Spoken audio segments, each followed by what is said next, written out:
ಸಂಘಟನೆ.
ಆಗಮಿಸಿದ ಎಲ್ಲರಿಗೂ ಪ್ರೀತಿಯ ಸ್ವಾಗತವನ್ನು ಬಯಸುತ್ತಾ ಸಭಾ ಕಾರ್ಯಕ್ರಮಕ್ಕೆ ಮುಂಚಿತವಾಗಿ ಶ್ರೀ ಕ್ಷೇತ್ರ ಧರ್ಮಸ್ಥಳ ಗ್ರಾಮಾಭಿವೃದ್ಧಿ ಯೋಜನೆ ವತಿಯಿಂದ ನಡೆಯುತ್ತಿರುವ ಸಾಮಾಜಿಕ ವರ್ಗೀಕರಣ ಕಾರ್ಯಕ್ರಮಕ್ಕೆ ಸಂಬಂಧಪಟ್ಟ ಕಿರುಚಿತ್ರ ಪ್ರದರ್ಶನಗೊಳ್ಳಲಿದೆ.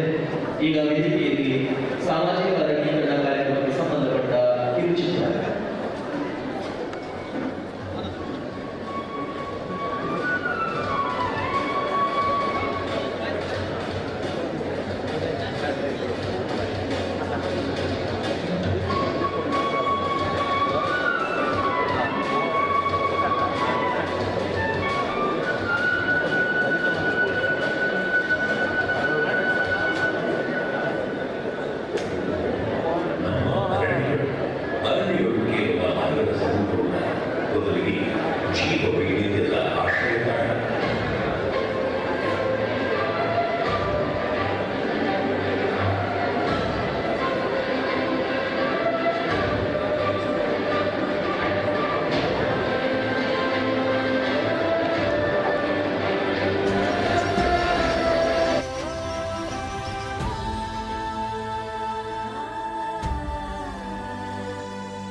ಅನೇಕ ಜೀವ ಸಂಕುಲಗಳಿಗೆ ತಾಯಿಯ ಮಡಿಲಿನಂತಿರುವ ಕಾಡುಗಳು ಮಾನವನ ಸ್ವಾರ್ಥದಿಂದಾಗಿ ನಾಶವಾಗುತ್ತಿದೆ.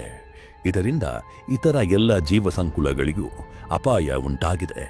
ಕಾಡು ಕ್ಷೀಣಿಸಿ ವನ್ಯಜೀವಿಗಳಿಗೆ ಅತ್ಯಲ್ಪ ಕಾಡಿನಲ್ಲಿಯೇ ಕನಿಷ್ಠ ಆಹಾರ ಲಭ್ಯವಾಗುತ್ತಿಲ್ಲ. ಈ ಸಲುವಾಗಿಯೇ ಕಾಡು ಪ್ರಾಣಿಗಳು ಊರಿನ ಕೃಷಿ ಭೂಮಿಗಳಿಗೆ ಆಹಾರಕ್ಕಾಗಿ ಬರುತ್ತಿವೆ, ಜನವಸತಿ ಕೇಂದ್ರಗಳಿಗೆ ನುಗ್ಗುತ್ತಿವೆ. ಇದು ಮಾನವ ಮತ್ತು ಪ್ರಾಣಿ ಸಂಘರ್ಷಕ್ಕೆ ದಾರಿಯುಂಟು ಮಾಡಿದೆ. ತೋಟದಲ್ಲಿ ಕೆಲಸ ಮಾಡುತ್ತಿದ್ದ ರೈತನ ಮೇಲೆ ಕಾಡಾನೆ ದಾಳಿ ಮಾಡಿದೆ.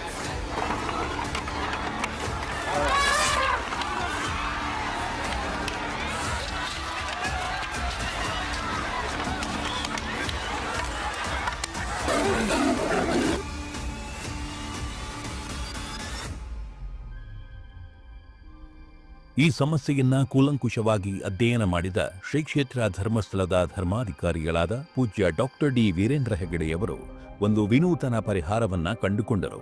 ಅದುವೇ ಅರಣ್ಯ ಪ್ರದೇಶದಲ್ಲಿ ಹಣ್ಣಿನ ಗಿಡಗಳ ನಾಟಿ. ಕಾಡಪ್ರಾಣಿಗಳು ನಾಡಿಗೆ ಬರದಂತೆ ತಡೆಯುವ ನಿಟ್ಟಿನಲ್ಲಿ ಕಾಡಿನ ಅಂಚಿನಲ್ಲಿ ಹಣ್ಣು ಹಂಪಲಿನ ಗಿಡಗಳನ್ನು ಬೆಳೆಸುವ ವಿನೂತನ ಪ್ರಯತ್ನ.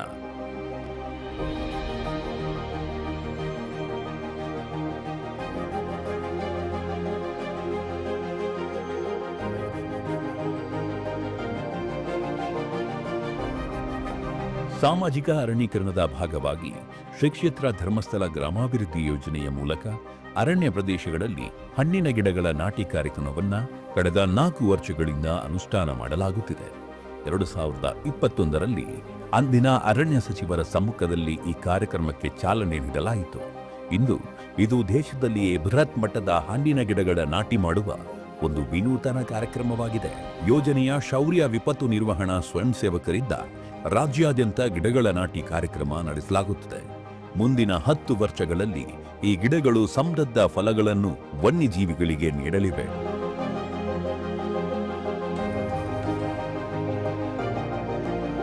ಶ್ರೀ ಕ್ಷೇತ್ರ ಧರ್ಮಸ್ಥಳ ಗ್ರಾಮಾಭಿವೃದ್ಧಿ ಯೋಜನೆಯ ಮೂಲಕ ಪರಿಸರ ಬೆಳೆಸುವ ಪ್ರಯತ್ನವನ್ನ ಶ್ರೀ ಹೆಗ್ಗಡೆಯವರು ಕಳೆದ 4 ದಶಕಗಳಿಂದ ಒಂದು ಅಭಿಯಾನದಂತೆ ಮಾಡುತ್ತಿದ್ದಾರೆ. ನಾವು ಜೀವಿಸುತ್ತಿರುವ ಪರಿಸರವನ್ನ ಯಥಾಸ್ಥಿತಿಯಲ್ಲಿ ಮುಂದಿನ ಪೀಳಿಗೆಗೆ ವರ್ಗಾಯಿಸುವ ಮಹತ್ವಾಕಾಂಕ್ಷೆ ಶ್ರೀ ಹೆಗ್ಗಡೆಯವರದು. ಹೆಗ್ಗಡೆಯವರ ಈ ಕಾಡು ಬೆಳೆಸುವ ಕಾಯಕದಲ್ಲಿ ಮಾತೃಶ್ರೀ ಅಮ್ಮನವರು ಕೂಡ ತಮ್ಮನ್ನು ತಾವು ತೊಡಗಿಸಿಕೊಂಡಿದ್ದಾರೆ.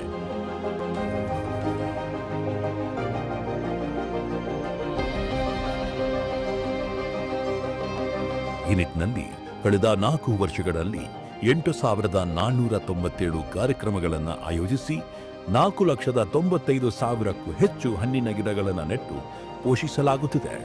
ಈ ಎಲ್ಲ ಕಾರ್ಯಕ್ರಮಗಳಿಗೆ ಕರ್ನಾಟಕ ಸರ್ಕಾರದ ಅರಣ್ಯ ಇಲಾಖೆ, ಜಿಲ್ಲಾಡಳಿತಗಳು ಸಹಕರಿಸುತ್ತಿದ್ದು, ಮುಖ್ಯವಾಗಿ ಗಿಡಗಳ ಪೂರೈಕೆ, ಗಿಡಗಳ ನಾಟಿಗೆ ಪೂರಕ ಸ್ಥಳಾವಕಾಶವನ್ನು ನೀಡುತ್ತಿದ್ದಾರೆ. ಈ ಬಾರಿ ವಿಶೇಷವಾಗಿ ಅರಣ್ಯದಲ್ಲಿ ರೈತರು ಸೂಚಿಸುವ ಜಮೀನಿನಲ್ಲಿ ಶಾಲಾ ಕಾಲೇಜು ಆವರಣ, ರುದ್ರಭೂಮಿ, ಒಂದೇ ವಿಸ್ತೃತ ಭೂಪ್ರದೇಶದಲ್ಲಿ ಕಾಡು ಹಣ್ಣಿನ ಅನೇಕ ತಳಿಗಳು ಅಥವಾ ಏಕತಳಿಯ ಫ್ರೂಟ್ ಝೋನ್ಗಳನ್ನು ಮಾಡುವ ಮೂಲಕ ಗಿಡನಾಟಿ ಕಾರ್ಯಕ್ರಮಗಳನ್ನು ಹಮ್ಮಿಕೊಳ್ಳಲು ಸಿದ್ಧತೆ ಮಾಡಲಾಗಿದೆ. ಈ ಕುರಿತಾಗಿ ಜಿಯೋ ಟ್ಯಾಗ್ ಟ್ರ್ಯಾಕಿಂಗ್ ವ್ಯವಸ್ಥೆ ಅಳವಡಿಸುವ ಸಲುವಾಗಿ ನೂತನ ಸಾಫ್ಟ್ವೇರ್ ಒಂದನ್ನು ಯೋಜನೆಯ ಮೂಲಕ ತಯಾರಿಸಲಾಗಿದೆ. ಈ ಸಾಫ್ಟ್ವೇರ್ ಮೂಲಕ ಗಿಡಗಳ ಅಸ್ತಿತ್ವ, ಬೆಳವಣಿಗೆ, ಅನುಪಾಲನೆ ಮತ್ತು ಶಾಶ್ವತ ದಾಖಲೆಯನ್ನ ಮಾಡಲಾಗುತ್ತದೆ.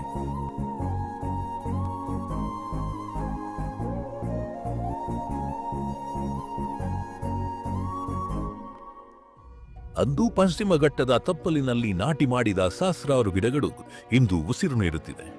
ಇದೀಗ ಸಾಮಾಜಿಕ ಭಾಗವಹಿಸುವಿಕೆಯೊಂದಿಗೆ ಗಿಡನಾಟಿಯ ಸಂಖ್ಯೆ ವರ್ಷದಿಂದ ವರ್ಷಕ್ಕೆ ಹೆಚ್ಚುತ್ತಿದೆ. ಯೋಜನೆಯ ಈ ಕಾರ್ಯಕ್ರಮದ ಪ್ರೇರಣೆಯಿಂದ ಊರ ಮಂದಿ ಸ್ವ ಆಸಕ್ತಿಯಿಂದ ಹಣ್ಣಿನ ಗಿಡಗಳನ್ನು ನೆಟ್ಟು ಬೆಳೆಸುತ್ತಿದ್ದಾರೆ. ವಿದ್ಯಾರ್ಥಿಗಳಲ್ಲಿ, ಜನಸಾಮಾನ್ಯರಲ್ಲಿ ಪರಿಸರದ ಕಾಳಜಿಯನ್ನು ಇಮ್ಮಡಿಗೊಳಿಸುವಲ್ಲಿ ಈ ಕಾರ್ಯಕ್ರಮ ಯಶಸ್ವಿಯಾಗಿದೆ. ಒಟ್ಟಾರೆಯಾಗಿ ಈ ಭೂಮಿ ಯಾರೊಬ್ಬರ ಸ್ವತ್ತಲ್ಲ. ಭೂಮಿಯ ಮೇಲೆ ಪ್ರತಿ ಜೀವಿಗೂ ಬದುಕುವ ಹಕ್ಕಿದೆ. ನಮ್ಮ ಪರಿಸರದಲ್ಲಿ ನಮ್ಮೊಂದಿಗೆ ಜೀವಿಸುವ ಪ್ರಾಣಿ ಪಕ್ಷಿಗಳ ಬಗ್ಗೆ ಮಾನವೀಯ ಮನೋಭಾವಗಳನ್ನು ಬೆಳೆಸಿಕೊಳ್ಳಬೇಕಿದೆ. ಬನ್ನಿ, ಅರಣ್ಯಗಳನ್ನು ಉಳಿಸೋಣ, ಭವಿಷ್ಯವನ್ನ ಕಟ್ಟೋಣ.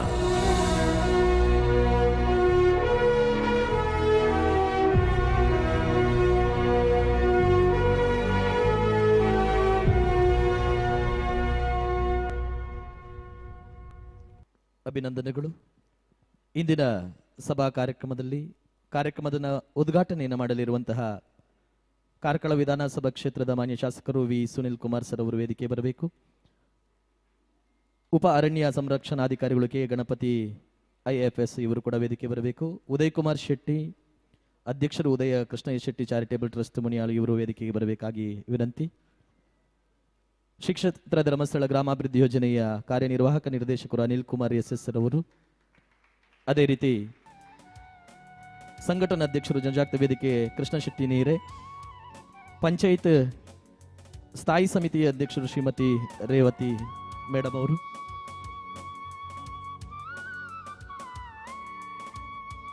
ಜನಜಾಗೃತಿ ವೇದಿಕೆಯ ಟ್ರಸ್ಟ್ ನಮ್ಮ ಗ್ರಾಮಾಭಿವೃದ್ಧಿ ಯೋಜನೆಯ ಟ್ರಸ್ಟಿಗಳು ಸಂಪತ್ ಸಾಮ್ರಾಜ್ ಸರ್ ಕೂಡ ವೇದಿಕೆ ಬರಬೇಕಾಗಿ ವಿನಂತಿ. ಜಿಲ್ಲಾ ಜನಜಾಗೃತಿ ವೇದಿಕೆಯ ಅಧ್ಯಕ್ಷರು ನವೀನ್ ಚಂದ್ರ ಶೆಟ್ಟಿ ಅವರು ವೇದಿಕೆ ಬರಬೇಕು.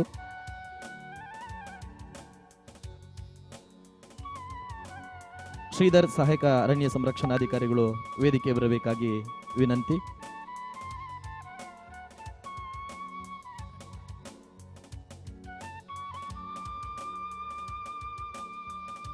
ಕುಮಾರಿ ಮಂಜುಳಾ ಸಿದ್ದಪ್ಪ ವಲಯ ಅರಣ್ಯಾಧಿಕಾರಿಗಳು ವೇದಿಕೆ ಬರಬೇಕಾಗಿ ಈ ಸಂದರ್ಭದಲ್ಲಿ ವಿನಂತಿಯನ್ನ ಮಾಡ್ತಾ ಇದ್ದೇವೆ.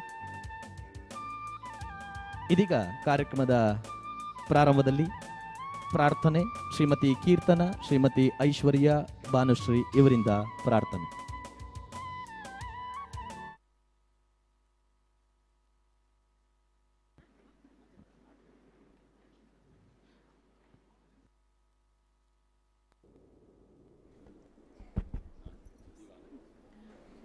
शम्भो गिरीश सुरपूजित कामवैरिन् गौरीश शङ्करा महेश्वर विश्वहेतु शम्भो गिरीश सुरपूजित कामवैरिन् गौरीश शङ्करा महेश्वर विश्वहेतु धर्मस्थलेश सकलेश दयापयोगे श्रीमञ्जुनाथ नितरां कुरु मङ्गलं मे धर्मस्थलेश सकलेश दयापयोगे श्रीमञ्जुनाथ नितरां कुरु मङ्गलं मे कुरु मङ्गलं मे कुरु मङ्गलं मे. ಅಭಿನಂದನೆಗಳು. ಪ್ರಾದೇಶಿಕ ನಿರ್ದೇಶಕರು ವೇದಿಕೆಗೆ ಆಗಮಿಸಬೇಕಾಗಿ ಈ ಸಂದರ್ಭದಲ್ಲಿ ವಿನಂತಿಯನ್ನು ಮಾಡುತ್ತಾ ಈಗ ಎಲ್ಲರನ್ನ ಸ್ವಾಗತ ಮಾಡಲಿಕ್ಕಿದ್ದಾರೆ. ಶ್ರೀ ಕ್ಷೇತ್ರ ಧರ್ಮಸ್ಥಳ ಗ್ರಾಮಾಭಿವೃದ್ಧಿ ಯೋಜನೆಯ ಉಡುಪಿ ಜಿಲ್ಲೆಯ ಜಿಲ್ಲಾ ನಿರ್ದೇಶಕರಾದ ಶ್ರೀ ನಾಗರಾಜ ಶೆಟ್ಟಿ ಇವರಿಂದ ಸ್ವಾಗತ. ಓಂ ಶ್ರೀ ಮಂಜುನಾಥಾಯ ನಮಃ.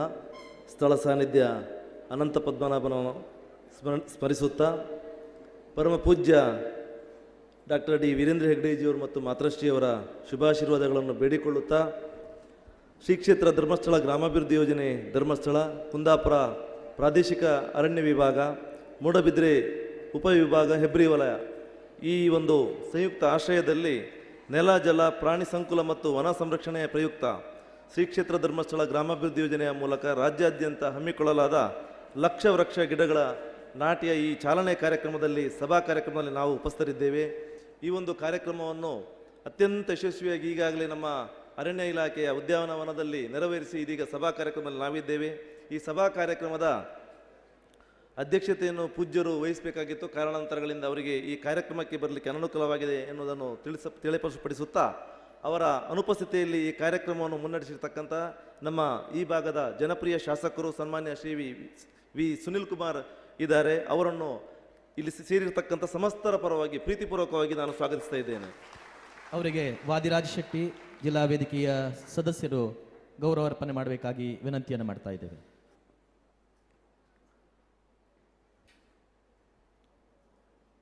ಅದೇ ರೀತಿ ನಮ್ಮ ಈ ಕಾರ್ಯಕ್ರಮದಲ್ಲಿ ನಮ್ಮ ಸಂಸ್ಥೆಯ ಸನ್ಮಾನ್ಯ ಮುಖ್ಯ ಕಾರ್ಯನಿರ್ವಾಹಕ ನಿರ್ದೇಶಕರು ಸನ್ಮಾನ್ಯ ಶ್ರೀ ಅನಿಲ್ ಕುಮಾರ್ ಎಸ್ ಸಾಹೇಬರು ಈ ಕಾರ್ಯಕ್ರಮದಲ್ಲಿ ಉಪಸ್ಥಿತಿದ್ದಾರೆ. ಅವರನ್ನು ಕೂಡ ಈ ಕಾರ್ಯಕ್ರಮಕ್ಕೆ ಬಹಳ ಪ್ರೀತಿಯಿಂದ ನಾನು ಸ್ವಾಗತಿಸ್ತಿದ್ದೇನೆ. ನರೇಂದ್ರ ನಾಯ್ಕ್ ಇವರು ಜಿಲ್ಲಾ ಸದಸ್ಯರು ಸ್ವಾಗತಿಸಬೇಕಾಗಿ ವಿನಂತಿ.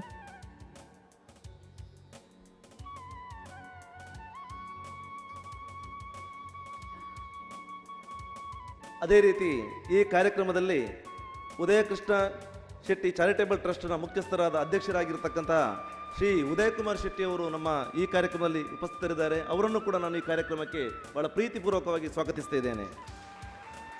ಅಂಡಾರು ಮಹವೀರ ಹೆಗಡೆ ಇವರು ಗೌರವಿಸಬೇಕಾಗಿ ಈ ಸಂದರ್ಭದಲ್ಲಿ ವಿನಂತಿ.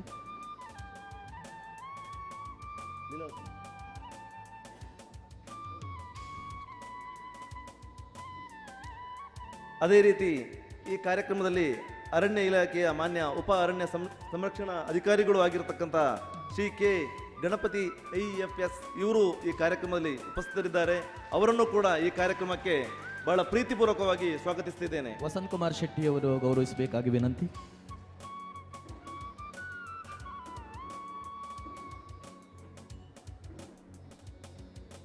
ಜಿಲ್ಲಾ ಜನಜಾಗೃತಿ ವೇದಿಕೆಯ ಸಂಘಟನಾ ಅಧ್ಯಕ್ಷರು ಉಡುಪಿ ಜಿಲ್ಲೆ ಶ್ರೀ ನವೀನ್ ಚಂದ್ರ ಶೆಟ್ಟಿ ಈ ಕಾರ್ಯಕ್ರಮದಲ್ಲಿ ಉಪಸ್ಥಿತರಿದ್ದಾರೆ. ಅವರನ್ನು ಕೂಡ ಈ ಕಾರ್ಯಕ್ರಮಕ್ಕೆ ಅತ್ಯಂತ ಪ್ರೀತಿಯಿಂದ ಸ್ವಾಗತಿಸ್ತಿದ್ದೇನೆ. ಶಾಂತಿರಾಜ್ ಜೈನ್ ಇವರು ಗೌರವಿಸಬೇಕಾಗಿ ವಿನಂತಿ. ಈ ಕಾರ್ಯಕ್ರಮದ ಅಧ್ಯಕ್ಷತೆಯನ್ನು ವಹಿಸಿ ಈ ಕಾರ್ಯಕ್ರಮವನ್ನು ಸಂಪೂರ್ಣವಾಗಿ ಸಂಘಟನೆ ಮಾಡಲು ಸೂಕ್ತ ಸಲಹೆ ಸೂಚನೆಗಳನ್ನಿಟ್ಟು ಈ ಕಾರ್ಯಕ್ರಮದ ಸಂಪೂರ್ಣ ಉಸ್ತುವಾರಿಯನ್ನು ವಹಿಸಿರ್ತಕ್ಕಂಥ ಇವತ್ತು ಅಧ್ಯಕ್ಷತೆಯನ್ನು ವಹಿಸಿರ್ತಕ್ಕಂಥ ಸನ್ಮಾನ್ಯ ಶ್ರೀ ನೀರೇ ಕೃಷ್ಣ ಶೆಟ್ಟಿ ನಮ್ಮ ಈ ವೇದಿಕೆಯಲ್ಲಿದ್ದಾರೆ. ಅವರನ್ನು ಕೂಡ ಬಹಳ ಪ್ರೀತಿಪೂರ್ವಕವಾಗಿ ಈ ಕಾರ್ಯಕ್ರಮಕ್ಕೆ ಸ್ವಾಗತಿಸ್ತಿದ್ದಾರೆ. ಪ್ರವೀಣ್ ಹೆಗಡೆ ಇವರು ಗೌರವಿಸಬೇಕಾಗಿ ವಿನಂತಿ. ಸಹಾಯಕ ಅರಣ್ಯ ಸಂರಕ್ಷಣಾಧಿಕಾರಿಗಳು ಮೂಡಬಿದ್ರೆ ಉಪವಿಭಾಗ ಶ್ರೀ ಶ್ರೀಧರ್ ನಮ್ಮ ಈ ಕಾರ್ಯಕ್ರಮದ ಎಲ್ಲ ರೂಪುರೇಷೆಗಳನ್ನು ಸಿದ್ಧಪಡಿಸಿ ಈ ಕಾರ್ಯಕ್ರಮದ ಜೊತೆ ಕೈ ಜೋಡಿಸಿ ನಮಗೆ ಸಂಪೂರ್ಣ ಸಹಕಾರ ಮಾಡಿರ್ತಕ್ಕಂಥ ಅಧಿಕಾರಿಗಳು ಹೌದು. ಅವರನ್ನು ಈ ಕಾರ್ಯಕ್ರಮಕ್ಕೆ ಬಹಳ ಪ್ರೀತಿಯಿಂದ ಸ್ವಾಗತಿಸ್ತಿದ್ದೇನೆ. ಮನೋಜ್ ಶೆಟ್ಟಿ ಇವರು ಗೌರವಿಸಬೇಕಾಗಿ ವಿನಂತಿ. ಮನೋಜ್ ಶೆಟ್ಟಿ.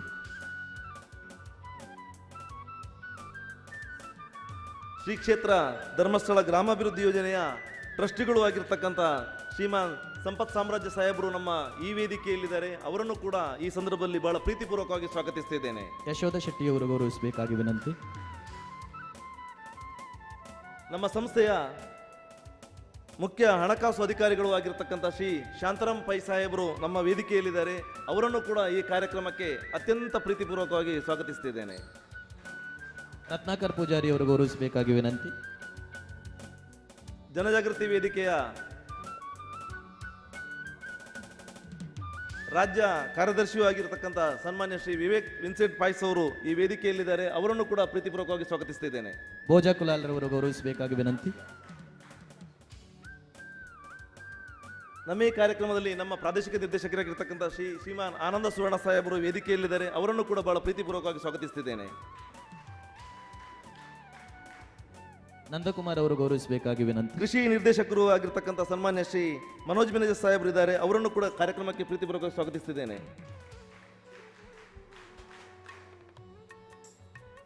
ವಲಯ ಅರಣ್ಯಾಧಿಕಾರಿಗಳು ಹೆಬ್ರಿ ಶ್ರೀಮತಿ ಕುಮಾರಿ ಮಂಜುಳಾ ಸಿದ್ದಪ್ಪ ಅವರು ಈ ವೇದಿಕೆಯಲ್ಲಿದ್ದಾರೆ. ನಮ್ಮ ಕಾರ್ಯಕ್ರಮದ ಸಂಪೂರ್ಣ ಉಸ್ತುವಾರಿಯನ್ನು ನೇತೃತ್ವವನ್ನು ವಹಿಸಿ ನಮಗೆ ಈ ಕಾರ್ಯಕ್ರಮವನ್ನು ಯಶಸ್ವಿ ಮಾಡಲಿಕ್ಕೆ ಸಹಕರಿಸಿದವರು ಕುಮಾರಿ ಮಂಜುಳಾ ಸಿದ್ದಪ್ಪನವರಿಗೆ ಕೂಡ ಈ ಕಾರ್ಯಕ್ರಮದ ಪರವಾಗಿ ಪ್ರೀತಿಪೂರ್ವಕ ಸ್ವಾಗತವನ್ನು ಬಯಸುತ್ತಿದ್ದೇನೆ. ಯೋಜನಾಧಿಕಾರಿ ಲೀಲಾವತಿ ಅವರು ಗೌರವಿಸಬೇಕಾಗಿ ವಿನಂತಿ.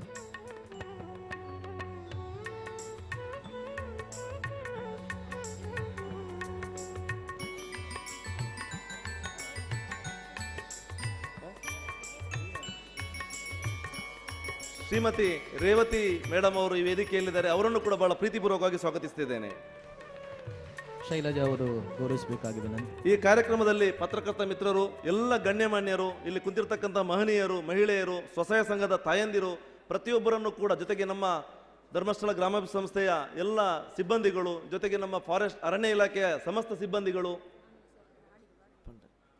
ಎಲ್ಲರಿಗೂ ಕೂಡ ಒಂದೇ ಮಾತಿನಲ್ಲಿ ಪ್ರೀತಿಪೂರ್ವಕವಾಗಿ ಸ್ವಾಗತಿಸುತ್ತಾ, ಮುಖ್ಯವಾಗಿ ಈ ಒಂದು ಸಭಾಂಗಣದ ಮುಖ್ಯಸ್ಥರು ಶ್ರೀ ಜೋಯ್ಸರು ಅವರು ಕೂಡ ಈ ಕಾರ್ಯಕ್ರಮದಲ್ಲಿ ಉಪಸ್ಥಿತರಿದ್ದಾರೆ. ಅವರನ್ನು ಕೂಡ ಪ್ರೀತಿಪೂರ್ವಕವಾಗಿ ಸ್ವಾಗತಿಸ ಮತ್ತೊಮ್ಮೆ ಎಲ್ಲರಿಗೂ ಸ್ವಾಗತವನ್ನು ಹೇಳುತ್ತಾ ಈ ಕಾರ್ಯಕ್ರಮದ ಮುಂದಿನ ಕಾರ್ಯಕ್ರಮ ನಡೆಸಿಕೊಳ್ಬೇಕಾಗಿ ವಿನಂತಿ ಮಾಡ್ತೇನೆ. ಸ್ವಾಗತಿಸಿದ ನಿರ್ದೇಶಕರಿಗೂ ಸ್ವಾಗತವನ್ನು ಬಯಸುತ್ತಾ, ಶ್ರೀ ಕ್ಷೇತ್ರ ಧರ್ಮಸ್ಥಳದ ಮೇಲೆ ವಿಶೇಷವಾದ ಭಕ್ತಿಯನ್ನು ಹೊಂದಿಕೊಂಡು ಪೂಜ್ಯರ ಮತ್ತು ಯೋಜನೆಯ ಪ್ರತಿಯೊಂದು ಕಾರ್ಯಕ್ರಮಗಳ ಬಗ್ಗೆ ಮೆಚ್ಚುಗೆಯನ್ನು ವ್ಯಕ್ತಪಡಿಸಿ ಬೆಂಬಲವನ್ನು ಸೂಚಿಸುತ್ತಾ ಬಂದಿರುವ ರಾಜ್ಯದ ಜನಸೇವೆ ಮಾಡುತ್ತಾ ಜನಪ್ರಿಯರಾದ ಮಾನ್ಯ ಶಾಸಕರಾದ ಶ್ರೀ ವಿ ಸುನೀಲ್ ಕುಮಾರ್ ಇದೀಗ ರಾಜ್ಯ ಮಟ್ಟದ ಲಕ್ಷ ವೃಕ್ಷ ಗಿಡಗಳ ನಾಟಿ ಕಾರ್ಯಕ್ರಮಕ್ಕೆ ದೀಪ ಬೆಳಗಿಸುವುದರ ಮೂಲಕ ಉದ್ಘಾಟಿಸಬೇಕೆಂದು ವಿನಂತಿಯನ್ನು ಮಾಡ್ತಾ ಇದ್ದೇವೆ. ವೇದಿಕೆಯಲ್ಲಿದ್ದ ಎಲ್ಲ ಗಣ್ಯರು ಸಹಕರಿಸಬೇಕಾಗಿ ವಿನಂತಿಸುತ್ತಾ, ರಾಜ್ಯ ಮಟ್ಟದ ಲಕ್ಷ ವೃಕ್ಷ ಗಿಡಗಳ ನಾಟಿ ಕಾರ್ಯಕ್ರಮಕ್ಕೆ ಚಾಲನೆ. ಕಾರ್ಯಕ್ರಮ ಸದ್ಗಮಯ ತಮಸೋಮಾ ಜ್ಯೋತಿರ್ಗಮಯ ಮೃತ್ಯೋರ್ಮಾಮೃತಂಗಮಯ. ಓಂ ಶಾಂತಿ ಶಾಂತಿ ಶಾಂತಿ. ಅಸತೋ ಮಾ ಸದ್ಗಮಯ ತಮಸೋ. ರಾಜ್ಯ ಮಟ್ಟದ ಲಕ್ಷ ವೃಕ್ಷ ಗಿಡಗಳ ನಾಟಿ ಕಾರ್ಯಕ್ರಮಕ್ಕೆ ಉದ್ದೀಪನ ಮಾಡೋದ್ರ ಮೂಲಕ ಚಾಲನೆ ನೀಡಿದಂತಹ ಶಾಸಕರಿಗೆ ಅಭಿನಂದನೆಗಳು. ಇದೀಗ ಸಸಿಗಳ ವಿತರಣೆ ಕಾರ್ಯಕ್ರಮ.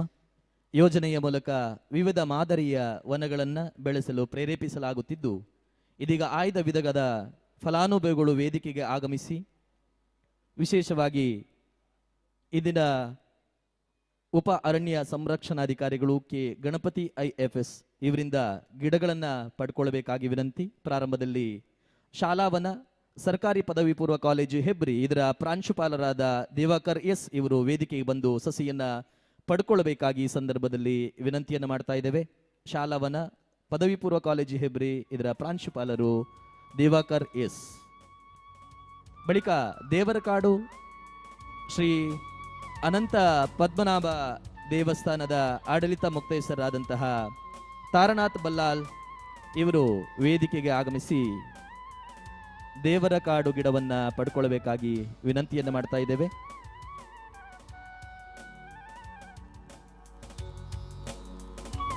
ಶಾಲಾವನ ಪದವಿ ಪೂರ್ವ ಕಾಲೇಜು ಹೆಬ್ರಿ ದೇವಕರ್ S ಪ್ರಾಂಶುಪಾಲರು ಮತ್ತು ವಿದ್ಯಾರ್ಥಿಗಳಿಗೆ ನೀಡ್ತಾ ಇದ್ದಾರೆ. ದೇವರಕಾಡು ಶ್ರೀ ಅನಂತ ಪದ್ಮನಾಭ ದೇವಸ್ಥಾನದ ಆಡಳಿತ ಮುಕ್ತೇಸರು ತಾರನಾಥ ಬಳ್ಳಾಲ್ ಸರ್ ಅವರು ವೇದಿಕೆ ಬರಬೇಕು.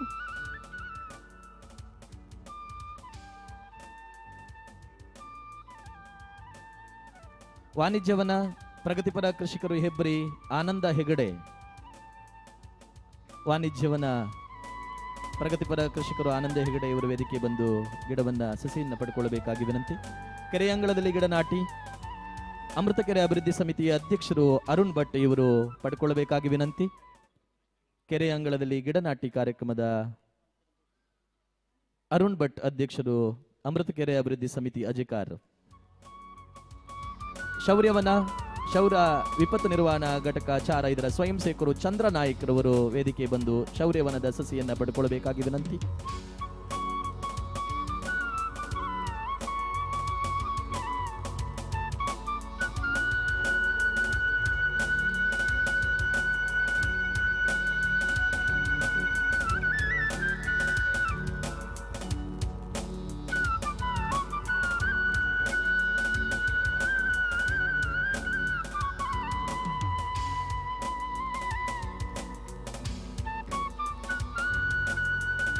ಶಾಲವನ ದೇವರಕಾಡು ವಾಣಿಜ್ಯವನ ಕೆರೆ ಅಂಗಳದಲ್ಲಿ ಗಿಡ ನಾಟಿ ಶೌರ್ಯವನ ಸಸಿ ವಿತರಣಾ ಕಾರ್ಯಕ್ರಮ ನಡೆಸಿದ ಎಲ್ಲ ಗಣ್ಯರಿಗೆ ವಿಶೇಷವಾಗಿ ಅಭಿನಂದನೆಗಳನ್ನು ಸಲ್ಲಿಸುತ್ತಾ ಇದೀಗ ಅರಣ್ಯ ಮಿತ್ರ ಸಾಧಕರಿಗೆ ಸನ್ಮಾನ ಕಾರ್ಯಕ್ರಮ, ಪರಿಸರ ಸಂರಕ್ಷಣೆಗೆ ತನ್ನದೇ ಆದ ವಿಶಿಷ್ಟ ಕೊಡುಗೆಯನ್ನು ನೀಡುತ್ತಾ ಬಂದಿರುವ ಶ್ರೀ ಸಚಿನ್ ಬೀಡೆ ಮುಂಡಾಜೆ ಬೆಳ್ತಂಗಡಿ ಅವರಿಗೆ ಇದೀಗ ಅಭಿನಂದನಾ ಕಾರ್ಯಕ್ರಮ ನಡೆಯಲಿದೆ.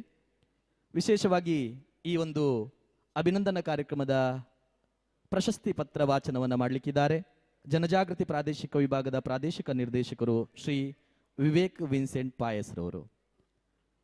ಸನ್ಮಾನಿತರು ಶ್ರೀ ಸಚಿನ್ ಬೀಡೆ ಮುಂಡಾಜೆ ಇವರು ವೇದಿಕೆಗೆ ಬರಬೇಕಾಗಿ ವಿನಂತಿಯನ್ನು ಮಾಡ್ತಾ ಇದ್ದೇವೆ.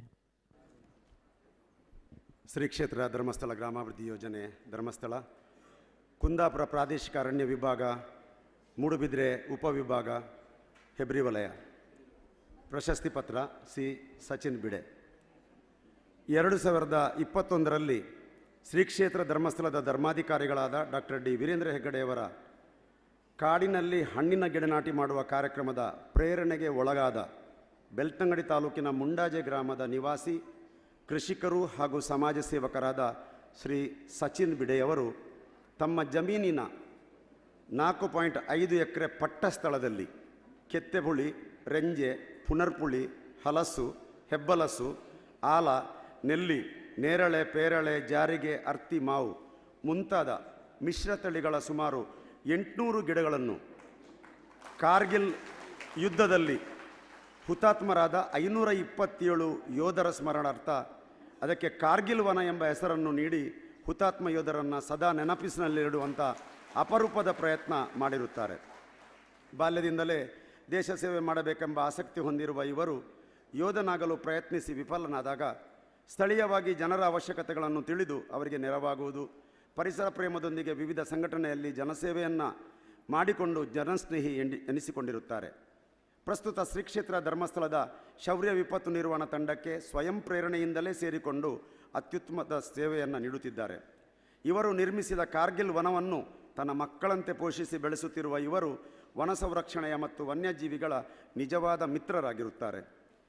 ಆದುದರಿಂದ ಇವರಿಗೆ ದಿನಾಂಕ 12/7/25ರಂದು ಹೆಬ್ರಿ ತಾಲೂಕಿನ ಸಾಲುಮರದ ತಿಮ್ಮಕ್ಕ ವೃಕ್ಷ ಉದ್ಯಾನವನದಲ್ಲಿ ಹಮ್ಮಿಕೊಂಡ ರಾಜ್ಯ ಮಟ್ಟದ ಲಕ್ಷ ವೃಕ್ಷ ಗಿಡಗಳ ನಾಟಿ ಕಾರ್ಯಕ್ರಮದಲ್ಲಿ ಶ್ರೀ ಕ್ಷೇತ್ರ ಧರ್ಮಸ್ಥಳದ ಧರ್ಮಾಧಿಕಾರಿಗಳಾದಂಥ ಡಾಕ್ಟರ್ ಡಿ ವೀರೇಂದ್ರ ಹೆಗ್ಗಡೆಯವರ ಆಶೀರ್ವಾದದೊಂದಿಗೆ ಕಾರ್ಕಳ ವಿಧಾನಸಭಾ ಕ್ಷೇತ್ರದ ಮಾನ್ಯ ಶಾಸಕರಾದ ಶ್ರೀ ಯು ಸುನೀಲ್ ಕುಮಾರ್ ಅವರು, ಉಡುಪಿ ಮಾನ್ಯ ಸ್ವರೂಪ್ ಮತ್ತು ಕುಂದಾಪುರ ಪ್ರಾದೇಶಿಕ ಅರಣ್ಯ ವಿಭಾಗದ ಅರಣ್ಯಾಧಿಕಾರಿಗಳ ಉಪಸ್ಥಿತಿಯಲ್ಲಿ ಗಣ್ಯಮಾನ್ಯರ ಉಪಸ್ಥಿತಿಯಲ್ಲಿ ಅರಣ್ಯ ಮಿತ್ರ ಪ್ರಶಸ್ತಿಯನ್ನು ನೀಡಿ ಗೌರವಿಸಲಾಗುವುದು. ಶ್ರೀ ಮಂಜುನಾಥ ಸ್ವಾಮಿಯ ಅನುಗ್ರಹವಿರಲಿ. ಇದೀಗ ಮಾನ್ಯ ಶಾಸಕರು ವಿ ಸುನೀಲ್ ಕುಮಾರ್ ಹಾಗೂ ವೇದಿಕೆಯಲ್ಲಿದ್ದ ಎಲ್ಲ ಗಣ್ಯರ ಉಪಸ್ಥಿತಿಯಲ್ಲಿ ಶ್ರೀ ಸಚಿನ್ ಬೀಡೆ ಮುಂಡಾಜೆ ಬೆಳ್ತಂಗಡಿ ಇವರಿಗೆ ಅರಣ್ಯ ಮಿತ್ರ ಪ್ರಶಸ್ತಿ, ರಾಜ್ಯ ಮಟ್ಟದ ಲಕ್ಷ ವೃಕ್ಷ ಗಿಡಗಳ ನಾಟಿ ಕಾರ್ಯಕ್ರಮದಲ್ಲಿ ವಿಶೇಷವಾಗಿ ಸಚಿನ್ ಬೀಡೆ ಮುಂಡಾಜೆ ಬೆಳ್ತಂಗಡಿ ಇವರಿಗೆ ಅರಣ್ಯ ಮಿತ್ರ ಪ್ರಶಸ್ತಿ ಪ್ರದಾನ ಕಾರ್ಯಕ್ರಮ ನೆರವೇರ್ತಾ ಇದೆ. ಜೋರಾದ ಚಪ್ಪಾಳೆ. ಅರಣ್ಯ ಮಿತ್ರ ಪ್ರಶಸ್ತಿ ಪುರಸ್ಕೃತ ಶ್ರೀ ಸಚಿನ್ ಬೀಡೆ ಅವರಿಗೆ ವಿಶೇಷವಾಗಿ ಅಭಿನಂದನೆಗಳು.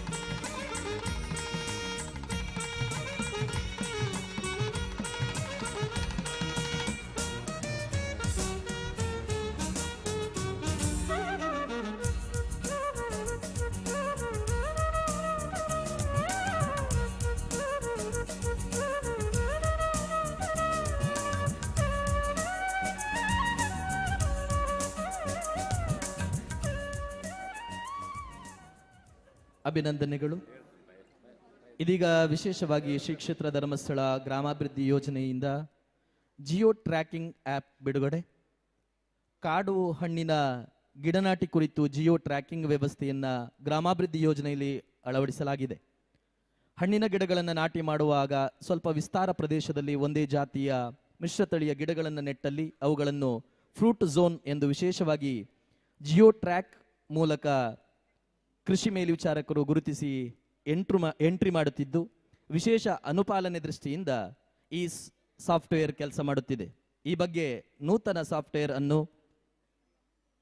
ಬಿಡುಗಡೆ ಮಾಡಲಿಕ್ಕಿದ್ದಾರೆ ಮಾನ್ಯ ಶಾಸಕರು. ಕೃಷಿ ಮೇಲ್ವಿಚಾರಕರು ಉಮೇಶ್ ಟ್ಯಾಬ್ ಎಂಟ್ರಿ ಮಾಡಿರುವ ಟಾಸ್ಕ್ ಅನ್ನು ಬಿಡುಗಡೆ ಮಾಡಲಿದ್ದಾರೆ ಮಾನ್ಯ ಶಾಸಕರು.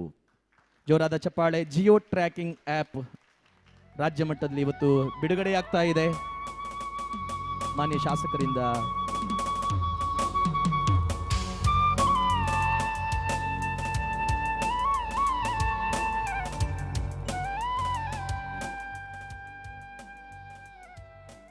ಅಭಿನಂದನೆಗಳು. ಇದೀಗ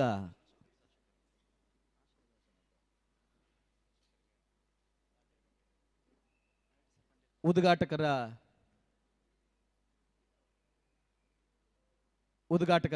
ನಮ್ಮ ವಿಶೇಷವಾಗಿ ಆಶಯ ಭಾಷಣವನ್ನು ಮಾಡಲಿಕ್ಕಿದ್ದಾರೆ. ಶ್ರೀ ಕ್ಷೇತ್ರ ಧರ್ಮಸ್ಥಳ ಗ್ರಾಮಾಭಿವೃದ್ಧಿ ಯೋಜನೆಯ ಮೂಲಕ ಕಳೆದ 4 ದಶಕಗಳಿಂದ ಸಾಮಾಜಿಕ ಅರಣ್ಯೀಕರಣದ ಅಂಗವಾಗಿ ಪರಿಸರ ಕಾಳಜಿ, ವನ ಸಂರಕ್ಷಣೆ, ಜಲನಯನ, ಹಸಿರು ಇಂಧನ, ಆಧುನಿಕ ಕೃಷಿ ಪದ್ಧತಿ, ನಮ್ಮೂರು ನಮ್ಮ ಕೆರೆ, ಬೀಜ ಬಿತ್ತನೆ ಕಾರ್ಯಕ್ರಮ ಮುಂತಾದ ಹಲವಾರು ಕಾರ್ಯಕ್ರಮಗಳನ್ನು ಅನುಷ್ಠಾನಿಸುತ್ತಾ ಬಂದಿದೆ. ಈ ಎಲ್ಲ ಕಾರ್ಯಕ್ರಮಗಳಿಗೆ ಸೂಕ್ತ ಮಾರ್ಗದರ್ಶನ ನೀಡುತ್ತಾ ಬಂದಿರುವವರು ಮುಖ್ಯ ಕಾರ್ಯನಿರ್ವಹಣಾ ನಿರ್ದೇಶಕರು ಶ್ರೀ ಅನಿಲ್ ಕುಮಾರ್ SS ರವರು. ಇದೀಗ ಆಶಯ ಭಾಷಣ.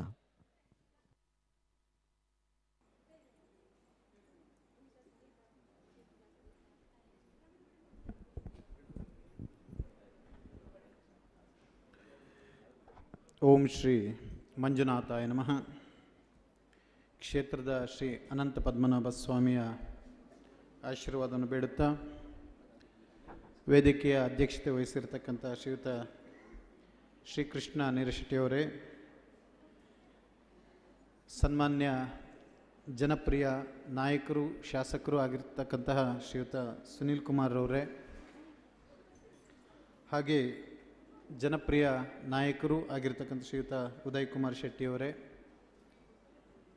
ವೇದಿಕೆ ಮೇಲೆ ಉಪಸ್ಥಿತ ಇರ್ತಕ್ಕಂತಹ ಶ್ರೀಯುತ ಗಣಪತಿಯವರೇ, IFS ಮಾನ್ಯ ಉಪಾರಣ್ಯ ಸಂರಕ್ಷಣಾಧಿಕಾರಿಗಳು, ಹಾಗೆ ಶ್ರೀಯುತ ಶ್ರೀಧರ್ ಅವರೇ, ಸಹಾಯಕ ಅರಣ್ಯ ಸಂರಕ್ಷಣಾಧಿಕಾರಿಗಳು, ನಮ್ಮ ಟ್ರಸ್ಟಿಗಳಾಗಿರ್ತಕ್ಕಂಥ ಶ್ರೀಯುತ ಸಂಪತ್ ಸಾಮ್ರಾಜ್ಯರವರೇ, ಶ್ರೀಯುತ ಶಾಂತರಾಮ್ ಪೈರವರೇ, ನಮ್ಮ ಎಲ್ಲ ಪ್ರಾದೇಶಿಕ ನಿರ್ದೇಶಕರೇ, ವೇದಿಕೆಯ ಮುಂಭಾಗದಲ್ಲಿರುವ ಎಲ್ಲ ಹಿರಿಯರಿಗೆ, ಈ ಸಾನ್ನಿಧ್ಯದ ಆಡಳಿತ ಮಂಡಳಿಗೆ ಹೊಂದಿಸಿಕೊಳ್ಳುತ್ತಾ ಶೌರ್ಯ ಕಾರ್ಯಕರ್ತ ಮಿತ್ರರು, ನನ್ನ ಎಲ್ಲ ಗ್ರಾಮಾಭಿವೃದ್ಧಿ ಯೋಜನೆಯ ಪಾಲುದಾರ ಬಂಧುಗಳೇ,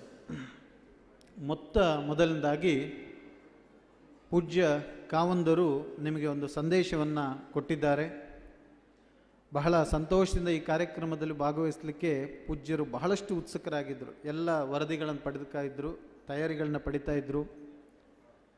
ಆದರೆ ಇವತ್ತು ಸ್ವಲ್ಪ ಅವರಿಗೆ ವೀಕ್ನೆಸ್ ಇರೋದರಿಂದ ಅವರು ಅನಿವಾರ್ಯವಾಗಿ ಬರಲಿಕ್ಕಾಗಿಲ್ಲ. ಅವರಿಗೆ ಬರುವ ಮನಸ್ಸಿತ್ತು, ಆದರೆ ವೈದ್ಯರು ಪ್ರಯಾಣ ಬೇಡ ಅಂಥೇಳಿ ಸಲಹೆ ಕೊಟ್ಟರು. ಹಾಗಾಗಿ ಕೊನೆಯ ಕ್ಷಣದಲ್ಲಿ ಈ ಕಾರ್ಯಕ್ರಮಕ್ಕೆ ಬರಲಿಕ್ಕಾಗಿಲ್ಲ. ನಿಮ್ಮಲ್ಲಿ ಕ್ಷಮೆ ಯಾಚಿಸ್ತೇನೆ. ಆದರೆ ಬಹಳ ಪ್ರೀತಿಯ ಶುಭ ಆಶೀರ್ವಾದಗಳನ್ನ ನಿಮಗೆಲ್ಲರಿಗೂ ಪೂಜ್ಯರು ಅಲ್ಲಿಂದಲೇ ಹರಿಸಿದ್ದಾರೆ. ನಿಮ್ಮ ವರದಿಗಳನ್ನು ಕೂಡ ಕಾರ್ಯಕರ್ತರಿಂದ ಪಡ್ಕೊಂಡಿದ್ದಾರೆ. ಮುಖ್ಯವಾಗಿ ನಮ್ಮ ಎಲ್ಲ ಒಕ್ಕೂಟದ ಪದಾಧಿಕಾರಿಗಳು, ಮಾಜಿ ಅಧ್ಯಕ್ಷರು, ಪದಾಧಿಕಾರಿಗಳು ಎಷ್ಟು ಉತ್ಸುಕತೆಯಿಂದ ಈ ಕಾರ್ಯಕ್ರಮವನ್ನು ನೀವು ಆಯೋಜಿಸಿದ್ರಿ. ಇಡೀ ನಮ್ಮ ದಾರಿ ಉದ್ದಕ್ಕೂ ಪೂಜ್ಯರ ಪ್ರೀತಿಯ ಪ್ರತೀಕವಾಗಿ, ಗೌರವದ ಪ್ರತೀಕವಾಗಿ ನಿಮ್ಮ ಪ್ರೀತಿಯನ್ನು ವ್ಯಕ್ತಪಡಿಸಿದ್ರಿ. ಬಹಳಷ್ಟು ಅಲಂಕಾರಗಳನ್ನ ಮಾಡಿದಿರಿ. ನಮ್ಮ ಶೌರ್ಯ ಕಾರ್ಯಕರ್ತರು, ನಮ್ಮ ಎಲ್ಲ ಪಾಲುದಾರ ಬಂಧುಗಳು, ನಿಮ್ಮೆಲ್ಲರನ್ನೂ ವಿಶೇಷವಾಗಿ ನಾನು ಈ ಸಂದರ್ಭದಲ್ಲಿ ಅಭಿನಂದಿಸ್ತೇನೆ. ಬಂಧುಗಳೇ, ನಮ್ಮ ಶ್ರೀ ಕ್ಷೇತ್ರ ಧರ್ಮಸ್ಥಳ ಗ್ರಾಮಾಭಿವೃದ್ಧಿ ಯೋಜನೆಯಲ್ಲಿ ಅನೇಕ ಸಮಾಜ ಸಮುದಾಯ ಅಭಿವೃದ್ಧಿ ಕಾರ್ಯಕ್ರಮಗಳು ನಿಮಗಿದೆ ಗೊತ್ತಿದೆ. ಮುಖ್ಯವಾಗಿ ಸುಮಾರು 20ರಿಂದ 22 ಮುಖ್ಯವಾಹಿನಿ ಕಾರ್ಯಕ್ರಮಗಳು ಇದೆ. ಪ್ರತಿ ವರ್ಷವೂ ಒಂದೊಂದು ಕಾರ್ಯಕ್ರಮಗಳನ್ನ ಪೂಜ್ಯರು ಸೇರ್ಪಡೆಗೊಳಿಸ್ತಾನೆ ಹೋಗ್ತಾರೆ. ಹಳೆಯ ಕಾರ್ಯಕ್ರಮಗಳು ನಿರಂತರವಾಗಿ ನಡ್ಕೊಂಡು ಹೋಗುತ್ತೆ. ಹಾಗಾಗಿ ಇವತ್ತು ಗ್ರಾಮಾಭಿವೃದ್ಧಿ ಯೋಜನೆ ಅನ್ನೋದು ಒಂದು ದೊಡ್ಡ ಸೇವಾ ಸಮುದ್ರವಾಗಿ ಸೇವೆ ಸಲ್ಲಿಸ್ತಾ ಇದೆ. ನಿಮಗೆಲ್ಲರಿಗೂ ಗೊತ್ತಿದೆ, ಇವತ್ತು ದೇಶದ ದೊಡ್ಡ ಬ್ಯಾಂಕಿಂಗ್ ಬಿಸ್ನೆಸ್ ಕರೆಸ್ಪಾಂಡೆಂಟ್ ಆಗಿ, ಇಡೀ ದೇಶದಲ್ಲೇ ನಂಬರ್ 1 ಬ್ಯಾಂಕಿಂಗ್ ಬಿಸ್ನೆಸ್ ಕರೆಸ್ಪಾಂಡೆಂಟ್ ಆಗಿ ಸೇವೆ ಸಲ್ಲಿಸ್ತಾ ಇದೆ. ಇದರ ಹಿಂದಿನ ಎಲ್ಲ ತಾತ್ಪರ್ಯಗಳು ನಿಮ್ಗೆ ಗೊತ್ತಿದೆ. ಯಾಕಂದರೆ ಬಡವರಿಗೆ ಸಾಲ ಸಿಗಬೇಕಂದ್ರೆ ಬ್ಯಾಂಕಲ್ಲಿ ಅನೇಕ ದಾಖಲೆಗಳನ್ನು, ಆಸ್ತಿಗಳನ್ನು, ಅಡಮಾನಗಳನ್ನ ಇಡಬೇಕು. ಯಾಕಂದರೆ ಬ್ಯಾಂಕ್ ಹಣ ಕೊಡ್ತಕ್ಕಂಥದ್ದು ಸಾರ್ವಜನಿಕರ ಠೇವಣಿಯಿಂದ. ಅದು RBI ನಿಯಮ. ಅಂಥ ನಿಯಮ ಇದ್ದರೆ ಮಾತ್ರ ಒಂದು ಒಳ್ಳೆಯ ಅರ್ಥವ್ಯವಸ್ಥೆ ಶಿಸ್ತುಬದ್ಧವಾಗಿರಲಿಕ್ಕೆ ಸಾಧ್ಯ. ಆದರೆ ಸಮಸ್ಯೆ ಏನಂದರೆ ಬ್ಯಾಂಕ್ಗಳು ಕೇಳ್ತಕ್ಕಂಥ ದಾಖಲೆಗಳು, ಆಸ್ತಿ ಅಡಮಾನ, ಅದಕ್ಕೆ ಶ್ಯೂರಿಟಿ ಬಡವರ ಕೈಯಲ್ಲಿಲ್ಲ. ಬಡವರಲ್ಲಿ ಪ್ರಾಮಾಣಿಕತೆ ಇದೆ, ದುಡಿಯುವ ಛಲ ಇದೆ, ಆದರೆ ದಾಖಲೆ ಆಸ್ತಿಗಳಿಲ್ಲ, ಅವರಿಗೆ IT ರಿಟರ್ನ್ ಇಲ್ಲ. ಅದಕ್ಕೋಸ್ಕರ ಅವರು ಬಡವರಾಗಿದ್ದಾರೆ. ಆದರೆ ಅಂಥ ಬಡವರಿಗೆ ಒಂದು ವೇಳೆ ಅತಿ ಕಡಿಮೆ ಬಡ್ಡಿ ದರದಲ್ಲಿ ಬ್ಯಾಂಕಿನಿಂದ ಸಾಲ ಸೌಲಭ್ಯ ಸಿಕ್ಕಿದರೆ ಖಂಡಿತ ಅವರು ಅನೇಕ ಆದಾಯ ತರ್ತಕ್ಕಂಥ ಚಟುವಟಿಕೆಗಳನ್ನ ಭಾಳ ಶ್ರಮಪಟ್ಟು ಪ್ರಾಮಾಣಿಕತೆಯಿಂದ ಮಾಡ್ತಾರೆ, ಉತ್ತಮ ಆದಾಯ ಗಳಿಸ್ತಾರೆ, ಸುಲಭವಾಗಿ ಬ್ಯಾಂಕಿನ ಸಾಲವನ್ನು ತೀರಿಸ್ತಾರೆ, ಅವರ ಜೀವನದಲ್ಲಿ ಪ್ರಗತಿ ಹೊಂದ್ತಾರೆ. ಆದರೆ ಯಾವಾಗ ಬ್ಯಾಂಕ್ ಸಾಲ ಸಿಗೋದಿಲ್ವೋ ಅನಿವಾರ್ಯವಾಗಿ ಅವರು ಅತಿ ಹೆಚ್ಚು ಬಡ್ಡಿ ದರದ ಲೇವಾದೇವಿಯರಿಂದ ಹಣವನ್ನು ಪಡ್ಕೊಳ್ತಾರೆ. ಅದರಿಂದ ಏನೇ ವ್ಯವಹಾರ ಮಾಡಿದರೂ ಅದು ಬಡ್ಡಿ ಕಟ್ಟಲಿಕ್ಕೂ ಸಾಕಾಗದೆ ಕೊನೆಗೆ ಮತ್ತೂ ಬಡವರಾಗ್ತಕ್ಕಂಥ ಎಷ್ಟೋ ಪ್ರಸಂಗಗಳಿದೆ. ಬ್ಯಾಂಕ್ ಕೇಳುವ ದಾಖಲೆಗಳು, ಆಸ್ತಿ ಅಡಮಾನಗಳು ಎಲ್ಲ ಕರೆಕ್ಟಾಗಿರ್ತಕ್ಕಂಥದ್ದು ಶ್ರೀಮಂತರ ಕೈಯಲ್ಲಿ. ಆದರೆ ಶ್ರೀಮಂತರಿಗೆ ಯಾವುದೇ ಕಾರಣಕ್ಕೂ ಸಾಲ ಬೇಡ. ಬ್ಯಾಂಕಿನ ಪ್ರಕಾರ ಸಾಲ ಪಡೀಲಿಕ್ಕೆ ಅರ್ಹತೆ ಹೊಂದಿರತಕ್ಕಂಥ ವ್ಯಕ್ತಿಗಳು ಶ್ರೀಮಂತರು. ಅವರಲ್ಲಿ ಆಸ್ತಿ ಇದೆ, ಅಡಮಾನ ಇದೆ, ದಾಖಲೆ ಇದೆ, ಎಲ್ಲವೂ ಇದೆ, ಗ್ಯಾರಂಟಿಗೆ ಜನ ಇದ್ದಾರೆ, IT ರಿಟರ್ನ್ಸ್ ಇದೆ. ಆದರೆ ಅವರಿಗೆ ಸಾಲ ಬೇಡ, ಅವರಿಗೆ ಬ್ಯಾಂಕ್ ಕೇವಲ ಡೆಪಾಸಿಟ್ ಇಡಲಿಕ್ಕೆ ಬೇಕು.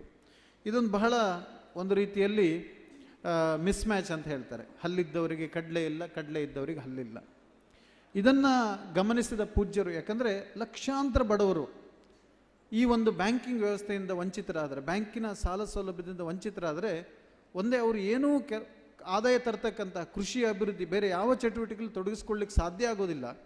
ಅಂತಿಮವಾಗಿ ಅವರು ಕೂಲಿ ಕಾರ್ಮಿಕರಾಗಿ ಇನ್ನೇನೋ ಮಾಡಿಕೊಂಡು ಒಂದು ಸಾಧಾರಣ ಜೀವನವನ್ನು ಮಾಡ್ತಾರೆ. ಇದು ಒಂದು ರಾಜ್ಯದ ಅಭಿವೃದ್ಧಿಗೆ ಕುಂಠಿತವಾಗುತ್ತೆ. ಯಾಕಂದ್ರೆ ದೊಡ್ಡ ಪ್ರಮಾಣದಲ್ಲಿರ್ತಕ್ಕಂಥ ಈ ಒಂದು ಸಮುದಾಯ, ಅಂದರೆ ಮುಖ್ಯ ವಾಹಿನಿಯಿಂದ ಹೊರಗಿರ್ತಕ್ಕಂಥ ಸಮುದಾಯ, ಬ್ಯಾಂಕಿಂಗ್ ವ್ಯವಸ್ಥೆಯಿಂದ ಸುಲಭವಾಗಿ ಸಾಲವನ್ನು ಪಡೀಲಿಕ್ಕೆ ಅಸಾಧ್ಯವಾಗ್ತಕ್ಕಂಥ ಸಮುದಾಯ ದೊಡ್ಡ ಮಟ್ಟದಲ್ಲಿರೋದ್ರಿಂದ ಇದು ಒಂದು ರಾಜ್ಯಕ್ಕೆ ಕುಂಠಿತ, ವೈಯಕ್ತಿಕವಾಗಿ ಆ ಕುಟುಂಬಕ್ಕೂ ಕುಂಠಿತ, ರಾಜ್ಯವ್ಯಾಪ್ತಿಯಾಗಿ ನಾವು ನೋಡಿದರೆ ಒಂದು ರಾಜ್ಯದ ಅರ್ಥವ್ಯವಸ್ಥೆಗೆ ಕುಂಠಿತ ಅನ್ನೋದನ್ನು ಬಹಳ ವಿಶೇಷವಾಗಿ ಗಮನಿಸಿದ ಪೂಜ್ಯರು ಅಂದು 3-4 ದಶಕಗಳ ಹಿಂದೆ ಯೋಚನೆ ಮಾಡಿರ್ತಕ್ಕಂಥದ್ದು. ಕಾಲಕ್ರಮೇಣ RBIನ ನಿಯಮದ ಪ್ರಕಾರ ಒಂದು ವ್ಯವಸ್ಥೆ ಇದ್ದಿದ್ದರಿಂದ ಅಂತಿಮವಾಗಿ ಪೂಜ್ಯರು ಕೈಗೊಂಡಿರ್ತಕ್ಕಂಥ ಬಹಳ ದೊಡ್ಡ ಸಂಕಲ್ಪ ತ್ಯಾಗ ಯಾವುದಂದರೆ ಬ್ಯಾಂಕ್ಗಳಿಗೆ ಕೊಟ್ಟಿರ್ತಕ್ಕಂಥ ಒಂದು ವಿಶೇಷವಾದ ಆಹ್ವಾನ. ಬ್ಯಾಂಕ್ಗಳಿಗೆ ಪೂಜ್ಯರು ಕೊಟ್ಟಿರ್ತಕ್ಕಂಥ ವಿಶೇಷ ಆಹ್ವಾನದ ತಾತ್ಪರ್ಯ ಇಷ್ಟೇ. ಬ್ಯಾಂಕ್ಗಳನ್ನು ಕರೆದು ಪೂಜ್ಯರು ಹೇಳಿದರು, ನೀವು ವಿಧಿಸಿರ್ತಕ್ಕಂಥ ನೀತಿ ನಿಯಮಗಳು, ಒಂದು ಸಾಲವನ್ನು ಕೊಡಬೇಕಾದ್ರೆ ನಿಮಗೆ ಆಸ್ತಿಗಳು ಬೇಕು, ದಾಖಲೆಗಳು ಬೇಕು, ಅದೆಲ್ಲವನ್ನು ನಾವು ಒಪ್ಕೊಳ್ತೇವೆ, ಗೌರವಿಸ್ತೇವೆ. ಯಾಕಂದರೆ ಇದು ಸಾರ್ವಜನಿಕರ ಠೇವಣಿಯಿಂದ ನೀವು ಹಣವನ್ನು ಕೊಡ್ತಕ್ಕಂಥದ್ದು, ನಿಮಗೆ ಪ್ರತಿ 1 ರೂಪಾಯಿ ಸಾಲ ಕೊಟ್ಟಿರ್ತಕ್ಕಂಥದ್ದು ಯಾವುದೇ ಸಮಸ್ಯೆ ಇಲ್ಲದೆ ಹಿಂದೆ ಬರಬೇಕನ್ನೋ ಒಂದು ನಂಬಿಕೆಗಾಗಿ ನೀವೆಲ್ಲ ಈ ದಾಖಲೆ ಪತ್ರಗಳನ್ನು, ಆಸ್ತಿ ಅಡಮಾನಗಳನ್ನ ಇಟ್ಕೊಳ್ತೀರಿ. ಆದರೆ ಇದು ನಮ್ಮ ಬಡವರಲ್ಲಿಲ್ಲ. ಬಡವರಲ್ಲಿ ಪ್ರಾಮಾಣಿಕತೆ ಇದೆ, ದುಡಿಯುವ ಶಕ್ತಿ ಇದೆ, ಉತ್ಸಾಹ ಇದೆ. ಅವರಿಗೆ ನೀವು ಕಡಿಮೆ ಬಡ್ಡಿ ದರದಲ್ಲಿ ಸಾಲವನ್ನು ಕೊಟ್ಟರೆ ಖಂಡಿತವಾಗಿಯೂ ಅವರು ಅತ್ಯಂತ ಶ್ರದ್ಧೆಯಿಂದ ತಮ್ಮ ಎಲ್ಲ ಚಟುವಟಿಕೆಗಳಿಗೆ ಅದನ್ನು ಸದ್ವಿನಿಯೋಗ ಮಾಡಿಕೊಂಡು ಆದಾಯ ಗಳಿಸಿ ಸುಲಭವಾಗಿ ಮರುಪಾವತಿ ಮಾಡ್ತಾರೆ, ಪ್ರಾಮಾಣಿಕತೆಯಿಂದ ಮರುಪಾವತಿ ಮಾಡ್ತಾರೆ. ಅವರೂ ಪ್ರಗತಿ ಹೊಂದ್ತಾರೆ, ಇಡೀ ಗ್ರಾಮವೇ ಪ್ರಗತಿ ಹೊಂದುತ್ತೆ, ತನ್ಮೂಲಕ ಇಡೀ ರಾಜ್ಯವೇ ಪ್ರಗತಿ ಹೊಂದುತ್ತೆ. ಇಂಥ ಆಹ್ವಾನ ಕೊಟ್ಟರು. ಆದರೆ ನಿಮ್ಮ ದಾಖಲೆಗಳು, ನೀವು ತೆಗೆದುಕೊಳ್ತಕ್ಕಂಥ ಆಸ್ತಿ ಅಡಮಾನಗಳು ಕೇವಲ ನಿಮಗೆ ಮರುಪಾವತಿ ಆಗಬೇಕೆನ್ನುವ ನಂಬಿಕೆಗೋಸ್ಕರ ನೀವು ತೆಗೆದುಕೊಳ್ತಾ ಇದ್ದಾರೆ. ಆ ನಂಬಿಕೆಯನ್ನು ತುಂಬುವ ಶಕ್ತಿ ನನಗಿದೆ, ಅದನ್ನು ನಾನು ತುಂಬುತ್ತೇನೆ. ಹಾಗಾಗಿ ನೀವು ಬಡವರಿಗೆ ಸ್ವಸಹಾಯ ಸಂಘಗಳ ಮೂಲಕ ಸಾಲವನ್ನು ಕೊಡಿ, ಅವರ ಮರುಪಾವತಿಯ ಜವಾಬ್ದಾರಿಯನ್ನು ನಾನು ತೆಗೆದುಕೊಳ್ತೇನೆ. ಬಹುಶಃ ಇಂಥ ಒಂದು ಸಂಕಲ್ಪ, ಒಂದು ತ್ಯಾಗ ಇಡೀ ಒಂದು ಬಡವರ ಮನೆ ಬಾಗಿಲಿಗೆ ಭಾಗ್ಯದ ಲಕ್ಷ್ಮಿಯ ಒಂದು ಅದೃಷ್ಟ ಬಾಗಿಲನ್ನು ತೆರೆದಂತಾಯಿತು.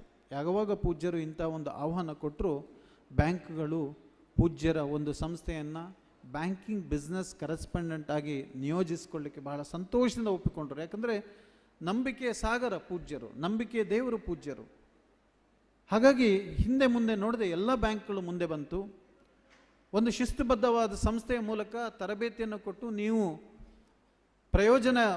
ಪ್ರಯೋಜಕತ್ವವನ್ನು ಮಾಡ್ತಕ್ಕಂಥ ಸ್ವಸಹಾಯ ಸಂಘಗಳಿಗೆ ನಾವು ಖಂಡಿತವಾಗಿಯೂ ಸಾಲ ಕೊಡ್ತೇವೆ ಅಂತ ಇವತ್ತು ದೇಶದ ದಿಗ್ಗಜ ಬ್ಯಾಂಕ್ಗಳು, State Bank of India, Bank of Baroda, IDBI bank, Karnataka Gramin bank, Karnataka bank, Bank of Maharashtra ಇಂತಹ ದಿಗ್ಗಜ ಬ್ಯಾಂಕ್ಗಳು ಮುಂದೆ ಬಂದು ಈ ಒಂದು ದೊಡ್ಡ ಸಂಕಲ್ಪ ತ್ಯಾಗದಿಂದಾಗಿ ಇವತ್ತು ಸುಮಾರು 55 ಲಕ್ಷ ಕುಟುಂಬಗಳು ನೇರವಾಗಿ ಬ್ಯಾಂಕಿನಿಂದ ಅತೀ ಕಡಿಮೆ ಬಡ್ಡಿ ದರದಲ್ಲಿ ಸಾಲ ಸೌಲಭ್ಯನ ಪಡಿತಾ ಇದೆ. 55 ಲಕ್ಷ ಕುಟುಂಬಗಳು, ಒಂದು ಕುಟುಂಬದಲ್ಲಿ 4 ಜನವನ್ನು ಲೆಕ್ಕ ಹಾಕಿದರೂ ಸುಮಾರು 2 ಕೋಟಿ ಜನ ಈ ಒಂದು ಪೂಜ್ಯರ ಒಂದು ಸಂಕಲ್ಪ ತ್ಯಾಗದಿಂದ ಇವತ್ತು ನೇರವಾಗಿ ಸಂಘಗಳ ಮೂಲಕ ಬ್ಯಾಂಕಿಂದ ಸಾಲವನ್ನು ಪಡಿತಾ ಇದ್ದಾರೆ. ಬಹಳ ವಿಶೇಷ ಏನಂದರೆ 1,35,000 ಕೋಟಿ ರೂಪಾಯಿ ಇಲ್ಲಿಯವರೆಗೆ ಬಡವರ ಮನೆಗೆ ಬ್ಯಾಂಕಿಂದ ತಲುಪಿರ್ತಕ್ಕಂಥ ಸಾಲ ಸೌಲಭ್ಯ 14.5% ಹಿಂದೆ 13.5 ಇದೆ. ಬ್ಯಾಂಕಿನದ್ದು RBI ಸ್ವಲ್ಪ ರೇಟ್ ಜಾಸ್ತಿ ಮಾಡಿದಾಗ ಅದು ಹೆಚ್ಚು ಕಡಿಮೆ ಆಗುತ್ತೆ. ಮೊನ್ನೆವರೆಗೆ 13.5 ಇತ್ತು, ಈಗ 14.5 ಆಗಿದೆ. ಅದರಲ್ಲಿ ವಿಶೇಷ ಏನಂದರೆ ಕಡಿತ ಬಡ್ಡಿ ದರ ಅಂತ ಕ್ಯಾಲ್ಕುಲೇಷನ್. ಕಡಿತ ಬಡ್ಡಿ ದರ ಅಂದರೆ ಬ್ಯಾಂಕಲ್ಲಿ ಮರುಪಾವತಿ ಆಗ್ತಿದ್ದಾಗೆ ಅಸಲು ಕಡಿಮೆ ಆಗುತ್ತೆ, ಆ ಅಸಲಿನ ಮೇಲೆ ಬಡ್ಡಿ ದರ ಬೀಳ್ತಕ್ಕಂಥದ್ದು. ಹಾಗಾಗಿ ಯೋಜನೆಯಲ್ಲಿ ಕಡಿತ ಬಡ್ಡಿ ದರ ಬ್ಯಾಂಕಿನ ಸಾಲ ಸೌಲಭ್ಯ ಇರೋದ್ರಿಂದ 1 ಲಕ್ಷಕ್ಕೆ ಕೇವಲ 7,550 ರೂಪಾಯಿ. ಒಂದು ವರ್ಷಕ್ಕೆ ಒಬ್ಬ ವ್ಯಕ್ತಿ 1 ಲಕ್ಷ ಪಡ್ಕೊಂಡ್ರೆ ಅವನು ನಿವ್ವಳ ಬಡ್ಡಿ ಪಾವತಿ ಮಾಡ್ತಕ್ಕಂಥದ್ದು ಕೇವಲ 7,550 ರೂಪಾಯಿ. ಅಂದರೆ ನೆಟ್ ಇಂಟ್ರೆಸ್ಟ್ ಫ್ಲೋ ಒಂದು 7.55 7.8% ಇರ್ತಕ್ಕಂಥದ್ದು. ಯಾಕಂದರೆ ಅತ್ಯಂತ ಪಾರದರ್ಶಕ ವ್ಯವಸ್ಥೆಯಲ್ಲಿ ಬ್ಯಾಂಕಿಂದ ನೇರವಾಗಿ ಯೋಜನೆಯ BC ವ್ಯವಸ್ಥೆಯಲ್ಲಿ ಸಾಲ ಸೌಲಭ್ಯಗಳು ದೊರಕೋದ್ರಿಂದ ಇದರಿಂದ ಎಂಥ ಚಟುವಟಿಕೆಗಳಾಗಿದೆ, ಎಂಥ ಸಂಪನ್ಮೂಲಗಳು ಕ್ರಿಯೇಟ್ ಆಗಿದೆ.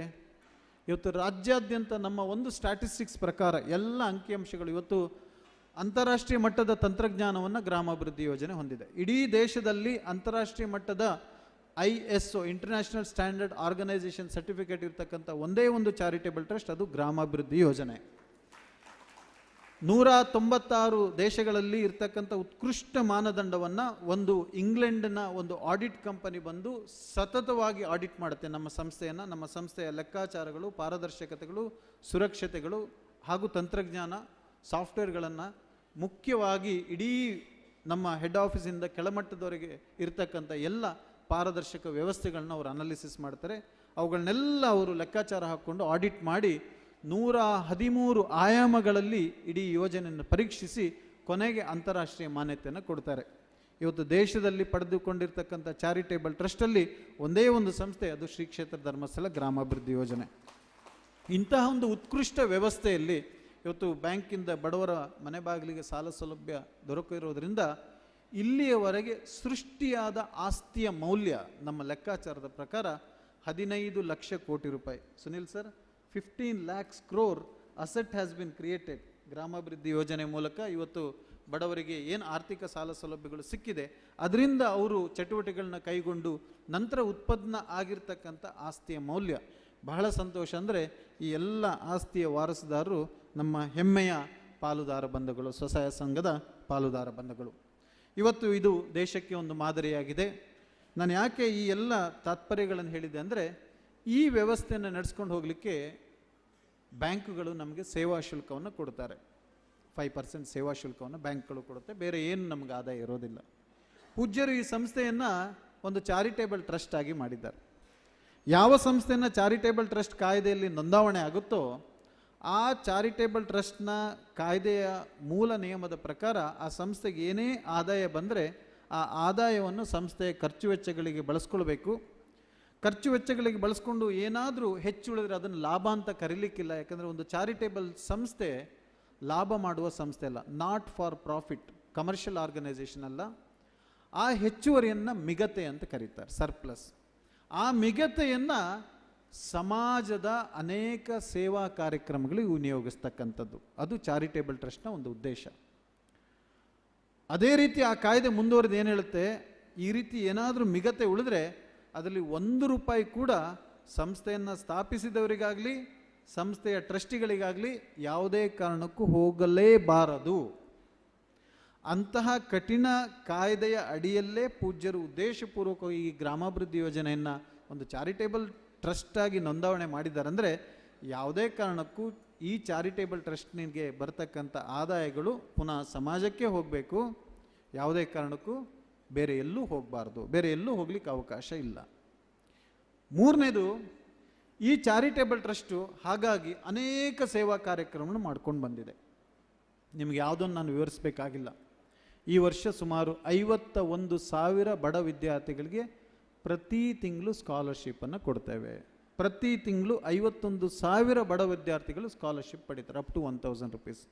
ಇದು ಒಂದು ಕಾರ್ಯಕ್ರಮಕ್ಕೆ ಪೂಜ್ಯರು ಬಜೆಟ್ ಕೊಟ್ಟಿರ್ತಕ್ಕಂಥದ್ದು 45 ಕೋಟಿ ರೂಪಾಯಿ ಒಂದು ಕಾರ್ಯಕ್ರಮಕ್ಕೆ.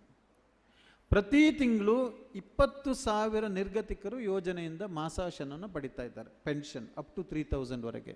ಇದಕ್ಕೆ 15 ಕೋಟಿ ರೂಪಾಯಿ 20 ಕೋಟಿ ರೂಪಾಯಿನ ಪೂಜ್ಯರು ಬಜೆಟನ್ನು ನೀಡಿದ್ದಾರೆ. ಇದು 2 ಕಾರ್ಯಕ್ರಮಗಳಿಗೆ ಸುಮಾರು 65 ಕೋಟಿ ರೂಪಾಯಿ ಆಗುತ್ತೆ. ಇನ್ನುಳಿದ ಕಾರ್ಯಕ್ರಮದ ಬಜೆಟ್ ಹೇಳೋದಿಲ್ಲ, ನೀವೇ ಲೆಕ್ಕಾಚಾರ ಹಾಕ್ಕೊಳ್ಳಿ. ಈ ಸರಿ 1,030 ಟೀಚರ್ಸನ್ನು ನೇಮಕ ಮಾಡಿದ್ದೇವೆ.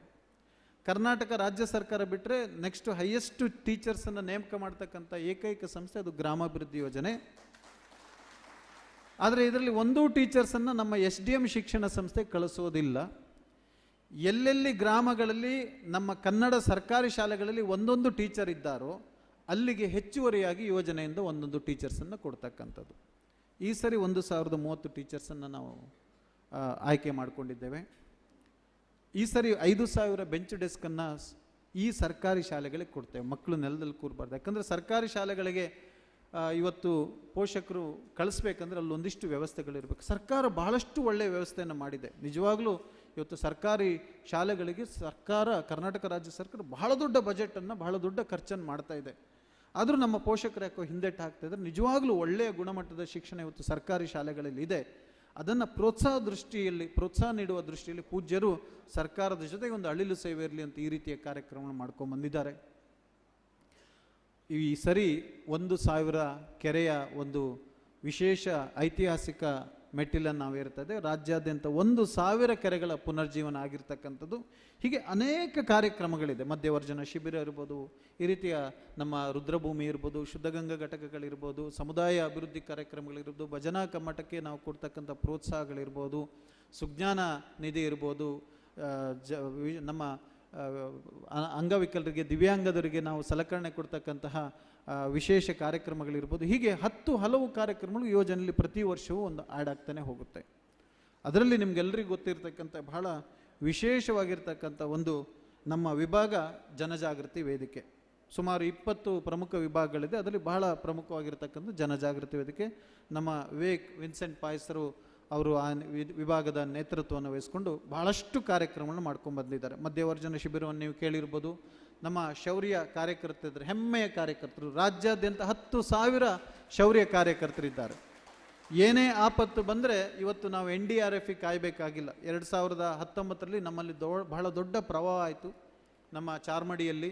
ಅಲ್ಲಿಗೆ ಪೂಜ್ಯರು ವೀಕ್ಷಣೆಗೆ ಹೋದಾಗ ಆಗ ಪೂಜ್ಯರಿಗೆ ಒಂದು ಬಹಳ ಯಾವುದಾದ್ರೂ ಅವರಿಗೆ ಆ ಸ್ಪಾಟಲ್ಲಿ ಒಂದು ಐಡಿಯಾ ಹೊಳೆದು ಬಿಡುತ್ತೆ, ಅದು ಕಾರ್ಯಕ್ರಮ ಆಗಿಬಿಡುತ್ತೆ. ಆ ಸಂದರ್ಭದಲ್ಲಿ ಯೋಚನೆ ಮಾಡಿದ್ದು, ಯಾವುದಾದ್ರೂ ಪ್ರವಾಹ ಬಂದರೆ ಸೈನ್ಯ ಬರಲಿಕ್ಕೆ 3 ದಿನ ಆಗುತ್ತೆ, ಆದರೆ ಅಷ್ಟೊತ್ತಿಗೆ ಬಹಳಷ್ಟು ಆಸ್ತಿ ಪಾಸ್ತಿ ನಷ್ಟವಾಗಿರುತ್ತೆ.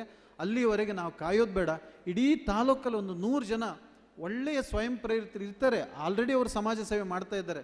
ಅವರನ್ನೇ ನಾವು ಒಳ್ಳೆಯ ತರಬೇತಿ ಕೊಟ್ಟು ಒಂದು ಶಿಸ್ತುಬದ್ಧವಾದ ಒಂದು ವಿಪತ್ತು ನಿರ್ವಹಣಾ ತಂಡವನ್ನು ಮಾಡೋಣ ಅಂತ ಅವತ್ತು ಯೋಚನೆ ಮಾಡಿದ್ರಿಂದ ಇವತ್ತು ರಾಜ್ಯದ 91 ತಾಲೂಕುಗಳಲ್ಲಿ ಸುಮಾರು 10,000 ಶೌರ್ಯ ಸೇವಾಕರ್ತರು ಸೇವೆ ಸಲ್ಲಿಸ್ತಾ ಇದ್ದಾರೆ. ಇಲ್ಲಿ ಹೆಬ್ರಿಯಲ್ಲಿ ಮತ್ತು ಚಾರದಲ್ಲಿ ಬಹಳ ಒಳ್ಳೆಯ ಸೇವೆಯನ್ನು ಸಲ್ಲಿಸ್ತಾ ಇದ್ದಾರೆ.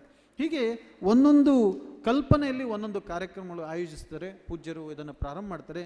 ಇದೆಲ್ಲದಕ್ಕೂ ಕೂಡ ಯೋಜನೆ ಏನು ಕಷ್ಟಪಟ್ಟು ತನ್ನ ಖರ್ಚನ್ನು ಸ್ವಲ್ಪ ಕಡಿಮೆ ಮಾಡಿಕೊಂಡು ಉಳಿಸಿ ಇದನ್ನು ಸಮಾಜಕ್ಕೆ ವಿನಿಯೋಗ ಮಾಡ್ತಕ್ಕಂಥದ್ದು. ಇಲ್ಲಿ ಸ್ವಲ್ಪ ನಮಗೆ ಪ್ರತಿ ವರ್ಷವೂ ಫಂಡ್ ಶಾರ್ಟೇಜ್ ಆಗುತ್ತೆ. ಹಾಗಾಗಿ ಈ ಒಂದು ಶಾರ್ಟೇಜನ್ನು ಯಾರು ತುಂಬ್ತಾರಂದರೆ ಅದನ್ನು ತುಂಬತಕ್ಕಂಥದ್ದು ಪೂಜ್ಯ ಕಾವಂದರು. ಪ್ರತಿ ವರ್ಷ ಪೂಜ್ಯರು ನಮ್ಮ ಯೋಜನೆಗೆ ಬಹಳ ದೊಡ್ಡ ಮೊತ್ತದ ಒಂದು ದಾನವನ್ನು ಮಾಡ್ತಾರೆ. ಆ ಬಜೆಟ್ನಿಂದ ಕೂಡ ನಾವು ಇಂಥ ಸಮಾಜಮುಖಿ ಕಾರ್ಯಕ್ರಮವನ್ನು ಕೈಗೊಳ್ಳಲಿಕ್ಕೆ ಸಾಧ್ಯ ಆಗ್ತಿದೆ. ಬಂಧುಗಳೇ, ಇವತ್ತಿನ ಬಹಳ ಪ್ರಮುಖವಾದ ಕಾರ್ಯಕ್ರಮ ಲಕ್ಷ ವೃಕ್ಷ ನಾಟಿ. ಶಾಸಕರು ಅನೇಕ ಗಣ್ಯ ವ್ಯಕ್ತಿಗಳು ಈ ಕಾರ್ಯಕ್ರಮಕ್ಕೆ ಬಂದಿದ್ದಾರೆ. ಯಾಕಂದರೆ ಇವತ್ತು ಸಸ್ಯ ಯಜ್ಞಕ್ಕಿಂತ, ಪ್ರಕೃತಿ ಯಜ್ಞಕ್ಕಿಂತ ದೊಡ್ಡ ಯಜ್ಞ ಇನ್ನೊಂದಿಲ್ಲ ಅಂತ ಹೇಳ್ತಾರೆ. ಯಾಕಂದರೆ ಪಂಚಭೂತಗಳು ಒಂದು ಸಮಷ್ಟಿಯ ಸ್ವರೂಪ ಆಗಿರ್ತಕ್ಕಂಥ ಈ ಪ್ರಕೃತಿಯನ್ನು ನಾವು ಆರಾಧಿಸುವುದಕ್ಕೆ ಯಾವುದೇ ಪೂಜೆ ಪುನಸ್ಕಾರಗಳು ಬೇಕಾಗಿಲ್ಲ.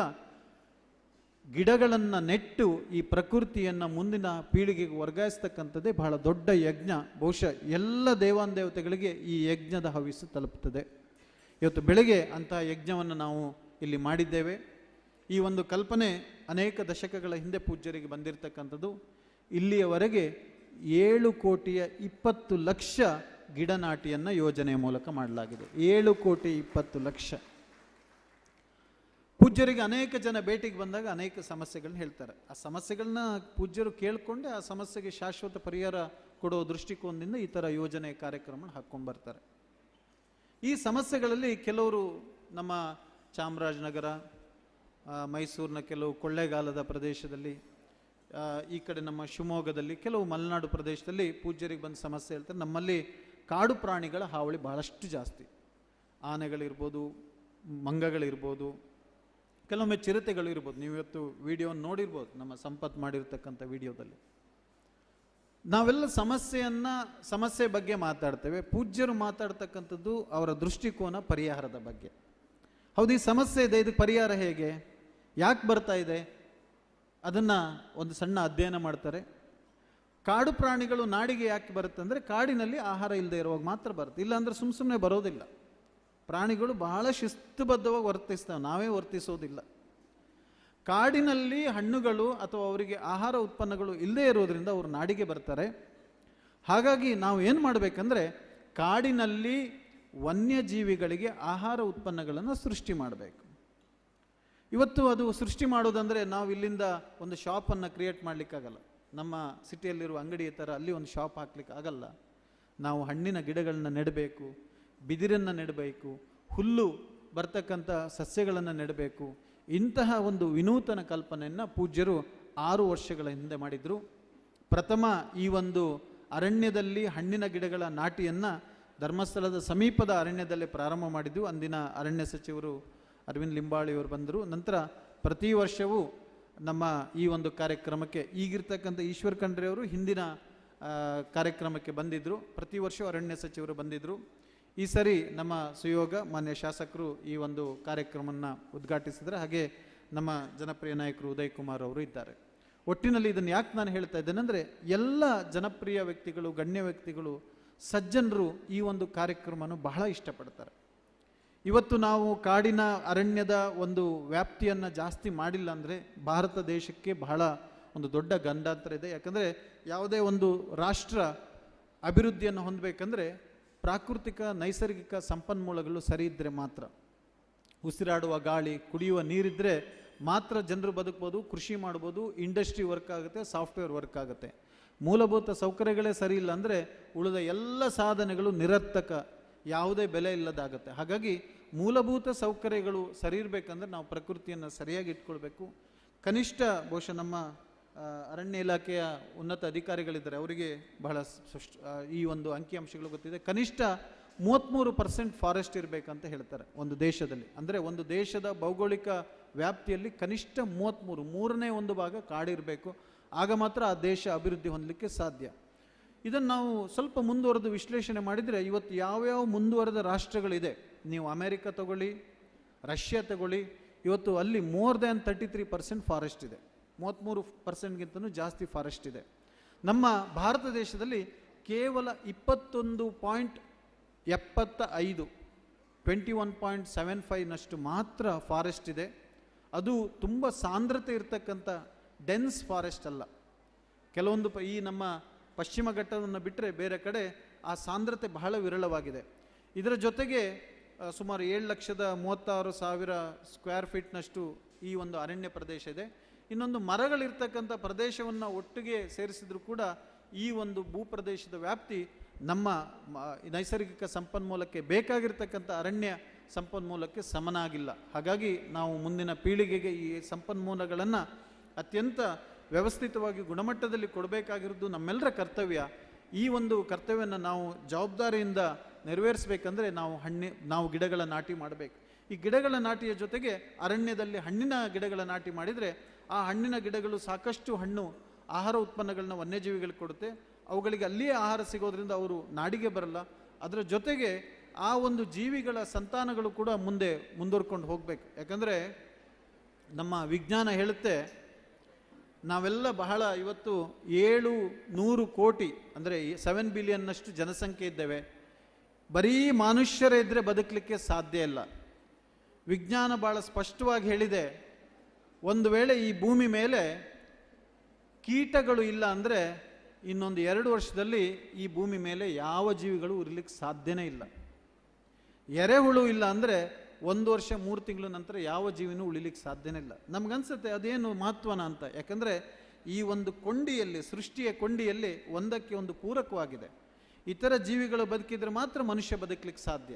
ಒಂದು ಎರೆಹುಳು ನಾಳೆ ನಾಶ ಆಯ್ತಂದರೆ ಇಡೀ ಜೀವ ಸಂಕುಲನೇ ನಾಶ ಆಗ್ತಕ್ಕಂಥದ್ದು ಸಾಧ್ಯತೆ ಬಹಳ ಸ್ಪಷ್ಟವಾಗಿದೆ ಅಂತ ಇವತ್ತು ವಿಜ್ಞಾನ ಹೇಳುತ್ತೆ. ಹಾಗಾಗಿ ನಮ್ಮ ಎಲ್ಲ ಜೀವ ಸಂಕುಲಗಳನ್ನು, ಆ ಸಂತತಿಗಳನ್ನು ರಕ್ಷಿಸುವುದು ಕೂಡ ನಮ್ಮ ಒಂದು ಆದ್ಯ ಕರ್ತವ್ಯ. ಇದಕ್ಕೆ ಒಂದು ಪ್ರೇರಣೆಯಾಗಿ ಗ್ರಾಮಾಭಿವೃದ್ಧಿ ಯೋಜನೆ ಪ್ರತಿ ವರ್ಷ 1,00,000 ಗಿಡ, ಹಣ್ಣಿನ ಗಿಡಗಳನ್ನು ನಾಟಿ ಮಾಡ್ತಕ್ಕಂಥದ್ದು, ಸಾಮಾಜಿಕ ಅರಣ್ಯೀಕರಣದಲ್ಲಿ ಇತರ ಗಿಡಗಳ ನಾಟಿಗಳನ್ನು ಮಾಡ್ತಕ್ಕಂಥದ್ದು ಮಾಡ್ಕೊಂಡ್ಬಂದಿದ್ದೇವೆ. ಇವತ್ತು ಬಹಳ ವಿಶೇಷವಾಗಿ ನಮ್ಮ ಹೆಬ್ರಿಯಿಂದ ಈ ಕಾರ್ಯಕ್ರಮಕ್ಕೆ ಚಾಲನೆ ಕೊಟ್ಟಿದ್ದೇವೆ. ಇವತ್ತಿಂದ ರಾಜ್ಯಾದ್ಯಂತ ಏಕಕಾಲದಲ್ಲಿ ನಿರಂತರವಾಗಿ ಇನ್ನೊಂದು 2 ವಾರಗಳ ಕಾಲ ಈ ನಾಟಿ ನಡೆಯುತ್ತೆ. ಹಾಗಾಗಿ ಬಹಳ ಸಂತೋಷ. ಹೆಬ್ರಿ ಪಶ್ಚಿಮ ಘಟ್ಟದ ತಪ್ಪಲಿನಲ್ಲಿರ್ತಕ್ಕಂಥ ಬಹಳ ಪ್ರಸಿದ್ಧಿ ಪಡೆದಕ್ಕಂಥ ಒಳ್ಳೆಯ ಸಾಂಸ್ಕೃತಿಕ ನಗರಿ, ಕೃಷಿ ನಗರಿ, ಒಳ್ಳೆಯ ಸಜ್ಜನರು ಕೂಡಿರ್ತಕ್ಕಂಥ ಈ ನಗರ, ಈ ಒಂದು ಊರು ಇವತ್ತು ನಮ್ಮ ರಾಜ್ಯಕ್ಕೆ ಒಂದು ಈ 1,00,000 ಗಿಡ ನಾಟಿಯ ಈ ವರ್ಷದ ಪ್ರಾರಂಭೋತ್ಸವಕ್ಕೆ ಪ್ರೇರಣೆಯಾಗಿದೆ. ಈ ಕಾರ್ಯಕ್ರಮಕ್ಕೆ ಆಗಮಿಸಿದ ಗಣ್ಯರನ್ನ ಇನ್ನೊಮ್ಮೆ ನಾನು ವಂದಿಸಿಕೊಳ್ಳುತ್ತಾ, ಈ ಕಾರ್ಯಕ್ರಮಕ್ಕೆ ಸಹಕರಿಸಿದ ಕಳೆದ 1 ವಾರದಿಂದ ತಯಾರಿ ನಡೆಸಿರ್ತಕ್ಕಂಥ ಎಲ್ಲ ನಮ್ಮ ಒಕ್ಕೂಟದ ಪದಾಧಿಕಾರಿಗಳಿಗೂ, ನಮ್ಮ ಸ್ವಸಹಾಯ ಸಂಘದ ಪಾಲುದಾರ ಬಂಧುಗಳಿಗೂ, ಶೌರ್ಯ ಕಾರ್ಯಕರ್ತರಿಗೂ ಇನ್ನೊಮ್ಮೆ ಅಭಿನಂದನೆ ಸಲ್ಲಿಸ್ತಾ ಎಲ್ರಿಗೂ ನಮಸ್ಕಾರ. Thank you. ಆಶಯ ಮಾತುಗಳನ್ನಾಡಿದ ಕಾರ್ಯನಿರ್ವಾಹಕ ನಿರ್ದೇಶಕರಿಗೆ ಅಭಿನಂದನೆಗಳು. ದೀಪವನ್ನು ಉದ್ದೀಪನ ಮಾಡೋದ್ರ ಮೂಲಕ ರಾಜ್ಯ ಮಟ್ಟದ 1,00,000 ವೃಕ್ಷ ಗಿಡಗಳ ನಾಟಿಗೆ ಚಾಲನೆ ನೀಡಿದ ಜನಪ್ರಿಯ ಶಾಸಕರಾದ ಶ್ರೀ ವಿ ಸುನಿಲ್ ಕುಮಾರ್ ಅವರು ಉದ್ಘಾಟನಾ ಮಾತುಗಳನ್ನಾಡಬೇಕಾಗಿ ವಿನಂತಿ. ಸಮಾರಂಭದ ಅಧ್ಯಕ್ಷತೆಯನ್ನು ವಹಿಸಿರುವಂತಹ ಗೌರವಾನ್ವಿತ ನೀರೇ ಕೃಷ್ಣ ಶೆಟ್ರೆ, ವೇದಿಕೆಯ ಮೇಲಿರುವಂತಹ ಎಲ್ಲ ಹಿರಿಯ ಅಧಿಕಾರಿಗಳೇ, ಗಣ್ಯರೇ, ಸಮಾರಂಭದಲ್ಲಿ ಭಾಗವಹಿಸಿರುವಂತಹ ಎಲ್ಲ ಆತ್ಮೀಯ ಬಂಧುಗಳೇ, ಪೂಜ್ಯ ಕಾವಂದರ ಪರಿಕಲ್ಪನೆಯಂತೆ 1,00,000 ವೃಕ್ಷ ಗಿಡಗಳ ನಾಟಿಯ ಕಾರ್ಯಕ್ರಮ ಒಂದು ವಿಶೇಷವಾದಂಥ ಜಾಗೃತಿಯನ್ನು ಕರ್ನಾಟಕದಲ್ಲಿ ನಿರ್ಮಾಣ ಮಾಡಿದೆ. ಈಗಾಗಲೇ ಅನಿಲ್ ಕುಮಾರ್ ಉಲ್ಲೇಖ ಮಾಡಿದಂತೆ ಗ್ರಾಮಾಭಿವೃದ್ಧಿ ಯೋಜನೆಯ ಚಟುವಟಿಕೆಗಳು ನೂರಾರು ಆಯಾಮಗಳನ್ನು ತೆಗೆದುಕೊಂಡು ನಮ್ಮ ಮನೆಗಳ ಮುಂದೆ, ನಮ್ಮ ಗ್ರಾಮಗಳಲ್ಲಿ, ನಮ್ಮ ನಡುವೆ ಕೆಲಸ ಕಾರ್ಯಗಳನ್ನು ಮಾಡ್ತಾ ಇದೆ. ಗ್ರಾಮಾಭಿವೃದ್ಧಿಯ ಕಾರ್ಯ ಕೇವಲ ಸ್ವಸಹಾಯ ಸಂಘಗಳಿಗೆ ಸಾಲಗಳನ್ನು ಕೊಡುವಂಥದ್ದು, ಅದನ್ನು ವಾಪಸ್ ತೆಗೆದುಕೊಳ್ಳೋದು ಅಷ್ಟಕ್ಕೆ ಸೀಮಿತ ಆಗಲಿಲ್ಲ. ಎಲ್ಲ ಆಯಾಮಗಳನ್ನು ಕಣ್ಮುಂದೆ ಇಟ್ಟುಕೊಂಡು 10 ರೀತಿಯಾದಂಥ ಸಾಮಾಜಿಕ ಪರಿವರ್ತನೆಯ ಕಾರ್ಯದಲ್ಲಿ ಪೂಜ್ಯ ಕಾವಂದರ ನೇತೃತ್ವದಲ್ಲಿ ಗ್ರಾಮಾಭಿವೃದ್ಧಿ ಯೋಜನೆ ಕೆಲಸ ಕಾರ್ಯಗಳನ್ನು ಮಾಡ್ತಾ ಇದೆ. ಒಂದು ಸರ್ಕಾರ ಯಾವುದನ್ನು ಮಾಡಲಿಕ್ಕೆ ಸಾಧ್ಯ ಇಲ್ವೋ, ಅಥವಾ ಒಂದು ಸರ್ಕಾರದ ರೀತಿಯಲ್ಲಿಯೇ ಜನರ ವಿಶ್ವಾಸವನ್ನು ತೆಗೆದುಕೊಂಡು ಯಾವ ರೀತಿ ಕೆಲಸ ಕಾರ್ಯಗಳನ್ನು ಮಾಡಬಹುದು ಅಂತನ್ಲಿಕ್ಕೆ ಗ್ರಾಮಾಭಿವೃದ್ಧಿ ಯೋಜನೆ ಒಂದು ಜೀವಂತವಾದಂಥ ಉದಾಹರಣೆ ಅಂತ ನಾನು ಅಂದ್ಕೊಳ್ತೇನೆ. ಆ ರೀತಿಯಾದಂಥ ಒಂದು ದೊಡ್ಡ ಕಾರ್ಯವನ್ನು ಕಳೆದ 16 ವರ್ಷಗಳಿಂದ ನಮ್ಮ ನಡುವೆ ಕೆಲಸ ಕಾರ್ಯಗಳನ್ನು ಮಾಡ್ತಾ ಬಂದಿದ್ದಾರೆ. ಇವತ್ತು ಅದರ ಮತ್ತೊಂದು ಸೇರ್ಪಡೆ 1,00,000 ವೃಕ್ಷಗಳ ನಡುವೆ ಗಿಡಗಳನ್ನು ನೆಡಬೇಕು ಅನ್ನುವಂಥ ಪರಿಕಲ್ಪನೆಯನ್ನು ಈ ಹಿಂದೆ ಅರವಿಂದ್ ಲಿಂಬಾವಳಿಯವರು ಅರಣ್ಯ ಸಚಿವರಾಗಿದ್ದಾಗ ಅವರ ಜೊತೆಗೆ ಮಾತುಕತೆಯನ್ನು ಮಾಡಿ ಆರಂಭ ಮಾಡಿದಂಥ ಈ ಕಾರ್ಯ ಕಳೆದ 4 ವರ್ಷಗಳಿಂದ ನಿರಂತರವಾಗಿ ನಡೀತಾ ಬಂದಿದೆ. ನೀರು ಮತ್ತು ಪರಿಸರ ಇದೆರಡನ್ನ ಕಾಪಾಡಿಕೊಳ್ಬೇಕಾಗಿರುವಂಥದ್ದು ನಮ್ಮೆಲ್ಲರದು ಕೂಡ ಹೊಣೆ ಇದೆ. ಅಭಿವೃದ್ಧಿಯ ವೇಗದಲ್ಲಿ ನಮಗೆ ಗೊತ್ತಿಲ್ಲದಂತೆ ಈ 2 ಸಂಗತಿಗಳನ್ನು ಮರಿತಾ ಇದ್ದೇವೆ. ಪರಿಸರದ ಬಗ್ಗೆಯೂ ಕೂಡ ನಮಗೆ ಕಾಳಜಿ ಇಲ್ಲ, ನೀರಿನ ಸಂರಕ್ಷಣೆ ಅಥವಾ ನೀರಿನ ಸಂಗ್ರಹ ಇದರ ಬಗ್ಗೆಯೂ ಕೂಡ ನಮಗೆ ಯಾರಿಗೂ ಕೂಡ ಕಾಳಜಿ ಇಲ್ಲ.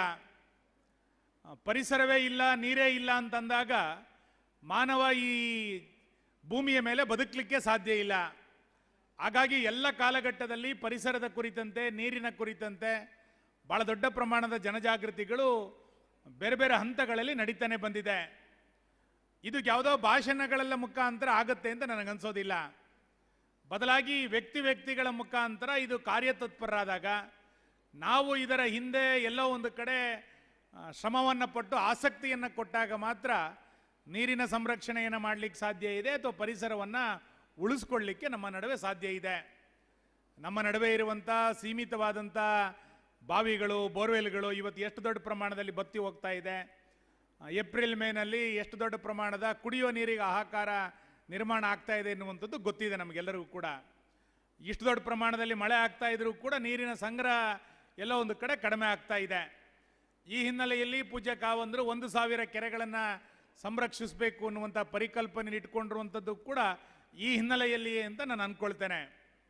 ಇನ್ನೊಂದು ಪರಿಸರದ ಕುರಿತಂತೆ ನಾವು ಇಲ್ಲಿ ಕೂತಿರುವಂಥ ನಾವೆಲ್ಲರೂ ಕೂಡ ಪ್ರಾಥಮಿಕ ಶಾಲೆಯಲ್ಲಿ ಹೋಗ್ತಾ ಇದ್ದಾಗಲೂ ಕೂಡ ವನ ಮಹೋತ್ಸವ ಇತ್ತು. ಈಗಲೂ ಕೂಡ ವಿಶ್ವ ಪರಿಸರ ದಿನ ಅಂತೇಳಿ ಜೂನ್ 5ನೇ ತಾರೀಕಿನ ಆಚರಣೆ ಮಾಡ್ತಾ ವರ್ಷಪೂರ್ತಿ ಕಾರ್ಯಕ್ರಮಗಳು ಇಲಾಖೆ ಮತ್ತು ಬೇರೆ ಬೇರೆ ಸಂಘ ಸಂಸ್ಥೆಗಳು ಮಾಡ್ತಾನೆ ಇದೆ. ಹಾಗಂತೇಳಿ ಅವತ್ತಿನಿಂದ ವನ ಮಹೋತ್ಸವ ನಡೀತಾ ಇದೆ. ಇವತ್ತಿನ 25 ವರ್ಷದ ನಂತರವೂ ಕೂಡ ಗಿಡಗಳ ಸಂಖ್ಯೆ ಜಾಸ್ತಿ ಆಗಿದೆಯಾ, ಕಾಡುಗಳ ಸಂಖ್ಯೆ ಜಾಸ್ತಿ ಆಗಿದೆಯಾ ಅಂತ ಕೇಳಿದರೆ ನಮಗೆ ನಾವೇ ಒಪ್ಕೊಳ್ತೇವೆ, ಕಡಿಮೆ ಆಗಿಲ್ಲ. ಅನಿಲ್ ಕುಮಾರ್ 33% ಕಾಡಿರಬೇಕು ಅನ್ನೋದನ್ನು ಸರ್ಕಾರಿ ಲೆಕ್ಕದಲ್ಲಿ ಉಲ್ಲೇಖ ಮಾಡಿದರು. ನಮ್ಮ ನಡುವೆ ಇರುವಂಥ ಪರಿಸರವನ್ನು, ಮರಗಿಡಗಳನ್ನು ಎಷ್ಟು ದೊಡ್ಡ ಪ್ರಮಾಣದಲ್ಲಿ ನಾಶ ಮಾಡ್ತಾ ಬಂದ್ವಿ. ಅಭಿವೃದ್ಧಿಗೆ ಮರಗಳನ್ನು ಕಡಿಬೇಕಾಗಿದೆ, ಅನಿವಾರ್ಯ ಇದೆ. ಆದರೆ ಅಷ್ಟೇ ದೊಡ್ಡ ಪ್ರಮಾಣದಲ್ಲಿ ಗಿಡಗಳನ್ನು ನಡ್ತಾ ಇದ್ದೀವಾ, ಸಂರಕ್ಷಿಸ್ತಾ ಇದೆಯಾ ಅಂತ ಕೇಳಿದರೆ ಎಲ್ಲೋ ಒಂದು ಕಡೆ ಇದು ಪ್ರಶ್ನಾರ್ಥಕ ಚಿಹ್ನವಾಗಿ ಉಳಿತಾ ಇದೆ. ಈ ಹಿನ್ನೆಲೆಯಲ್ಲಿ ಪೂಜ್ಯ ಕಾವಂದರ ನೇತೃತ್ವದಲ್ಲಿ 5 ಲಕ್ಷ ಗಿಡಗಳನ್ನು ಈಗಾಗಲೇ ನೆಟ್ಟಿದ್ದಾರೆ ಎನ್ನುವಂಥದ್ದು ಒಂದು ದೊಡ್ಡ ಪರಿವರ್ತನೆಯ ಹೆಜ್ಜೆ ಅಂತ ನಾನು ಅಂದ್ಕೊಳ್ತೇನೆ.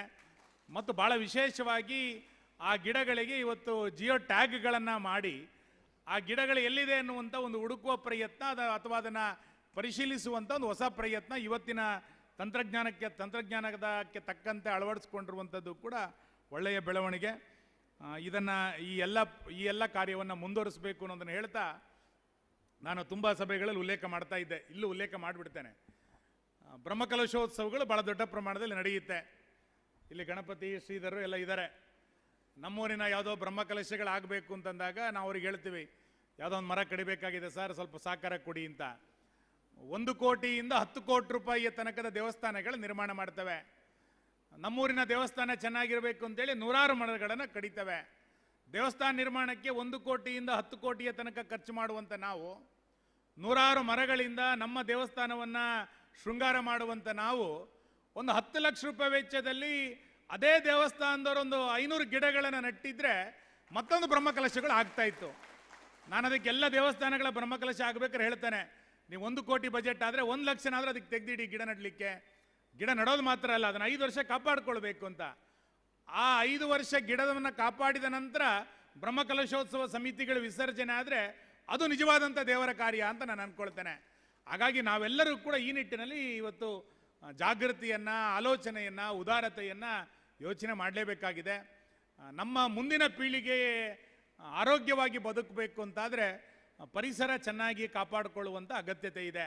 ಆ ಹಿನ್ನೆಲೆಯಲ್ಲಿ ಇವತ್ತು ಪೂಜ್ಯ ಕಾವಂದರ ಈ ಕಾರ್ಯ ಅದು ಕೇವಲ ಧರ್ಮಸ್ಥಳ ಗ್ರಾಮಾಭಿವೃದ್ಧಿ ಯೋಜನೆಯ ಕಾರ್ಯ ಅಂತ ಅಂದ್ಕೊಳ್ಳದಲೆ ಇದು ನಮ್ಮೆಲ್ಲರ ಕಾರ್ಯ ಅಂತ ಅಂದ್ಕೊಂಡು ನಮ್ಮ ದೇಶದ ನೈಸರ್ಗಿಕ ಸಂಪನ್ಮೂಲವನ್ನು, ಅರಣ್ಯ ಸಂಪನ್ಮೂಲವನ್ನು, ಜಲ ಸಂಪನ್ಮೂಲವನ್ನು ಉಳಿಸುವಂಥ, ಬೆಳೆಸುವಂಥ, ಅದನ್ನು ಇನ್ನಷ್ಟು ವಿಸ್ತರಿಸುವಂಥ ಕಾರ್ಯವನ್ನು ನಾವೆಲ್ಲರೂ ಕೂಡ ಒಟ್ಟಾಗಿ ಮಾಡೋಣ ಅನ್ನುವಂಥ ವಿನಂತಿಯನ್ನು ಮಾಡಿ ಬಂದಂಥ ನಿಮ್ಮೆಲ್ಲರಿಗೂ ಕೂಡ ಅಭಿನಂದನೆಗಳು. ನಮಸ್ಕಾರ. ಈ ಕಾರ್ಯಕ್ರಮವನ್ನು ಉದ್ದೀಪನ ಮಾಡಿ ನಮಗೆಲ್ಲರಿಗೂ ಮಾರ್ಗದರ್ಶನ ನೀಡಿದ ಮಾನ್ಯ ಶಾಸಕರಿಗೆ ಅಭಿನಂದನೆಗಳನ್ನು ಸಲ್ಲಿಸುತ್ತಾ ವಿವಿಧ ಬಗೆಯ ಸಸಿಗಳನ್ನು ವಿತರಣೆ ಮಾಡಿದ ಕುಂದಾಪುರ ವೃತ್ತದ ಉಪ ಅರಣ್ಯ ಸಂರಕ್ಷಣಾಧಿಕಾರಿಗಳಾದಂತಹ ಶ್ರೀ ಕೆ ಗಣಪತಿ IFS ಇವರು ಶುಭ ಹಾರೈಕೆ ಮಾತುಗಳನ್ನು ಆಡಬೇಕಾಗಿ ವಿನಂತಿ.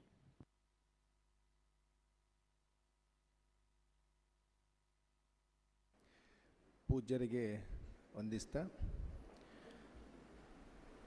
ವೇದಿಕೆ ಮೇಲೆ ಆಸೀನರಾಗಿರ್ತಕ್ಕಂಥ ಎಲ್ಲ ಗಣ್ಯರಿಗೂ ನಮಸ್ಕರಿಸ್ತಾ ಇಲ್ಲಿ ಆಗಮಿಸಿರ್ತಕ್ಕಂಥ ಎಲ್ಲರಿಗೂ ನಮಸ್ಕಾರ ಮಾಡ್ತಾ ನಾವೊಂದು 4 ಮಾತುಗಳನ್ನು ನಾನು ಪರಿಸರ ಮತ್ತು ನೈಸರ್ಗಿಕ ಸಂರಕ್ಷಣೆ ಈ ವಿಚಾರವಾಗಿ ಮಾತಾಡಲಿಕ್ಕೆ ಇಷ್ಟಪಡ್ತೇನೆ. ಸ್ನೇಹಿತರೆ, ನಾವು ಪಾಶ್ಚಿಮಾತ್ಯ ದೇಶಗಳಿಗೆ ಕಂಪೇರ್ ಮಾಡಿದ್ರೆ ಒಂದು 50 ವರ್ಷ ನಾವು ಹಿಂದಿರ್ಬೋದು ಅಭಿವೃದ್ಧಿಯಲ್ಲಿ.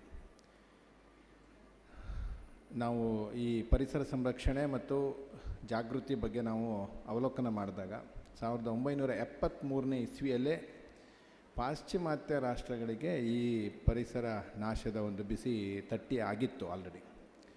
ಅದಕ್ಕೆ ಸ್ಟಾಕ್ಹೋಮ್ ಕನ್ವೆನ್ಷನ್ ಅಂತ ಮಾಡ್ತಾರೆ, ಕಾನ್ಫರೆನ್ಸ್ ಆಫ್ ಪಾರ್ಟೀಸ್ ಅಂತೇಳಿ. ಸುಮಾರು 143 ದೇಶಗಳ ವಿವಿಧ ಚಿಂತಕರು, ಆಮೇಲೆ ಪೊಲಿಟಿಷಿಯನ್ಸು ಎಲ್ಲರೂ ಕೂಡ ಅಲ್ಲಿ ಸೇರಿಬಿಟ್ಟು ಒಂದು ಪರಿಸರ ಸಂರಕ್ಷಣೆ ಬಗ್ಗೆ ಒಂದು ಚಿಂತನೆ ನಡೀತದೆ. ಆವಾಗ ನಮಗೆ ಇನ್ನೂ ನಮ್ಮ ಭಾರತ ದೇಶದವರಿಗೆ ಮತ್ತು ಇನ್ನೂ ಹಿಂದುಳಿದ ದೇಶಗಳಿಗೆ ಅಥವಾ ಅಭಿವೃದ್ಧಿ ಪಥದಲ್ಲಿ ಇರ್ತಕ್ಕಂಥ ದೇಶಗಳಿಗೆ ಅದು ಒಂದು ಹೊಸ ಕಾನ್ಸೆಪ್ಟು. ಯಾಕಂದರೆ ನಾವೆಲ್ಲರೂ ಫುಡ್ ಸೆಕ್ಯೂರಿಟಿ, ಆಹಾರ ಭದ್ರತೆಯೇ ನಮಗೆ ಇರಲಿಲ್ಲ. ಇನ್ನು ಆಹಾರ ಭದ್ರತೆ, ಇನ್ನು ಸೋಷಿಯಲ್ ಸೆಕ್ಯೂರಿಟಿ ಬಗ್ಗೆ ಕೂಡ ಚಿಂತನೆ ನಡೆಸಬೇಕಾದ ಪರಿಸ್ಥಿತಿಯಲ್ಲಿ ಇದ್ವಿ ನಾವು. ನಮಗೆ ಒಂದು ಆಹಾರನೇ ಒಂದು ಕೊರತೆಯಾಗಿರ್ತಕ್ಕಂಥ ಕಾಲದಲ್ಲಿ ಆವಾಗಿದ್ವಿ. ಆವಾಗ ನಾವು ಯಾಕೆ ಆ ಕಾರ್ಯದಲ್ಲಿ ತೊಡಗಬೇಕು ಅಂತಕ್ಕಂಥ ಒಂದು, ಅಥವಾ ನಾವು ಯಾಕೆ ಈ ಕಾರ್ಯದಲ್ಲಿ ತೊಡಕೋಬೇಕು ಅಂತಕ್ಕಂಥ ಒಂದು ಮನಸ್ಥಿತಿಯಲ್ಲೇ ನಾವಿರಲಿಲ್ಲ. ಯಾಕಂದರೆ ನಮಗೆ ಅದರದ್ದು ಅವಶ್ಯಕತೆ ಇರಲಿಲ್ಲ ಮತ್ತು ಅದರದ್ದು ಒಂದು ವಾತಾವರಣದ ಬಿಸಿ ನಮಗಿನ್ನೂ ತಗಲಿರಲಿಲ್ಲ.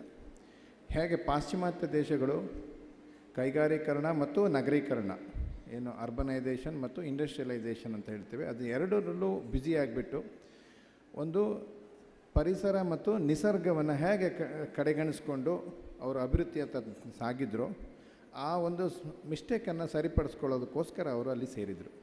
ಸೊ ಆವಾಗ ನಾವೇನು ಹೇಳಿದ್ವಿ, ನಾವೇನು ಅದಕ್ಕೆ ಭಾಗಿದಾರರಲ್ಲ, ಯಾರು ಪೊಲ್ಯೂಷನ್ ಮಾಡ್ತಾರೋ, ಯಾರು ಅದನ್ನು ಹಾಳು ಮಾಡ್ತಾರೋ ಅವರೇ ಅದನ್ನು ಸರಿಪಡಿಸ್ಕೋಬೇಕು ಅಂತ ಹೇಳಿ ಪೊಲ್ಯೂಟರ್ ಮಸ್ಟ್ ಪೇ ಅಂತಕ್ಕಂಥ ಒಂದು ಪ್ರಿನ್ಸಿಪಲನ್ನು ಅಡಾಪ್ಟ್ ಮಾಡಿಕೊಂಡು ಈಗ ಸುಮಾರು 50 ವರ್ಷಗಳು ಕಳೆದಿದೆ. ನಾವು ಕೂಡ ಅದೇ ಒಂದು ಪರಿಸ್ಥಿತಿಯಲ್ಲಿ ಹಾದು ಹೋಗ್ತಾ ಇದ್ದೀವಿ. ಹೇಗೆ ನಾವು ಅಭಿವೃದ್ಧಿ ಮತ್ತು ನಗರೀಕರಣವನ್ನು ಮತ್ತು ಇಂಡಸ್ಟ್ರಿಯಲೈಸೇಷನನ್ನು ಹೇಗೆ ನಾವು ಒಂದು ಕೈಯಲ್ಲಿ ಇಟ್ಕೊಂಡು ಸಾಗಬೇಕೋ, ಅದೇ ರೀತಿ ನಾವೊಂದು ಕೂಡ ಎನ್ವಿರಾನ್ಮೆಂಟಲ್ ಸೆಕ್ಯೂರಿಟಿ, ನಾವೇನು ಪರಿಸರ ಅಂತ ಹೇಳ್ತೀವಿ, ಅದನ್ನು ಇನ್ನೊಂದು ನಾವು ಕೈಯಲ್ಲಿ ಇಟ್ಕೊಂಡು ಸಮತೋಲನದಿಂದಲೇ ಸಾಗಬೇಕು. ಪ್ರತಿಯೊಂದು ನಮ್ಮ ಡೆವಲಪ್ಮೆಂಟಲ್ ಆ್ಯಕ್ಟಿವಿಟೀಸ್ ಇದೆ, ಅದಕ್ಕೆ ಒಂದು ಎನ್ವಿರಾನ್ಮೆಂಟಲ್ ಸೆಕ್ಯೂರಿಟಿ, ಎನ್ವಿರಾನ್ಮೆಂಟ್ ಅಂತಕ್ಕಂಥ ಒಂದು ಅಂಶವನ್ನು ಒಳಗೂಡಿಸಿಕೊಂಡೇ ನಾವು ಕಾರ್ಯಗಳನ್ನು ಮಾಡಬೇಕು ಅಂತಕ್ಕಂಥ ಒಂದು ಪರಿಸ್ಥಿತಿ ನಮಗೆ ಆಗಿದೆ. ಸೊ ಹಾಗಾಗಿ ನಾನು ಎಲ್ಲರಿಗೂ ವಿನಂತಿ ಇಷ್ಟೇ, ಸರ್ಕಾರ ಈ ಕಾರ್ಯಕ್ರಮಗಳನ್ನು ಅತ್ಯಂತ ಯಶಸ್ವಿಯಾಗಿ ನಡೆಸ್ತಾ ಬಂದಿದೆ. ಸುಮಾರು 25-30 ವರ್ಷಗಳಿಂದ ವನ ಮಹೋತ್ಸವ ಕಾರ್ಯಕ್ರಮ ನಡೆಸ್ತಾ ಇದೆ. ಪ್ರತಿಯೊಬ್ಬರ ಮನದಲ್ಲೂ ಬೇರೆ ಎಲ್ಲ ಕಾರ್ಯಕ್ರಮಗಳಿಂತನೂ ಮಳೆಗಾಲ ಶುರು ಆದ ತಕ್ಷಣವೇ ಸಂಘ ಸಂಸ್ಥೆಗಳಿರ್ಬೋದು, ಬೇರೆ ಎಲ್ಲ ಏನು ಸ್ಕೂಲ್ಸ್ ಇರ್ಬೋದು, ಕಾಲೇಜಸ್ ಇರ್ಬೋದು, ಎಲ್ಲರೂ ಯೋಚನೆ ಮಾಡೋದು ಒಂದು ಪರಿಸರದ ಬಗ್ಗೆ. ಅಷ್ಟು ಒಂದು ಅವೇರ್ನೆಸ್ಸು ನೀಡಿರ್ತಕ್ಕಂಥ ಒಂದು ಕಾರ್ಯಕ್ರಮ ಅಂದರೆ ಅದು ವನ ಮಹೋತ್ಸವ ಕಾರ್ಯಕ್ರಮ. ಎಲ್ಲರೂ ಭಾಗಿಯಾಗ್ತಾರೆ, ಡಿಫ್ರೆಂಟ್ ಏಜ್ ಗ್ರೂಪ್ನವರು, ಸಣ್ಣ ಮಕ್ಕಳಿಂದ ಹಿಡಿದು ವಯೋವೃದ್ಧರವರೆಗೂ ಕೂಡ ಈ ಒಂದು ಕಾರ್ಯಕ್ರಮದಲ್ಲಿ ಸಂಘ ಸಂಸ್ಥೆಗಳು ಅವರ ಏನೇ ಇನ್ಕ್ಲಿನೇಷನ್ಸು ಅಥವಾ ಯಾವುದೇ ಸಾಮಾಜಿಕ ಇನ್ಕ್ಲಿನೇಷನ್ಗಳನ್ನೆಲ್ಲ ಹೊರತುಪಡಿಸ್ಬಿಟ್ಟು ಈ ಕಾರ್ಯಕ್ರಮದಲ್ಲಿ ಭಾಗವಹಿಸ್ತಾರೆ. ಸೊ ಸರ್ಕಾರ ಕೂಡ ಅತಿ ಹೆಚ್ಚಿನ ಶ್ರಮ ಪಟ್ಬಿಟ್ಟು ನಾವೊಂದು ಪರಿಸರವನ್ನು ಸಂರಕ್ಷಿಸಬೇಕು, ಎಲ್ಲಿ ಅಭಿವೃದ್ಧಿ ಅನಿವಾರ್ಯವೋ ಅಲ್ಲಿ ನಾವು ನಿಸರ್ಗ ಮತ್ತು ಪರಿಸರವನ್ನು ಬೆಳೆಸೋದು ಕೂಡ ಅನಿವಾರ್ಯ ಅಂತ ತಿಳ್ಕೊಂಡು ವರ್ಕ್ ಮಾಡ್ತಾಯಿದೆ. ಆದರೆ ಇದನ್ನು ಒಂದು ಜನರಿಗೆ ಕನೆಕ್ಟ್ ಮಾಡ್ತಕ್ಕಂಥ ಒಂದು ಕೆಲಸ ಅದು ಸಂಘ ಸಂಸ್ಥೆಗಳಿಂದ ಆಗಬೇಕು. ಅದಕ್ಕೆ ನಾನು ಧರ್ಮಸ್ಥಳ ಗ್ರಾಮಾಭಿವೃದ್ಧಿ ಸಂಸ್ಥೆಗೆ ನಾನು ತುಂಬ ಋಣಿಯಾಗಿದ್ದೇವೆ. ಯಾಕಂದರೆ ಒಂದು ಜನರಿಗೆ, ಸಾರ್ವಜನಿಕರಿಗೆ ಕನೆಕ್ಟ್ ಆಗ್ತಕ್ಕಂಥ ರೀತಿಯಲ್ಲಿ ಒಂದು ಕಾರ್ಯಕ್ರಮವನ್ನು ತೆಗೆದುಕೊಂಡು ಹೋಗಬೇಕು, ಮತ್ತು ಅಷ್ಟೇ ಯಶಸ್ವಿಯಾಗಿ ಅದನ್ನು ಅನುಷ್ಠಾನಗೊಳಿಸೋದು ಕೂಡ ತುಂಬ ಎಕ್ಸಲೆಂಟಾಗಿ ಮಾಡ್ತಾರೆ. ಅದರ ಎಲ್ಲ ಕಾರ್ಯಕರ್ತರಿಗೂ ನಾನು ಧನ್ಯವಾದಗಳನ್ನು ತಲುಪಿಸ್ತೇನೆ. ಸೊ ನಾವು ತುಂಬ ಸಾರಿ ಹೇಳ್ತೀವಿ ಪರಿಸರ ಮತ್ತು ಪರಿಸರ ರಕ್ಷಣೆ ಅಂತೇಳಿ. ಹೇಗೆ ಅನುಷ್ಠಾನಗೊಳ್ಬೇಕು? ಯಾಕಂದರೆ ಒಂದು ಕನೆಕ್ಟ್ ಆಗಬೇಕು ಪೀಪಲ್. ಯಾಕಂದರೆ ನಾವೊಂದು ಯಾವುದೇ ಒಂದು ಎಮೋಷನ್ಸ್ ಇಲ್ಲದೆ ಯಾವುದೇ ಕಾರ್ಯವನ್ನಾಗಲಿ ಯಾವುದೇ ಕರ್ತವ್ಯವನ್ನಾಗಲಿ ನಾವು ಮಾಡಲಿಕ್ಕಾಗೋದಿಲ್ಲ. ಈಗ ಬ್ರಹ್ಮಕಲಶೋತ್ಸವ ಮಾಡ್ತೇವೆ, ಎಷ್ಟು ಅಚ್ಚುಕಟ್ಟಾಗಿ ಎಲ್ಲರೂ ಜನರು ಒಂದಾಡೆ ಸೇರ್ತಾರೆ ಅಂತ ಹೇಳಿದ್ರೆ ಅದಕ್ಕೊಂದು ಎಮೋಷ್ನಲ್ ಫೀಲಿಂಗ್ಸ್ ಇದ್ದರೆ ಮಾತ್ರ ಅದು ಕಾರ್ಯ ಸಿದ್ಧಿ ಆಗ್ತದೆ ಮತ್ತು ಅದು ಒಂದು ಶೇಪ್ಗೆ ಬರ್ತದೆ. ಸೊ ಎಮೋಷ್ನಲ್ ಫೀಲಿಂಗ್ ಈಗ ನೋಡಿ, ಜನರ ಸಹಭಾಗಿತ್ವ ಬೇಕು ಅಂದ ತಕ್ಷಣವೇ ಬರುತ್ತೆ. ಸೊ ಹಾಗಾಗಿ ನಾವು ಏನು ಮಾಡ್ಬೋದು ಅಂತೇಳಿ ಒಂದು ಇಲಾಖಾ ಕಾರ್ಯಕ್ರಮ ಇರ್ತದೆ.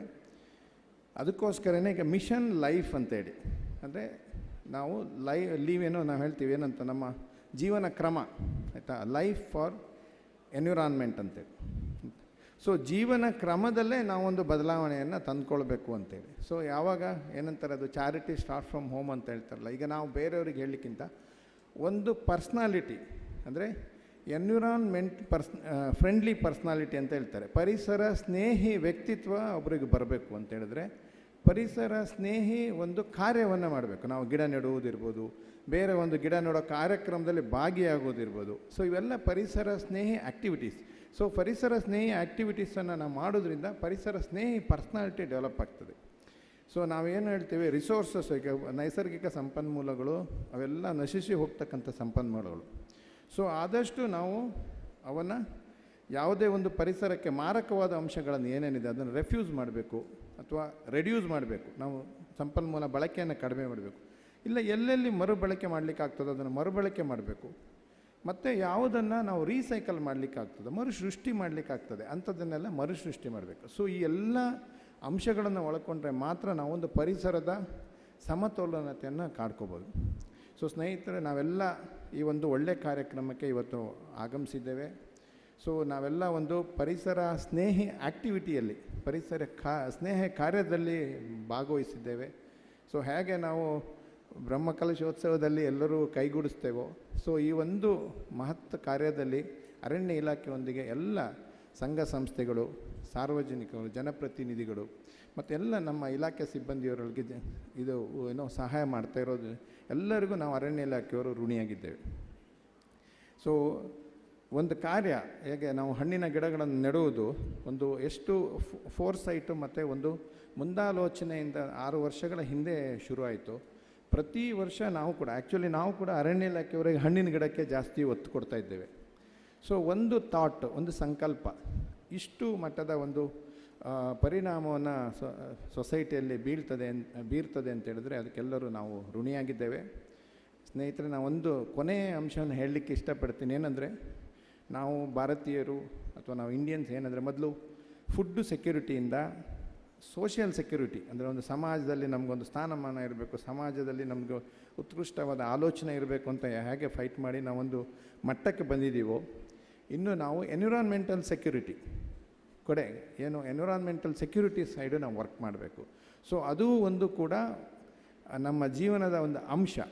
ಯಾವ ಕಾರ್ಯಗಳನ್ನು ನಾವು ಮಾಡ್ತೇವೆ, ಯಾವುದೇ ಡೆವಲಪ್ಮೆಂಟಲ್ ಆ್ಯಕ್ಟಿವಿಟೀಸ್ ತೊಗೊಳ್ತೇವೆ, ಯಾವುದೇ ಒಂದು ಆಫೀಸ್ ಸ್ಪೇಸ್ ಇರ್ಬೋದು, ಅವರ ಮನೆ ಇರ್ಬೋದು, ಒಂದು ಮನೆ ಕಟ್ಟುವಾಗ ಒಂದು ಹೌಸ್ನ ಲ್ಯಾಂಡ್ಸ್ಕೇಪ್ ಇರ್ಬೋದು, ಎಲ್ಲೆಲ್ಲಿ ಸಹಾಯ ಅವಕಾಶ ಇದೆಯೋ ಅಲ್ಲಿ ಒಂದು ಎನ್ವಿರಾನ್ಮೆಂಟಲ್ ಫ್ರೆಂಡ್ಲಿ ಆ್ಯಕ್ಟಿವಿಟಿ ಲೈಕ್ ಗಿಡ ನೆಡುವುದು, ಅದನ್ನು ನೈಸರ್ಗಿಕತೆಯನ್ನು ಸಂರಕ್ಷಣೆ ಮಾಡೋದು, ಇಂಥದ್ದೊಂದು ಆ್ಯಕ್ಟಿವಿಟೀಸನ್ನು ಅಳವಡಿಸ್ಕೊಂಡು ನಾವು ಜೀವನದಲ್ಲಿ ಸಾಕ್ತೇವೆ ಅಂತ ಹೇಳ್ತಾ, ಅವಕಾಶಕ್ಕೆ ವಂದಿಸ್ತಾ, ಮಾನ್ಯ ಪೂಜ್ಯರಿಗೆ ವಂದಿಸ್ತಾ, ಎಲ್ಲ ಆಹ್ವಾನಿತರಿಗೂ ನನ್ನ ಧನ್ಯವಾದಗಳು ಮತ್ತು ಆರ್ಗನೈಸರ್ಗೆ ಮಾತಾಡಲಿಕ್ಕೆ ಅವಕಾಶ ಕೊಟ್ಟಿದ್ದ ಎಲ್ಲ ಆರ್ಗನೈಸರ್ಸ್ಗೂ ಧನ್ಯವಾದಗಳು ಸಮರ್ಪಿಸ್ತಾ ನನ್ನ 2 ಮಾತನ್ನು ಮುಗಿಸ್ತೇನೆ. Thank you. ಉಪ ಅರಣ್ಯ ಸಂರಕ್ಷಣಾಧಿಕಾರಿಗಳಾದ ಶ್ರೀ ಕೆ ಗಣಪತಿ ಸರ್ ಅವರಿಗೆ ಅಭಿನಂದನೆಗಳು. ವಿಶೇಷವಾಗಿ ಮಾನ್ಯ ಶಾಸಕರು ಕಾರ್ಯನಿಮಿತ್ತ ತೆರಳಿರುವಂಥ, ವಿಶೇಷವಾಗಿ ನಮ್ಮ ಕಾರ್ಯಕ್ರಮದ ಪರವಾಗಿ ಗೌರವದ ಅಭಿನಂದನೆ. ವಿ ಸುನೀಲ್ ಕುಮಾರ್ ಸರ್ ಅವರಿಗೆ ವಿಶೇಷವಾಗಿ ಅಭಿನಂದನೆಗಳನ್ನು ಸಲ್ಲಿಸ್ತಾ ಇದ್ದೇವೆ.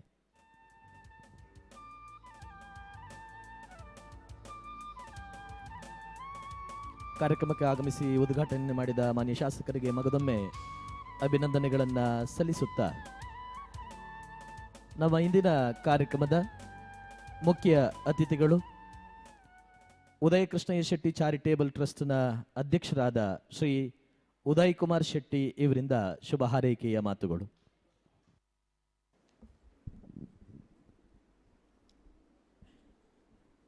ಸೇರಿದ ಎಲ್ರಿಗೂ ನಮಸ್ಕರಿಸುತ್ತಾ, ನಾವು ನಂಬಿದ ದೇವರನ್ನು ಮನಸಾರೆನಿಸುತ್ತಾ, ವೇದಿಕೆಯಲ್ಲಿ ಉಪಸ್ಥಿತಿರುವ ಕಾರ್ಯಕ್ರಮದ ಅಧ್ಯಕ್ಷರು, ಅದೇ ರೀತಿ ಧರ್ಮಸ್ಥಳ ಗ್ರಾಮೀಣಾಭಿವೃದ್ಧಿ ಹಾಗೂ ಎಲ್ಲ ಕಾರ್ಯಕ್ರಮವನ್ನು ಯಥಾವತ್ತಾಗಿ ನಮ್ಮ ಈ ಭಾಗದಲ್ಲಿ ಭಾಳ ಅನುಷ್ಠಾನ ಮಾಡ್ತಿರುವ ನಮ್ಮ ಹಿರಿಯರಾಗಿರುವ ನೀರೆ ಕೃಷ್ಣ ಶೆಟ್ಟಿಯವರೇ, ಅದೇ ರೀತಿ ವೇದಿಕೆಯಲ್ಲಿ ಉಪಸ್ಥಿತರಿರುವ ಧರ್ಮಸ್ಥಳ ಗ್ರಾಮಾಭಿವೃದ್ಧಿ ಕಾರ್ಯಕ್ರಮದ ಎಲ್ಲ ಸ್ಥೂಲ ನೋಟವನ್ನು ಭಾಳ ವಿಸ್ತಾರವಾಗಿ ಹೇಳಿದ ಅನಿಲ್ ಕುಮಾರ್ ಅವರೇ, ಅದೇ ರೀತಿ ಈಗ ತಾನೇ ಅರಣ್ಯ ಇಲಾಖೆಯ ಎಲ್ಲ ಆಗು ಹೋಗುಗಳ ಬಗ್ಗೆ ಒಂದು ಎಲ್ಲ ಪರಿಚಯ ನೀಡಿದ ಸಂರಕ್ಷಣಾಧಿಕಾರಿಗಳಿಗೆ ಗಣಪತಿಯವರೇ, ಅದೇ ರೀತಿ ACF ಅವರಾಗಿರುವ ಶ್ರೀಧರ್ ಅವರೇ, ಅದೇ ವೇದಿಕೆಯಲ್ಲಿ ಉಪಸ್ಥಿತರಿರುವ ಎಲ್ಲ ಗೌರವಾನ್ವಿತ ಗಣ್ಯರೇ, ಇಲ್ಲಿ ನೆರೆದಿರುವ ಎಲ್ಲ ಗ್ರಾಮಾಭಿವೃದ್ಧಿ ಸಂಸ್ಥೆಯ ಬಂಧುಗಳೇ, ಅದೇ ರೀತಿ ಕ್ಷೇತ್ರದ ಬಗ್ಗೆ ಅತ್ಯಂತ ಹೆಚ್ಚಿನ ಒಂದು ವಿಶ್ವಾಸ ಹಾಗೂ ಪ್ರೀತಿಯನ್ನಿಟ್ಟು ಬಂದಿರುವ ಎಲ್ಲ ಸಮಾಜದ ಬಾಂಧವರೇ, ಖಂಡಿತ ಲಕ್ಷ ವೃಕ್ಷ ಗಿಡ ನಾಟಿ ಎಂಬುದು ಬಹಳ ವಿಶಿಷ್ಟವಾದ ಭಾಳ ವಿಶೇಷವಾದ ಕಲ್ಪನೆ. ಕಾವಂದರ ಎಲ್ಲ ಕಾರ್ಯಕ್ರಮವೂ ಹಾಗೆ ಎಲ್ಲ ಜನರು ನಮ್ಮ ಈ ಭಾಗದ ಇವತ್ತು ಎಲ್ಲ ಮಹಿಳೆಯರು ಇರ್ಬೋದು, ಎಲ್ಲ ಅವರೆಲ್ಲ ಮುಗ್ಧ ಜನರು ಅವರಿವತ್ತು ಇಷ್ಟೊಂದು ಈ ಒಂದು ಮಟ್ಟಕ್ಕೆ ಬರಬೇಕಾದ್ರೆ ಅದಕ್ಕೆ ಧರ್ಮಸ್ಥಳ ಗ್ರಾಮೀಣಾಭಿವೃದ್ಧಿಗೆ ವಿವಿಧ ಯೋಜನೆಗಳೇ ಕಾರಣ ಅಂತ ಹೇಳಲಿಕ್ಕೆ ನಾನು ಸಂತೋಷ ಪಡ್ತೇನೆ ಬಂಧುಗಳೇ. ಅದೇ ರೀತಿ ಇಂದು ಗಿಡ ನೆಡುವ ಹಿಂದೆ ನಮ್ಮ ಫಾರೆಸ್ಟ್ ಡಿಪಾರ್ಟ್ಮೆಂಟಿಂದ ಸಹ ಈಗ ಸಾಮ್ರಾಜ್ಯ ಸರ್ ನಾವು ಮಾತಾಡ್ತಿದ್ದೆವು, ಅಕೇಶಿಯ ಗಿಡ, ಗಾಳಿ ಗಿಡ ಹೀಗೆಲ್ಲ ಗಿಡವನ್ನು ನೆಡ್ತಾ ಇದ್ದೆವು. ಅದು ಸ್ವಲ್ಪ ವರ್ಷ ಕಡಿದು ಬಿಟ್ಟರೆ ಬೇರೆ ಏನಿಲ್ಲ. ಆದರೆ ಕಾವಂದರ ವಿಶೇಷವಾದ ಚಿಂತನೆಯಿಂದ ಫಲ ಕೊಡುವ ಹಣ್ಣು ಕೊಡುವ ಗಿಡವನ್ನು ನೆಡಬೇಕೆನ್ನುವ ಭಾಳ ವಿಶೇಷವಾದ ಒಂದು ಯೋಚನೆ. ಇದೆಲ್ಲ ಕಾರ್ಯಪ್ರವೃತ್ತ ಆದಮೇಲೆ ನಮಗೆ ತಿಳಿತದೆ, ಇದು ಇಷ್ಟೊಂದು ಇಫೆಕ್ಟಿವ್ ಉಂಟಲ್ಲ ಅಂತ ಯೋಜನೆಯನ್ನು ಮಾಡಿ ಇವತ್ತು ಸರ್ಕಾರ ಸಹ ಅರಣ್ಯ ಇಲಾಖೆ ಸಹ ಅದಕ್ಕೆ ಹೆಚ್ಚಿನ ಒತ್ತನ್ನು ಕೊಟ್ಟು ಮಾಡುತ್ತಿರುವುದು ಅತ್ಯಂತ ಅಭಿನಂದನೀಯ. ಮುಂದಿನ ದಿನದಲ್ಲಿ ಇದನ್ನು ಮಾಡಿದರೆ ಖಂಡಿತ ಈಗ ಏನೋ ಹೇಳಿದರು, ನಮ್ಮ ಭೌಗೋಳಿಕವಾಗಿ ಕೇವಲ 33% ಇರಬೇಕು. ಕೇವಲ ಸಮುದ್ರ 3/2 ಭಾಗ ಇದೆ, ಭೂಮಿ ಇರುವುದೇ 1/3 ಭಾಗ. ಅದರಲ್ಲಿಯೂ ಭೂಮಿಯ 1/3 ಭಾಗ ಗಿಡ ಇರಬೇಕಂತ ಚಿಂತನೆ. ಆದರೂ ಭಾರತ ದೇಶದಲ್ಲಿ 22, ಕರ್ನಾಟಕ ರಾಜ್ಯದಲ್ಲಿ ಅದರಲ್ಲಿ 1% ಕಮ್ಮಿ, 21% ಇರುವುದಂತ ಅಂಕಿಅಂಶದ ಮೂಲಕ ತಿಳಿಸಿದ್ದಾರೆ. ಖಂಡಿತ ಇದು ಅಸಾಧ್ಯವಾದದಲ್ಲ. ಈಗ ಹೇಳಿದರು ದೇವಸ್ಥಾನದಲ್ಲಿ ಗಿಡ ನೆಡುವ ಬಗ್ಗೆ ಮಾಡ್ಬೋದಂತ, ಅದು ಒಂದು ಚಿಂತನೆ. ಆದರೆ ಇನ್ನೊಂದು, ಇವತ್ತು ಎಲ್ಲರೂ ಮಕ್ಕಳದು ಮತ್ತು ಅವ್ರದ್ದು ಬರ್ತ್ಡೇ ಅನ್ನೋ ಒಂದು ಆಚರಿಸುವ ವಿಶೇಷವಾದ ಒಂದು ಕಾರ್ಯಕ್ರಮವನ್ನು ಎಲ್ಲರೂ ಇಟ್ಕೊಳ್ತಾರೆ. ಆ ದಿವಸ ವಿಶೇಷವಾಗಿ ಅಟ್ಲೀಸ್ಟ್ ಒಂದು 10 ಗಿಡವನ್ನು ಅದು ಎಲ್ಲ ಮನೆಯಲ್ಲೂ ಅವರ ಮಗುವಿನ ಬರ್ತ್ಡೇ ಇರ್ಬೋದು, ಅವರ ಬರ್ತ್ಡೇ ಇರ್ಬೋದು, ಆ ದಿವಸ ಅದನ್ನು ನೆಟ್ಟರೆ, ಯಾಕಂದರೆ ಇವತ್ತು ನಮ್ಮ ಕರ್ನಾಟಕದ ಜನಸಂಖ್ಯೆ 7 ಕೋಟಿ ದಾಟಿದೆ ಅಂತ ಹೇಳ್ತೇವೆ. ಅದೇ ರೀತಿ ಕಾವಂದರ ಹಾಗೂ ಎಲ್ಲ ಪ್ರಯತ್ನದಿಂದ 7,20,00,000 ಗಿಡ ನೆಟ್ಟಿದ್ದೇನೆ ಅಂತ ಹೇಳಿದರು. ಅಂದರೆ ಒಂದು ಮನುಷ್ಯನಿಗೆ ಒಂದು ಗಿಡದಾಗೆ ಆಯಿತು. ಹಾಗೆ ಎಲ್ಲ ಮನುಷ್ಯರು ಮನಸ್ಸು ಮಾಡಿದರೆ ಒಂದೇ ದಿವಸದಲ್ಲೇ ಎಲ್ಲ ಗಿಡವನ್ನು ನೆಡುವಂಥ ಕೆಲಸವನ್ನು ಮಾಡ್ಬೋದು. ಅದು ಕಾರ್ಯಸಾಧ್ಯ. 75% ಜನರ ಹತ್ರ ಇದೆ. ಒಂದು 25% ಜನರ ಹತ್ರ ಶಕ್ತಿ ಕಡಿಮೆ ಇರ್ಬೋದು. 75% ಶಕ್ತಿ ಇರುವವರು ಈ ಗಿಡ ನೆಡುವ ಬಗ್ಗೆ ಸಂಕಲ್ಪವನ್ನು ಮಾಡಿದರೆ, ಮುಂಚೆ ಎಲ್ಲ ಏನಾಗಿದೆ ಸರ್, ಗಿಡ ನೆಡ್ತಾ ಇದ್ರು, ಅದನ್ನು ನೋಡುವವರು ಇರಲಿಲ್ಲ. ಈಗ ಹೊಸ ಒಂದು ಆ್ಯಪ್ ಮೂಲಕ ಅದು ಸಹ ಧರ್ಮಸ್ಥಳ ಗ್ರಾಮೀಣ ಅಭಿವೃದ್ಧಿಯವರು ಅದನ್ನು ಒಂದು ಮುಂದೆ ನೋಡ್ಕೊಂಡು ಹೋಗಬೇಕು ಅನ್ನುವ ದೊಡ್ಡ ಕಲ್ಪನೆ ಇಟ್ಟಿದ್ದಾರೆ. ನಾನು ಹೇಳೋದು, ನಮ್ಮ ಪರಿಸರ ಇವತ್ತು ನಾವೆಲ್ಲ ಎಣಿಸ್ಲಿಕ್ಕಿಲ್ಲ. ನಾವು ಇಂಥ ಒಂದು ಜಾಗದಲ್ಲಿ ಇದ್ದೇವೆ, ಈ ದಕ್ಷಿಣ ಕನ್ನಡ ಉಡುಪಿ ಅಂದರೆ ನನಗೆ ಎಲ್ಲಿ ಹೇಳಿಕ್ಕೆ ಸಂತೋಷ. ಇದೊಂದು ಭೂಲೋಕದ ಸ್ವರ್ಗ. ಇಲ್ಲಿರುವಂಥ ಒಳ್ಳೆಯ ಜಾಗ ಇಲ್ಲಿ ಜಗತ್ತಲ್ಲಿ ಮನುಷ್ಯನಿಗೆ ಬದುಕಲಿಕ್ಕೆ ಎಲ್ಲಿ ಸಹ ಇಲ್ಲ. ಅದಕ್ಕಾಗಿ ನಮಗೆ ಕಾಯಿಲೆ ಕಮ್ಮಿ, ಎಲ್ಲ ಸ್ವಲ್ಪ ಈಗೆಲ್ಲ ಸ್ಟಾರ್ಟ್ ಆಗಿದೆ, ಅದು ಬೇರೆ ವಿಚಾರ.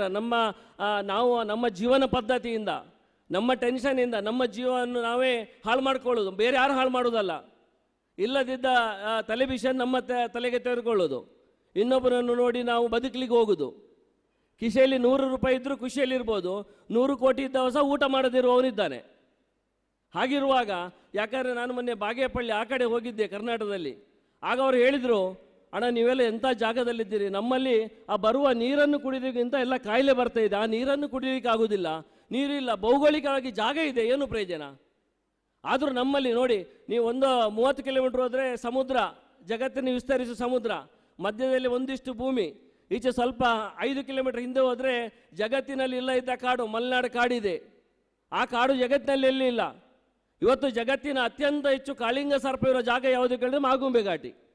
ಜಗತ್ತಿದು ನೀವು ಎಣಿಸಿ, ಪ್ರಪಂಚ ಎಷ್ಟು ದೊಡ್ಡದು ಉಂಟು, ಅದರಲ್ಲಿ ಕಾಳಿಂಗ ಸರ್ಪ ಅತ್ಯಂತ ಹೆಚ್ಚು ಇರೋದು ನಮ್ಮ ಆಗುಂಬೆಯಲ್ಲಿ ಅಂತ ಎಣಿಸಿದರೆ ನಮಗೆ ಅದ್ಭುತ ಆಗ್ತದೆ, ರೋಮಾಂಚನ ಆಗ್ತದೆ. ಅಂಥ ಸುಂದರವಾದ ಜಾಗದಲ್ಲಿ ನಾವಿದ್ದೇವೆ.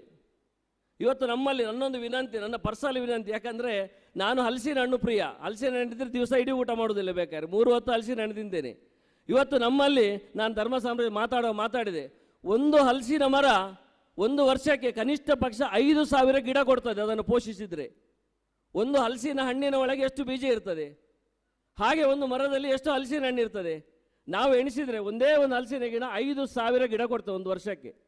ನಮ್ಮಲ್ಲಿ ಭೌಗೋಳಿಕವಾಗಿ ನಮ್ಮಲ್ಲಿ ಯಾವುದು ಸೂಟ್ ಆಗ್ತದೆ ಅಂತ ವೆರಿ ಇಂಪಾರ್ಟೆಂಟ್. ಈಗ ನಮ್ಮ ಬೆಂಗಳೂರಲ್ಲಿ ಆ ಕಡೆ ಹೋದರೆ ನಿಮಗೆ ಅಡಿಕೆ ಗಿಡ ಮತ್ತು ಅಥವಾ ತೆಂಗಿನ ಗಿಡ ನೆಡಲಿಕ್ಕೆ ಆಗೋದಿಲ್ಲ. ಅದೇ ನಾವು ಈ ಒಂದು ಹಲಸಿನ ಹಣ್ಣು ನೆಟ್ಟರೆ ಅದನ್ನು ಬೀಜ ಬಿಸಾಡಿ ಗಿಡ ಆದರೆ ಸಾಕು, ನೀರು ಬೇಡ ಏನು ಬೇಡ. ನಾವು ಖಾಲಿ ನೋಡೋದು, ಮತ್ತು ನೆಕ್ಸ್ಟ್ ಚಳಿಗಾಲ ಬರುವಾಗ ಈ ಸಲ ಎಷ್ಟು ಅದರಲ್ಲಿ ಹಲಸಿನ ಹಣ್ಣು ಆಗ್ಲಿಕ್ಕೆ ರೆಡಿ ಆಗಿದೆ ಗಿಡ, ಅಲ್ಲ ಮಾವಿನ ಹಣ್ಣು ಆಗ್ಲಿಕ್ಕೆ ರೆಡಿ ಆಗಿದೆ, ನೀರು ಹಾಕುವುದಿಲ್ಲ, ಏನು ಹಾಕುವುದಿಲ್ಲ. ಅಂಥ ಸುಂದರವಾದ ಜಾಗದಲ್ಲಿ ನಾವಿದ್ದೇವೆ. ನಾವೆಲ್ಲ ಎಣಿಸ್ಕೊಳ್ಬೇಕು, ನಾವು ನಮ್ಮ ಮನೆಯ ಪಕ್ಕದಲ್ಲಿ ನಾವೆಲ್ಲ ದೊಡ್ಡ ಕೆಲಸ ಏನಿಲ್ಲ. ಬೇರೆ ಗಿಡಕ್ಕಾದರೆ ನೀರು ಹಾಕಬೇಕು, ಪೋಷಿಸಬೇಕು, ರಕ್ಷಿಸಬೇಕು, ಎಲ್ಲ ಮಾಡಬೇಕು. ಈ ಹಲಸಿನ ಗಿಡಕ್ಕೆ ಯಾವುದು ಬೇಡ, ಅದರಷ್ಟು ಒಳ್ಳೆಯದು ಜೀವಕ್ಕೆ ಯಾವುದಿಲ್ಲ. ಸರ್ ಹೇಳುವಾಗ ಹೇಳಿದರು, ಆದರೂ ಈಗ ತಿನ್ನುವವರು ಯಾರಿದ್ದಾರೆ ಉದಾಹರಣೆ ಕೇಳಿದರು. ಹಾಗೆ ತಪ್ಪು ಯಾರದು ಕೇಳಿದೆ. ಇವತ್ತು ಅವರಿಗೆ ಸಹ ಪ್ರಿಯ ಅಂತೆ, ನನಗೆ ಸಹ ಪ್ರಿಯ. ಆದರೆ ಕಾರಣ ಯಾರು? ನಮ್ಮ ತಂದೆ ತಾಯಿ, ನಮ್ಮ ಅಜ್ಜ, ನಮ್ಮ ದೊಡ್ಡಮ್ಮ, ನಮ್ಮ ಮನೆಯ ಸಂಸಾರ. ಯಾಕಂದ್ರೆ ಅದು ತಿಂದರೆ ಒಳ್ಳೇದಾಗ್ತದೆ ಅಂತ ನಮ್ಗೆ ಹೇಳಿಕೊಟ್ಟಿದ್ದಾರೆ. ಇವತ್ತು ಮಕ್ಕಳು ತಿನ್ನದಿದ್ದರೆ ಕಾರಣ ಯಾರು? ನಮ್ಮಂಥ ತಂದೆ ತಾಯಿಯೇ ಕಾರಣ. ಅದಕ್ಕೆ ನಾವದು ಒಳ್ಳೆಯದು ನೀವು ತಿನ್ಬೇಕಂತ ಅವ್ರಿಗೆ ಹೇಳಲೇ ಇಲ್ಲ. ಅದು ಮುಟ್ಟಬೇಡಿ, ಅದು ಮೇಣ ಆಗ್ತದೆ, ಅದು ಗಲೀಜಾಗ್ತದೆ, ಶಾಲೆ ಹೋಗುವ ನಿಮಗೆ ಅದು ತೊಂದರೆ ಆಗ್ತದೆ, ಇದನ್ನು ಹೇಳುವಂಥ ಕೆಟ್ಟ ಕಾಲಘಟ್ಟದಲ್ಲಿ ನಾವು ಅದಕ್ಕೆ ಕಲಿಯುಗ ಅಂತ ಹೇಳೋದು. ಕಲಿಯುಗ ಅಂದರೆ ಯಾವುದನ್ನು ಮಾಡಬೇಕು ಅದನ್ನು ಮಾಡಬಾರ್ದು ಅಂತ ಹೇಳ್ತೇವ, ಅದು ತಪ್ಪು. ತಂದೆ ತಾಯಿದು ಬಿಟ್ಟು, ಯಾಕಂದರೆ ತಾಯಂದಿರು ಸುಮಾರು ಜನ ಎಲ್ಲ ತಾಯಂದಿರೇ ಇದ್ದೀರಾ. ನಿಮ್ಮ ಹತ್ರ ಮಾತ್ರ ಈ ಪರಿವರ್ತನೆ ಸಾಧ್ಯ, ಬೇರೆ ಯಾರ ಹತ್ರನೂ ಸಾಧ್ಯ ಇಲ್ಲ. ಜಗದ ಪರಿವರ್ತನೆ ಏನಾದರೂ ಆದರೆ ಮಹಿಳೆಯರಿಂದ ಮತ್ತು ತಾಯಿಯಂದಿರಿಂದ ಮಾತ್ರ ಅಂತ ನಮಗೆಲ್ಲ ತಿಳ್ಕೊಂಡಿರುವ ವ್ಯವಸ್ಥೆ. ಯಾವುದೇ ಸಂಸ್ಥೆ ಇವತ್ತು ಧರ್ಮಸ್ಥಳ ಗ್ರಾಮೀಣ ಸಂಸ್ಥೆ ಇಷ್ಟೊಂದು ದೊಡ್ಡ ಮಟ್ಟದಲ್ಲಿ ಇಷ್ಟೊಂದು ಗಟ್ಟಿಯಾಗಿ ಬೆಳೆದಿದೆ ಅಂತಂದರೆ ಅದಕ್ಕೆ ಶಕ್ತಿ ಯಾರಂದರೆ ಸ್ತ್ರೀ ಶಕ್ತಿಯೇ ಅದಕ್ಕೆ ಮುಖ್ಯ ಕಾರಣ. ಅದರಿಂದ ಇದೊಂದು ಒಳ್ಳೆಯ ಮಾರ್ಗದಲ್ಲಿ ನಡೀತಾ ಉಂಟು. ಅದರಿಂದ ಮುಂದಿನ ದಿನದಲ್ಲಿ ನಾವೆಲ್ಲ ಹಲಸಿನ ಹಣ್ಣಿನ ಗಿಡವನ್ನು ಎಲ್ಲ ಜಾಗ ಎಲ್ಲಿ ಹುಡುಕಬೇಕಂತಿಲ್ಲ. ನಮ್ಮ ಪಂಚಾಯತ್ ವ್ಯಾಪ್ತಿಯಲ್ಲಿದೆ, ಸರ್ಕಾರ ಜಾಗ ಇದೆ, ಅದಕ್ಕೆ ಯಾರೂ ಗಲಾಟೆ ಮಾಡೋದಿಲ್ಲ. ಜಾಗ ಅತಿಕ್ರಮಣ ಮಾಡಿದರೆ ಮಾತ್ರ ಹೇಳೋದು, ಗಿಡ ನೆಟ್ಟರೆ ಯಾರೂ ಅಲ್ಲ ಅಂತ ಹೇಳೋದಿಲ್ಲ. ನಾವು ಬೈ ಫೋರ್ಸ್ ಸ್ವಲ್ಪ ಗಿಡವನ್ನು ನೆಡುವಂಥ ಸಂಕಲ್ಪ ಮಾಡುವ. ದೊಡ್ಡ ಖರ್ಚಿಲ್ಲ, ಗಿಡ ಎಷ್ಟು ಬೇಕಾದ್ರೆ ಇಲ್ಲೇ ಇದ್ದಾರೆ DFO ಸರ್, ಕೊಡ್ತೀರಲ್ಲ ಸರ್ ನೀವು? ಖಂಡಿತ ಎಷ್ಟು ಬೇಕಾದ್ರೆ ಗಿಡ ಅವರು ಕೊಡ್ತಾರೆ. ಇಲ್ಲ ಅನಿಲ್ ಕುಮಾರ್ ಅವರು ಇದ್ದಾರೆ ಧರ್ಮಸ್ಥಳ ಗ್ರಾಮೀಣ ಅವ್ರ ಹತ್ರ ತಗೊಳ್ಳುವ. ನಾವೆಲ್ಲ ಸಂಕಲ್ಪ, ಕೇವಲ ಒಂದು ಪಂಚಾಯತ್ ಅಥವಾ ಜನಪ್ರತಿನಿಧಿ ಅವ್ರ ಹತ್ರ ಮಾಡಲಿಕ್ಕೆ ಸಾಧ್ಯ ಇಲ್ಲ. ನಾವು ಏನು ಬೇಡ, ನಮ್ಮ ಒಂದು ಉಡುಪಿ ಜಿಲ್ಲೆಯಲ್ಲಿ ಅಥವಾ ಕಾರ್ಕಳ ತಾಲೂಕಲ್ಲಿ ಅಥವಾ ಹೆಬ್ರಿಯಲ್ಲಿ ಅಥವಾ ನಮ್ಮ ಪಂಚಾಯತ್ ವ್ಯಾಪ್ತಿಯಲ್ಲಿ ಅಥವಾ ನಮ್ಮ ಮನೆಯ ಸುತ್ತ, ಹೆಚ್ಚಿಗೆ ಬೇಡಪ್ಪ, ನಮ್ಮ ಮನೆಯ ಸುತ್ತ ನೆಡುವ. 21, 22 ಇದ್ದದ್ದು 33 ಮಾಡಬೇಕಾದ್ರೆ ಎಲ್ಲಿಯೋ ಬೆಂಗಳೂರಲ್ಲಿ ನೆಟ್ಟಿದ್ದಾರೋ, ಜೈಪುರದಲ್ಲಿ ನೆಟ್ಟಿದ್ದಾರೋ, ಡೆಲ್ಲಿಯಲ್ಲೂ ನೆಟ್ಟಿದ್ದಾರೆ, ಕೇಳಿ ಪ್ರಯೋಜನ ಇಲ್ಲ. ನನ್ನ ಮನೆಯ ಸುತ್ತ ನಮ್ಮ ಜಾಗದಲ್ಲಿ ಎಷ್ಟು ನೆಟ್ಟಿದೆ ಅಂತ ಫಸ್ಟಿಗೆ ಚೆಕ್ ಮಾಡ್ಕೊಳ್ಬೇಕು. ಯಾರು ಅಟ್ಲೀಸ್ಟ್ ಶಕ್ತರಿದ್ದಾರೋ ಆದರೂ. ಏನು ಕಥೆಯನ್ನು ಹೇಳದೆ ಭಾಷಣವನ್ನು ಮಾಡೋದ್ರಿಂದ ಪ್ರಯೋಜನ ತುಂಬ ಏನಾಗೋದಿಲ್ಲ. ಬಟ್ ಅದು ಬೇಕಾಗ್ತದೆ ಕೆಲವು ಸಲ ನಮ್ಮ ಕಣ್ ತೆರೆಸಲು. ಅಂಥ ಹಲಸಿನ ಹಣ್ಣು ನೆಡುವಂಥ, ಹಲಸಿನ ಮರವನ್ನು ನೆಡುವಂಥ ದೊಡ್ಡ ಕಾಯಕಕ್ಕೆ ನಾವಿಲ್ಲಿ ಇಳಿಯುವ ಅಂತ ಹೇಳುತ್ತಾ, ಖಂಡಿತ ಅತ್ಯಂತ ಸುಂದರವಾದ ಕಾರ್ಯಕ್ರಮ, ಅತ್ಯಂತ ಖುಷಿಯಾಯಿತು. ಪೂಜ್ಯನೀಯರು ಬರಬೇಕಿತ್ತು, ಕಾರಣಾಂತರದಿಂದ ಬರಲಿಲ್ಲ. ಆದರೆ ಅವರ ಆಶೀರ್ವಾದ ಎಲ್ಲರಿಗೆ ಇರಲಿ ಅಂತ ಹೇಳುತ್ತಾ ಇವತ್ತು ಬಂದ ಎಲ್ಲರಿಗೂ ನನ್ನ ನಮಸ್ಕಾರ ಸಲ್ಲಿಸ್ತಾ ನಿಮ್ಮ ಆಶೀರ್ವಾದವನ್ನು ಯಾಚಿಸಿ ನನ್ನ ಮಾತನ್ನು ನಿಲ್ಲಿಸ್ತೇನೆ. ಜೈ ಹಿಂದ್. ಅಭಿನಂದನೆಗಳು ಸರ್. ಇದೀಗ ಈ ಕಾರ್ಯಕ್ರಮದ ಅಧ್ಯಕ್ಷತೆಯನ್ನು ವಹಿಸಿರತಕ್ಕಂತಹ ಜನಜಾಗೃತಿ ವೇದಿಕೆ ಹೆಬ್ರಿ ತಾಲೂಕು ಇದರ ಸಂಘಟನಾ ಅಧ್ಯಕ್ಷರಾದಂತಹ ಶ್ರೀ ಕೃಷ್ಣ ಶೆಟ್ಟಿ ನೀರೆ ಇವರಿಂದ ಅಧ್ಯಕ್ಷೀಯ ಮಾತುಗಳು.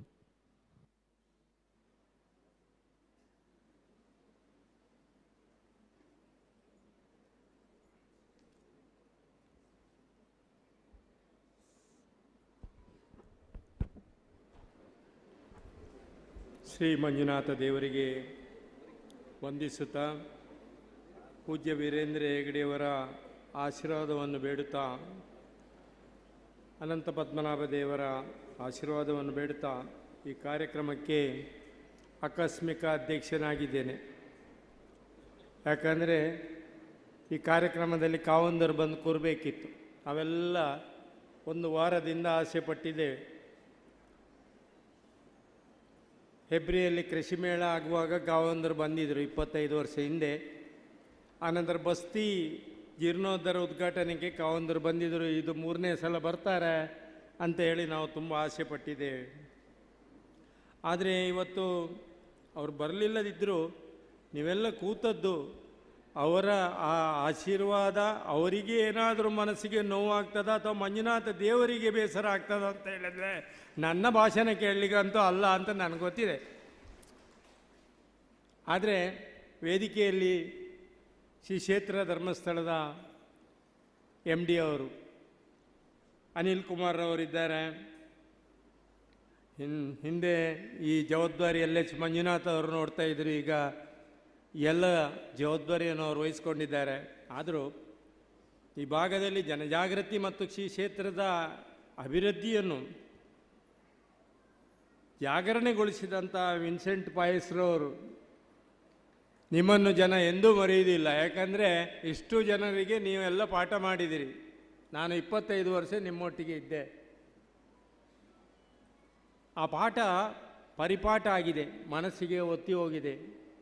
ಅದು ಕುಡಿಯೋರಿಂದ ಹಿಡಿದು, ದುಂದು ವೆಚ್ಚ ಮಾಡುವವರಿಂದ ಹಿಡಿದು, ಕೃಷಿ ಮಾಡುವವರಿಂದ ಹಿಡಿದು ಎಲ್ಲರಿಗೂ ಧರ್ಮಸ್ಥಳ ಒಂದು ದಾರಿ ತೋರಿಸಿದೆ.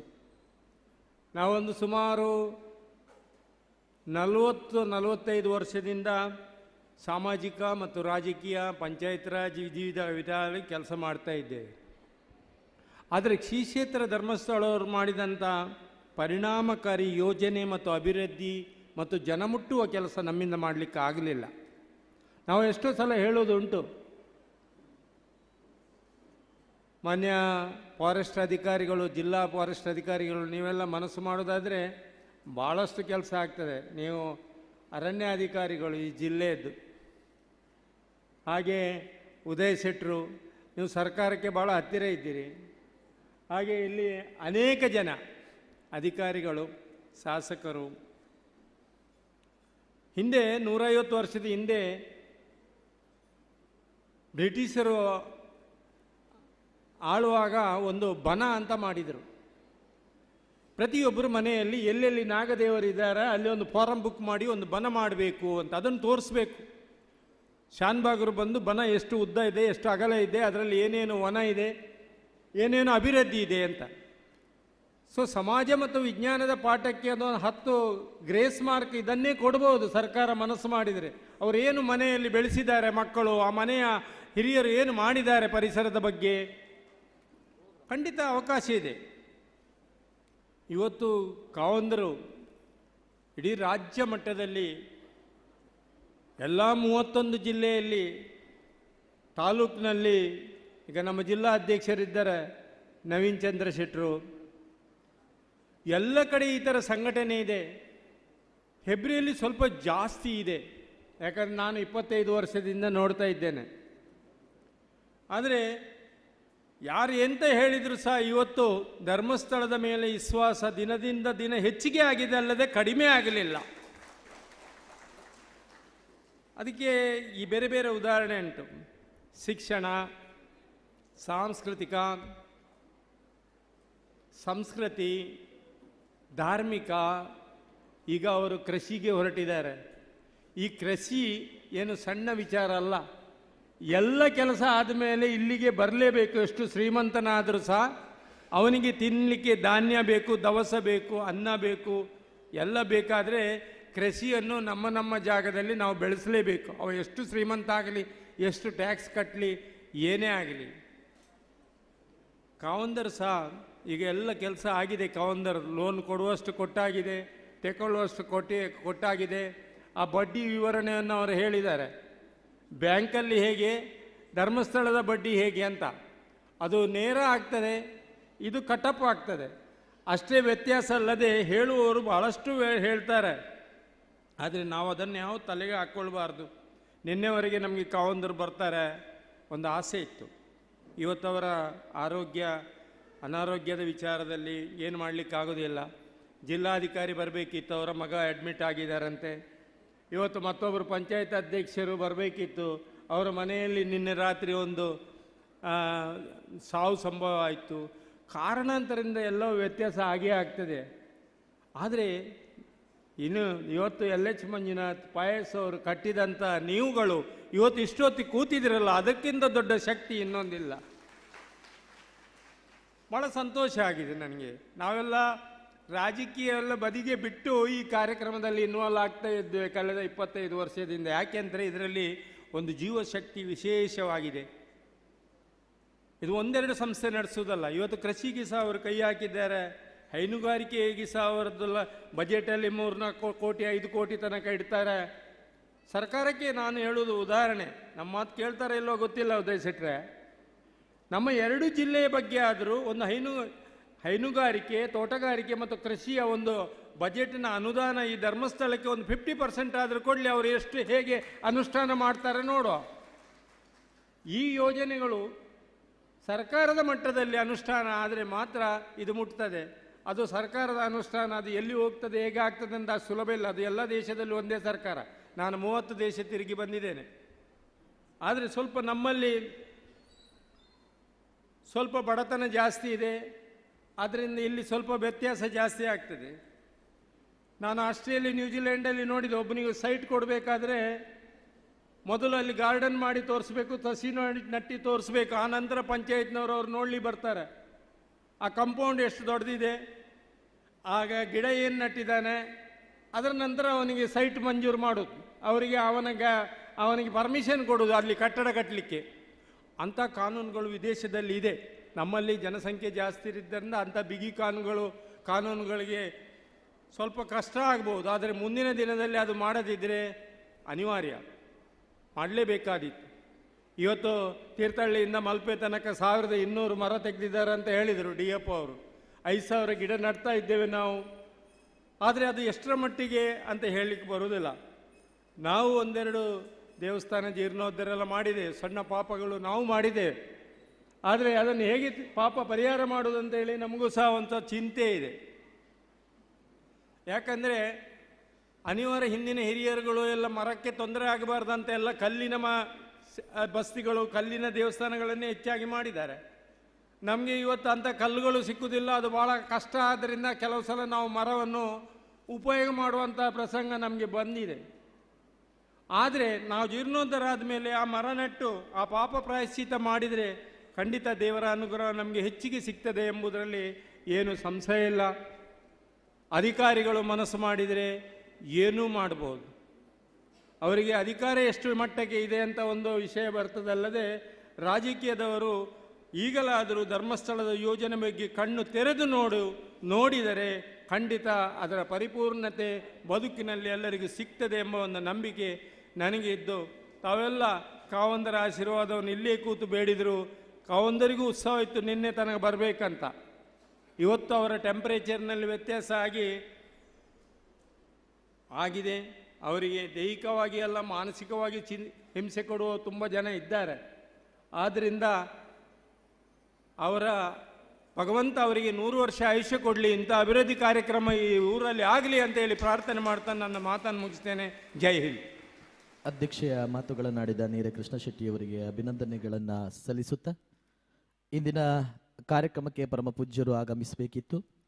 ಗ್ರಾಮಾಭಿವೃದ್ಧಿ ಯೋಜನೆಯ ಮುಖಾಂತರ ಅನೇಕ ಕಾರ್ಯಗಳನ್ನು ನಡೆಸುತ್ತಾ ಬಂದು ಆಶೀರ್ವಾದ ನೀಡುತ್ತಿರುವ ಪೂಜ್ಯ ಕಾವಂದರಿಗೆ ಅರಣ್ಯ ಇಲಾಖೆಯಿಂದ ಅಭಿನಂದನಿಸುವ ಕಾರ್ಯಕ್ರಮವನ್ನು ಅವರು ಆಯೋಜಿಸಿದ್ದು, ಈ ಸಂದರ್ಭ ಪೂಜ್ಯರ ಅನುಪಸ್ಥಿತಿಯಲ್ಲಿ ನಮ್ಮ ಗ್ರಾಮಾಭಿವೃದ್ಧಿ ಯೋಜನೆಯ ಮುಖ್ಯ ಕಾರ್ಯನಿರ್ವಹಣಾ ನಿರ್ದೇಶಕರಾದಂತಹ ಶ್ರೀ ಅನಿಲ್ ಕುಮಾರ್ SS ಅವರಿಗೆ ಅರಣ್ಯ ಇಲಾಖೆಯಿಂದ ಗೌರವ ಅರ್ಪಣೆಯನ್ನು ಅವರು ಅಪೇಕ್ಷಿಸಿರುತ್ತಾರೆ. ಹಸ್ತಾಂತರವನ್ನು ಮಾಡ್ತಾ ಇದ್ದಾರೆ. ಪೂಜ್ಯರಿಗೆ ಗೌರವಿಸುವಂತಹ ಗೌರವ ಅರ್ಪಣೆಯನ್ನು ಮಾನ್ಯ ಮುಖ್ಯ ಕಾರ್ಯನಿರ್ವಹಣಾಧಿಕಾರಿಗಳು ಅನಿಲ್ ಕುಮಾರ್ SS ಇವರಿಗೆ ಹಸ್ತಾಂತರ ಮಾಡುತ್ತಿದ್ದಾರೆ. ವಿಶೇಷವಾಗಿ ಅರಣ್ಯ ಇಲಾಖೆಗೆ ಅಭಿನಂದನೆಗಳನ್ನು ಸಲ್ಲಿಸ್ತಾ ಇದ್ದೇವೆ.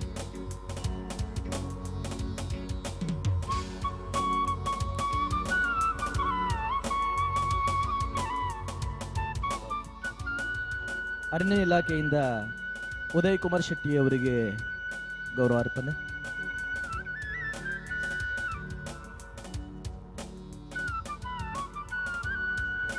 ಶ್ರೀ ಅನಂತ ಪದ್ಮನಾಭ ಸನ್ನಿಧಿ ಈ ಕಾರ್ಯಕ್ರಮ ನಡೆಯಲು ಅಚ್ಚುಕಟ್ಟಾದ ವ್ಯವಸ್ಥೆಯನ್ನ ಮಾಡಿದಂತಹ ಇದರ ಮಾಲಕರು ಭಾಸ್ಕರ ಜೋಯಿಸ್ ರವರು ವೇದಿಕೆಗೆ ಬರಬೇಕು. ಅವರನ್ನ ಈ ಕಾರ್ಯಕ್ರಮದ ವತಿಯಿಂದ ಅಭಿನಂದಿಸಬೇಕಾಗಿ ವಿನಂತಿಯನ್ನ ಮಾಡ್ತಾ ಇದ್ದೇವೆ.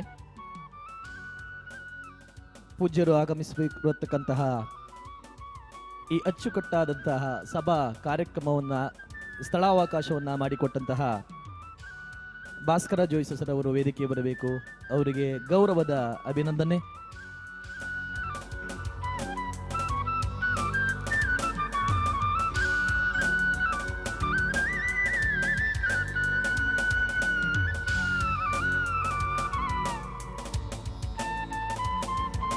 ಇದೀಗ ಕಾರ್ಯಕ್ರಮದ ಧನ್ಯವಾದ ಸಮರ್ಪಣೆ ತಾಲೂಕು ಯೋಜನಾಧಿಕಾರಿಗಳಾದ ಶ್ರೀಮತಿ ಲೀಲಾವತಿ ಇವರಿಂದ ಧನ್ಯವಾದ ಸಮರ್ಪಣೆ.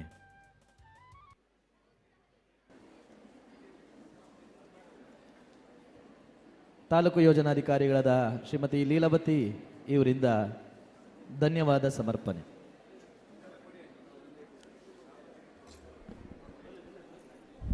ಓಂ ಶ್ರೀ ಮಂಜುನಾಥಾಯ ನಮಃ.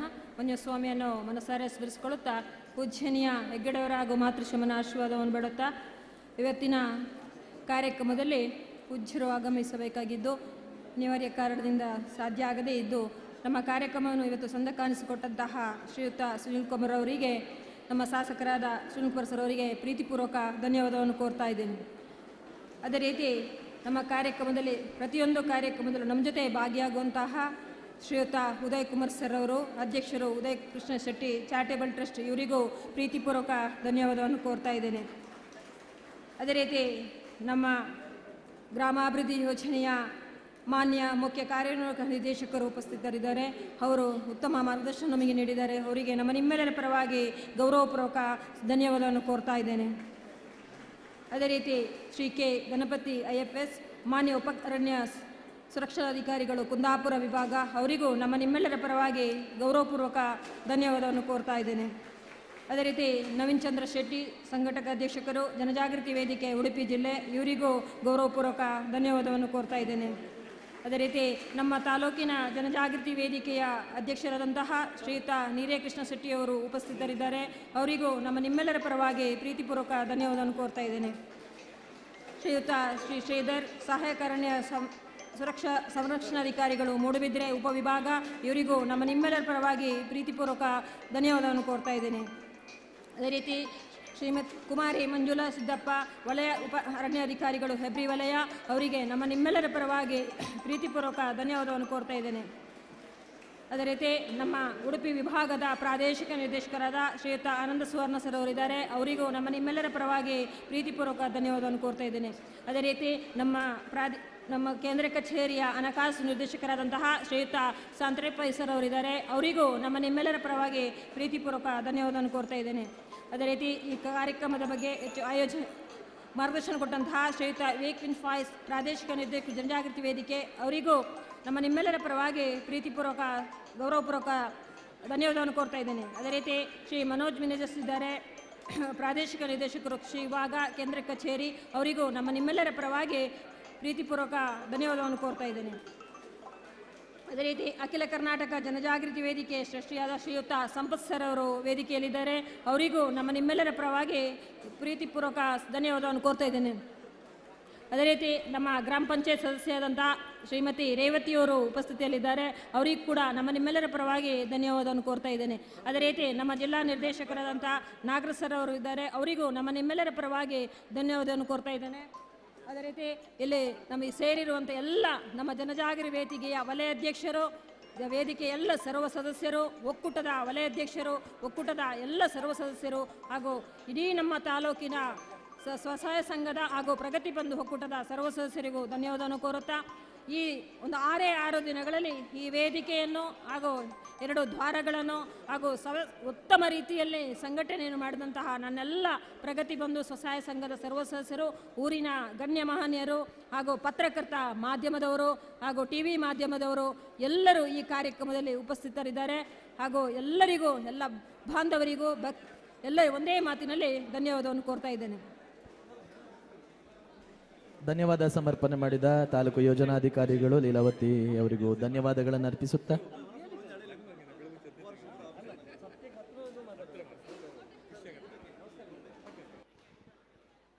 ಇಲ್ಲಿ ಫಾರೆಸ್ಟ್ ಆಫೀಸರ್ ಅವರ ಮೊಬೈಲ್ ಒಂದು ಮಿಸ್ ಆಗಿದೆ. ದಯವಿಟ್ಟು ಈಗ ಸಾಂಸ್ಕೃತಿಕ ಕಾರ್ಯಕ್ರಮ ನಡೀತಿದೆ ವೇದಿಕೆಯಲ್ಲಿ, ಎಲ್ಲರೂ ಗಡಿಬಿಡಿ ಮಾಡಬೇಡಿ. ಊಟದ ವ್ಯವಸ್ಥೆ ಅಚ್ಚುಕಟ್ಟಾಗಿ ಹೊರಗಡೆ ಆಗ್ತಾ ಇದೆ.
ಸಾಂಸ್ಕೃತಿಕ ಕಾರ್ಯಕ್ರಮ ಇದೆ ನೋಡಿ, ಅಲ್ಲಿ ಕ್ರೌಡ್ ಆಗೋದು ಬೇಡ, ಸಾವಕಾಶವಾಗಿ ಎಲ್ಲರೂ ಕೂಡ ಊಟದ ವ್ಯವಸ್ಥೆಗೆ ಸಹಕಾರ ನೀಡಬೇಕು, ಎಲ್ಲರೂ ಕೂತ್ಕೊಳ್ಬೇಕು ವಿನಂತಿ. ದಯವಿಟ್ಟು ಇಲ್ಲಿಂದ ಅವರು ದಯವಿಟ್ಟು ಕೂತ್ಕೊಳ್ಳಿ.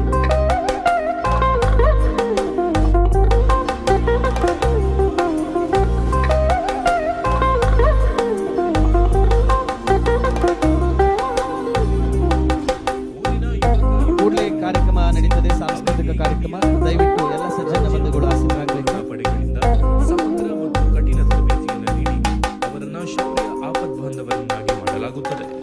ಜೊತೆಗೆ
ಪಡ್ಡಾಯಿ ಗಂಗೇಡು ಪೇರೋ ಕುಲಿ ಕೆಂಪಾಯಿ ಬಾನೋಡು ಸಾರರಂಗೋಲಿ ಪಡ್ಡಾಯಿ ಗಂಗೇಡು ಪೇರೋ ಕುಲಿ ಕೆಂಪಾಯಿ ಬಾನೋಡು ಸಾರರಂಗೋಲಿ ಕಡಲದ ಕರೆ ಬರಿಟು ಮಡಲದ ದೊಂಪ ತಡಿಟು ಮದಿಮೇದ ಐತ ಸಿಂಗಾರೋ ಪಾಡಲೇ ಸೇಸೆ ನಿಕುಲು ಪಡ್ಡಾಯಿ ಗಂಗೇಡು ಪೇರೋ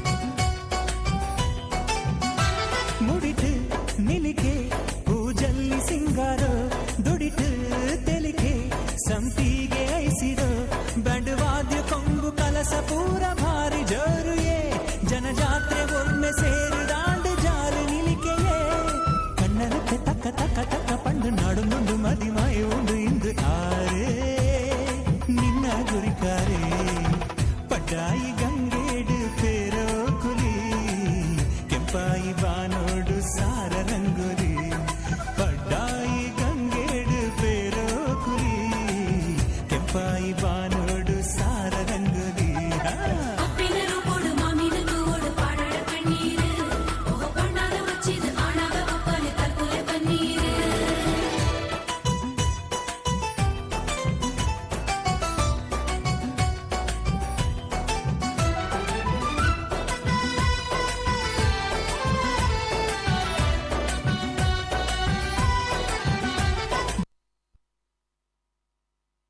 ಅಭಿನಂದನೆಗಳು ಶ್ರೀಮತಿ ಹೇಮಾ ಇವರಿಗೆ. ಮುಂದಿನ ಕಾರ್ಯಕ್ರಮ ನಾಡ್ಪಾಲು ಶಾರದಾಂಬ ಜ್ಞಾನ ವಿಕಾಸ ಕೇಂದ್ರದ ಸದಸ್ಯರಿಂದ ನೃತ್ಯ.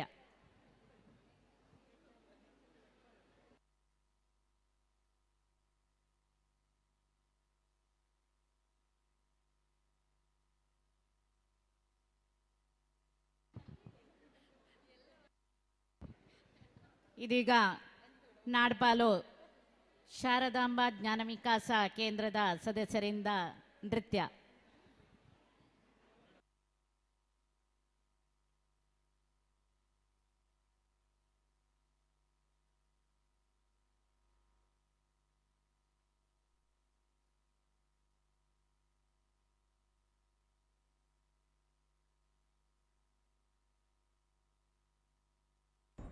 ನಟರಾಜ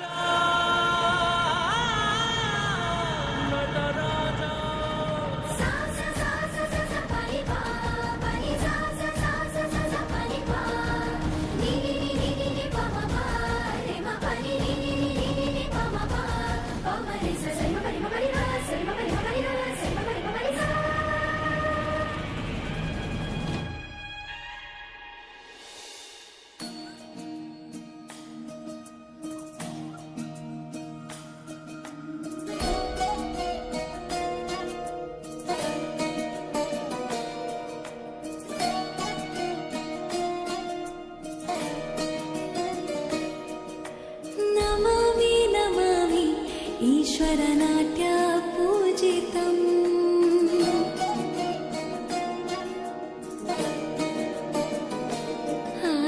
नमामि नमामि शङ्करपादवन्दितम्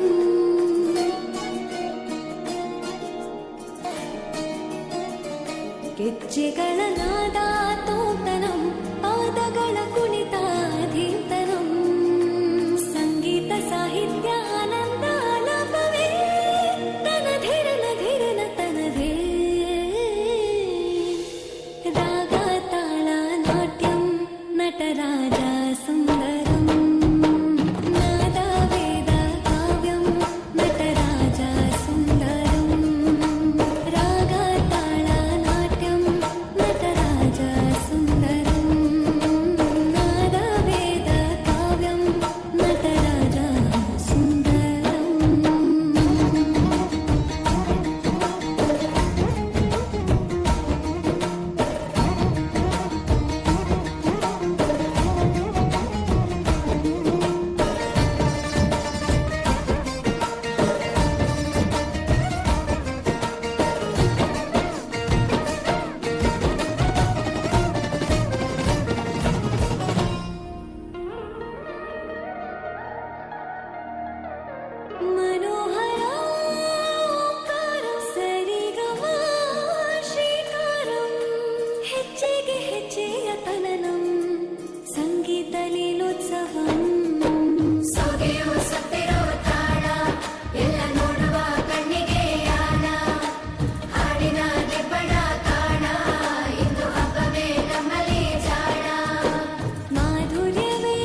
ಅಭಿನಂದನೆಗಳು.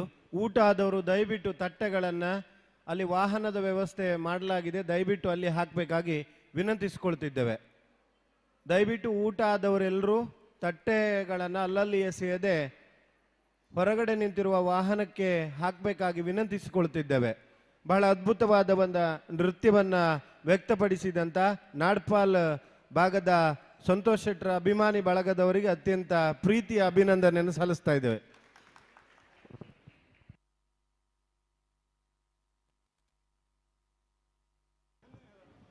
ಮುಂದಿನ ಕಾರ್ಯಕ್ರಮ ಪಡುಕೋಡೂರು ಭದ್ರಕಾಳಿ ಜ್ಞಾನ ವಿಕಾಸ ಕೇಂದ್ರದ ಸದಸ್ಯರಿಂದ ಒಂದು ನೃತ್ಯ.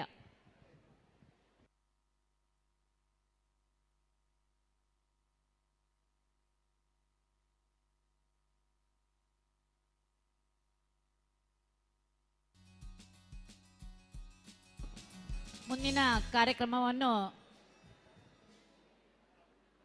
ಮಂಡಾಡಿ ಜಡ್ಡು ನಾದಧಾರೆ ಜ್ಞಾನ ವಿಕಾಸದ ಕೇಂದ್ರದವರು ರೆಡಿಯಾಗಬೇಕು.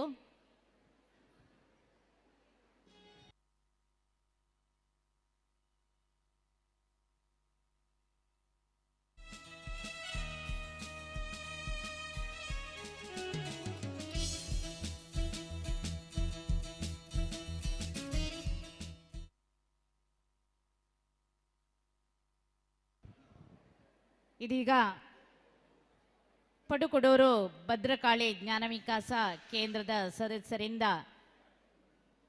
ನೃತ್ಯ.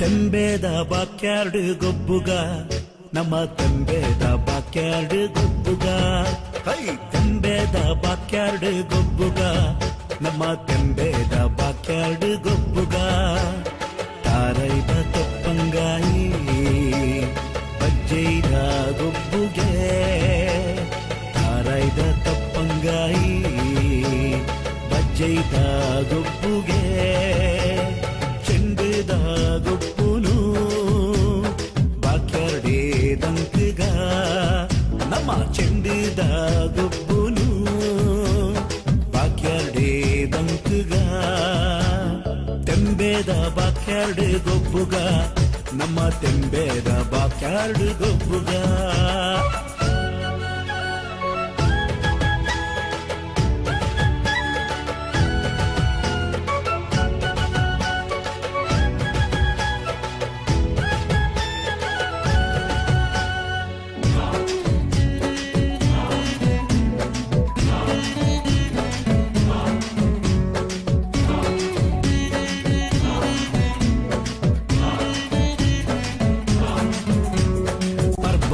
ಮನದಾನಿ ಪಾಠ್ಯದ ದಿನದಾನಿ ಪರ್ಬದ ಮನದಾನಿ ಪಾಠ್ಯದ ದಿನದಾನಿ ಜವನೇರೆ ಕೈಟುಂಡು ಮಲ್ಲ ಮಲ್ಲ ಕಟ್ಟದ ಕುರಿ ಜವನೇರೆ ಕೈಟುಂಡು ಮಲ್ಲ ಮಲ್ಲ ಕಟ್ಟದ ಕುರಿ ಉರಿಯ ಕೊರ್ಗೆ ಮೈಪೆ ಕಕ್ಕೆದೆದುರು ಸೈತೆ ಉರಿಯ ಕೊರ್ಗೆ ಮೈಪೆ ಕಕ್ಕೆದೆದುರು ಸೈತೆ ಕೋರಿ ಮುಟ್ಟು ಪೊರ್ಲು ತೂಲೆ ಜವನರ್ನ ಉಮೇದ್ ತೂಲೆ ಕೋರಿ ಮುಟ್ಟು ಪೊರ್ಲು ತೂಲೆ ಜವನರ್ನ ಉಮೇದ್ ತೂಲೆ ತೆಂಬೇದ ಬಾಕ್ಯಾರ್ಡ್ ಗೊಬ್ಬುಗ ನಮ್ಮ ತೆಂಬೇದ ಬಾಕ್ಯಾರ್ಡ್ ಗೊಬ್ಬುಗ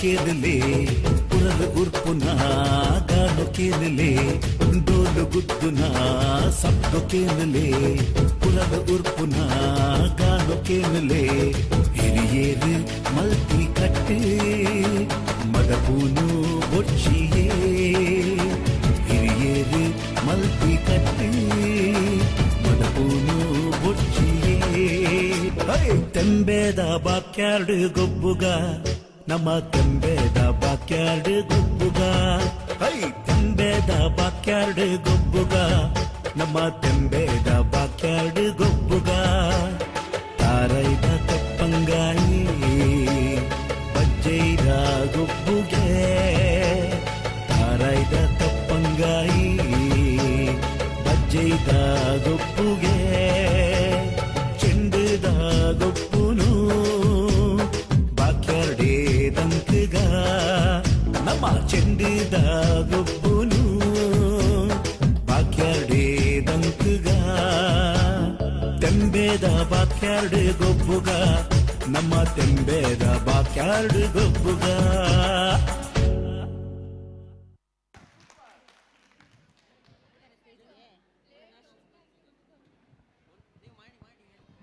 ಬಹಳ ಉತ್ತಮವಾಗಿ ನೃತ್ಯವನ್ನು ಮಾಡಿದಂಥ ಶೋಭಾ ಶೆಟ್ಟಿಯವರಿಗೆ ಅಭಿನಂದನೆಗಳು.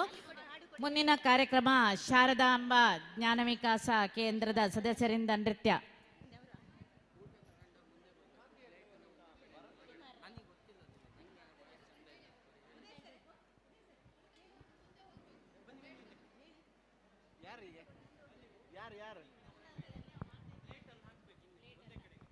ಹಲೋ ಹಲೋ, ಎಲ್ಲ ಸಭಿಕರಲ್ಲಿ ವಿನಂತಿ, ಊಟ ಆದವರು ದಯವಿಟ್ಟು ತಟ್ಟೆಗ ಮತ್ತು ಲೋಟಗಳನ್ನು ಅಲ್ಲಲ್ಲಿ ಎಸೆಯದೆ ವ್ಯವಸ್ಥಿತವಾಗಿ ಅಲ್ಲಿ ವ್ಯವಸ್ಥೆ ಮಾಡಲಾಗಿದೆ, ದಯವಿಟ್ಟು ಆ ವಾಹನದ ಒಳಗೆ ಹಾಕಬೇಕಾಗಿ ಎಲ್ಲರಲ್ಲಿ ವಿನಂತಿ ಮಾಡಿಕೊಳ್ತಾ ಇದ್ದೇವೆ.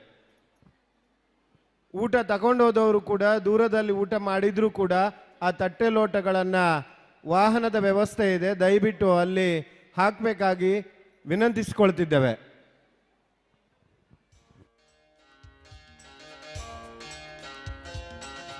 ಇದೀಗ ನಾಡ್ಪಾಲ್ನವರಿಂದ ಎರಡನೇ ಪ್ರಯೋಗ, ಅದ್ಭುತವಾದ ನೃತ್ಯ ಇದೀಗ ವೇದಿಕೆಯಲ್ಲಿ ನಡೀಲಿಕ್ಕಿದೆ.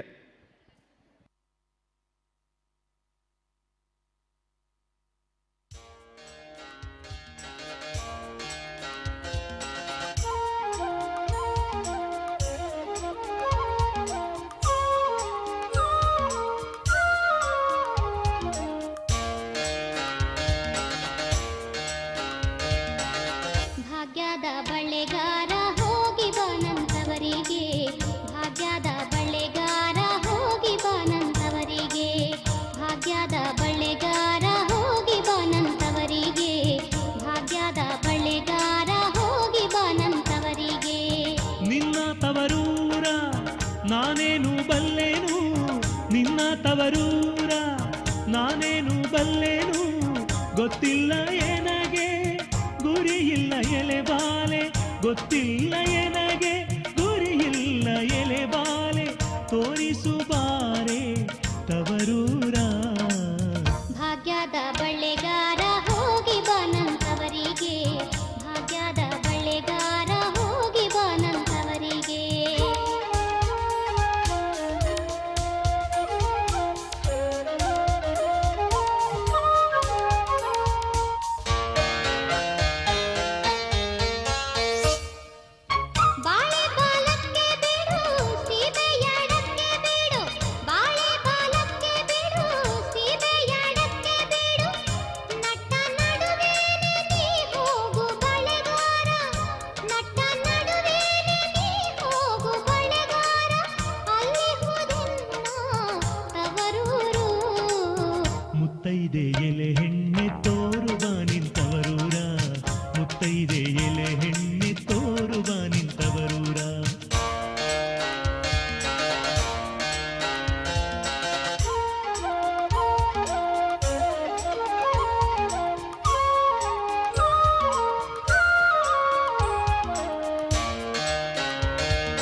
ತೋರುವ ನಿಂತವರೂರ ಮುತ್ತೈದೆ ಎಲೆ ಹೆಣ್ಣೆ ತೋರುವ ನಿಂತವರೂರ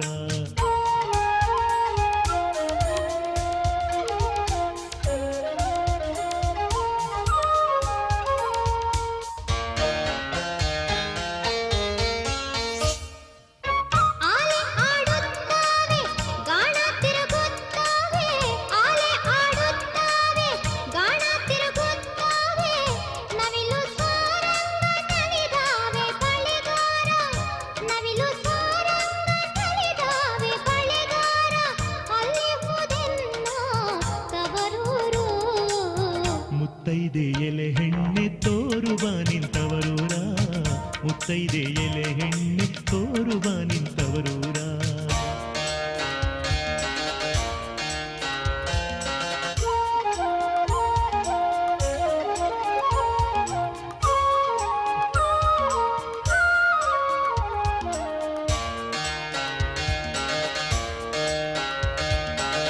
ಮುತ್ತೈದೆ ಹಟ್ಟಿಲಿ ಮುತ್ತಿನ ಚಪ್ರ ಹಾಕಿ ಮುತ್ತೈದೆ ಹಟ್ಟಿಲಿ ಮುತ್ತಿನ ಚಪ್ರ ಹಾಕಿ ನಟ್ಟ ನಡುವೇಲಿ ಪಗಡೆಯ ಆಡುತ್ತಾಳೆ ನಟ್ಟ ನಡುವೇಲಿ ಪಗಡೆಯ ಆಡುತ್ತಾಳೆ ಅವಳೆ ಕಣೋ ನನ್ನ ಹಡೆದವ್ವ ಮುತ್ತೈದೆ ಎಲೆ ಹೆಣ್ಣೆ ತೋರುವ ನಿಂತವರೂರ ಮುತ್ತೈದೆ ಎಲೆ ಹೆಣ್ಣೆ ತೋರುವ ನಿಂತವರೂರ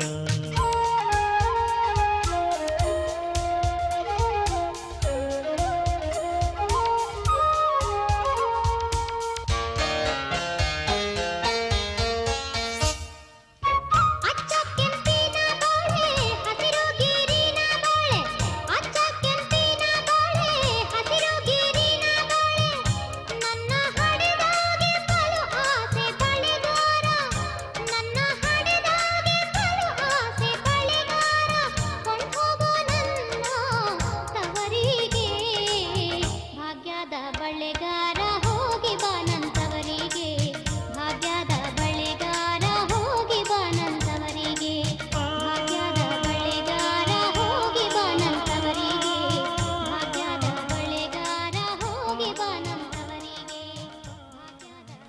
ನಾಡ್ಪಾಲ್ನ ನೆಲ್ಲಿಕಟ್ಟೆಯ ಸುಮಲತಾ ಮತ್ತು ಉಷಾ ಅವರು ಬಹಳ ಅದ್ಭುತವಾದ ನೃತ್ಯವನ್ನು ವ್ಯಕ್ತಪಡಿಸಿದ್ದಾರೆ. ಅವರಿಗೆ ಜೋರಾದ ಅಭಿನಂದನೆ ಚಪ್ಪಾಳೆ. ದಯವಿಟ್ಟು ಊಟ ಆಗದೆ ಇದ್ದವರು ದಯವಿಟ್ಟು ಊಟದ ವ್ಯವಸ್ಥೆಗೆ ಕೌಂಟ್ರಿಗೆ ಹೋಗಿ ಊಟ ಮಾಡಬೇಕಾಗಿ ವಿನಂತಿಸಿಕೊಳ್ತಿದ್ದೇವೆ.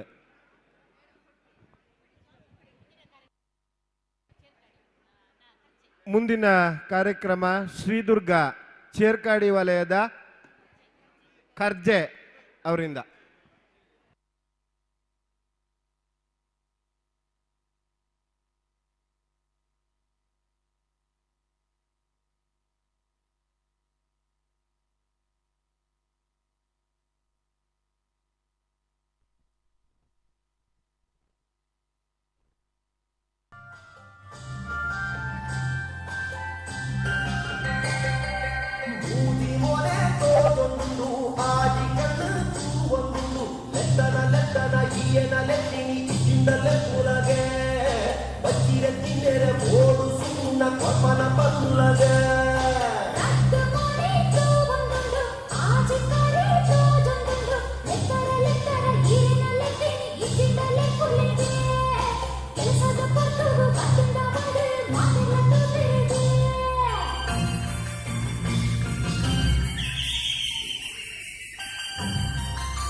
ಮನಸ್ಸು ಎಲ್ಲ ತೆರೆದು ಬಿಡ್ಲ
ಅಭಿನಂದನೆಗಳು ಶ್ರೀ ದುರ್ಗಾ ಜ್ಞಾನ ವಿಕಾಸ ಕೇಂದ್ರ ಕರ್ಜೆ ಇವರಿಗೆ.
ಟ್ರ್ಯಾಕ್ ಹೋಗುದಿಲ್ಲ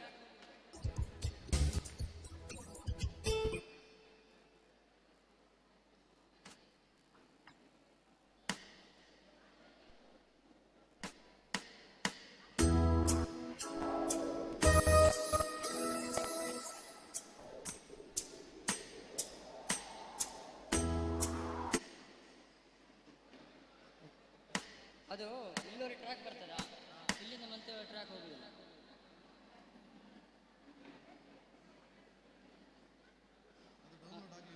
ಆಗಿದೆ ಡೌನ್ಲೋಡ್ ಅಲ್ಲಿ ಉಂಟು.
ಹಲೋ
ಈಶ ಗಿರೀಶ ಮಹೇಶ ಉಮೇಶ ಜಯ ವಿಶ್ವೇಶ್ವರನೇ ಶೂರಕಪರ್ತಿ ತ್ರಿನೇತ್ರ ತ್ರಯಂಬಕ ಜಯ ಮೃತ್ಯುಂಜಯನೇ ಈಶ ಗಿರೀಶ ಮಹೇಶ ಉಮೇಶ ಜಯ ವಿಶ್ವೇಶ್ವರನೇ ಶೂಲಕಪರ್ತಿ ತ್ರಿನೇತ್ರ ತ್ರಯಂಬಕ ಜಯ ಮೃತ್ಯುಂಜಯನೇ ಜಯ ಮೃತ್ಯುಂಜಯನೇ ಜಯಗಳು ಒಲಿಯುವ ದೇವನೇ ಜಯ ತ್ರಿಪುರಾಂತಕನೇ ಬೇಡಿದ ವರಗಳ ಆಚರಣ ನೀಡುವ ಸಾಂಬ ಸದಾ ಶಿವನೇ ಭಕ್ತಿಗೆ ಬೇಗನೆ ಒಲಿಯುವ ದೇವನೇ ಜಯ ತ್ರಿಪುರಾಂತಕನೇ ಬೇಡಿದ ವರಗಳ ಆಚರಣ ನೀಡುವ ಸಾಂಬ ಸದಾ ಶಿವನೇ ಜಯ ಶಂಕರನೇ ಜಯ ವಿಶ್ವೇಶ್ವರನೇ ಜಯ ಶಂಕರನೇ ಜಯ ವಿಶ್ವೇಶ್ವರನೇ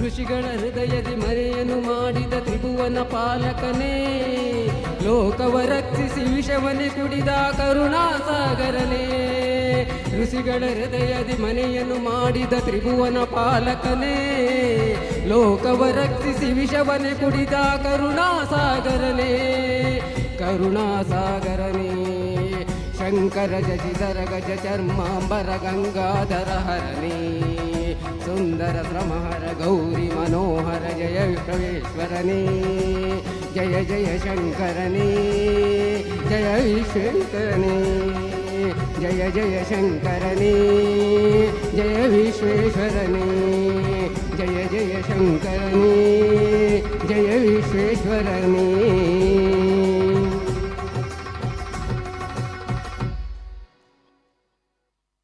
ಅಭಿನಂದನೆಗಳು. ನಾಡ್ಪಾಲು ಕಾರ್ಯಕ್ಷೇತ್ರದ ಸುಮಲತಾ ಮತ್ತು ಬಳಗ ಇವರಿಂದ ನೃತ್ಯ.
ಅಭಿನಂದನೆಗಳು ಸುಮಲತಾ ಮತ್ತು ಬಳಗ ಇವರಿಗೆ. ಇದೀಗ ಚಾರ ಶೌರ್ಯ ವಿಪತ್ತು ಘಟಕದ ಸದಸ್ಯರಾದ ಮಹೇಶ್ ಇವರಿಂದ ಜಾನಪದ ಗೀತೆ.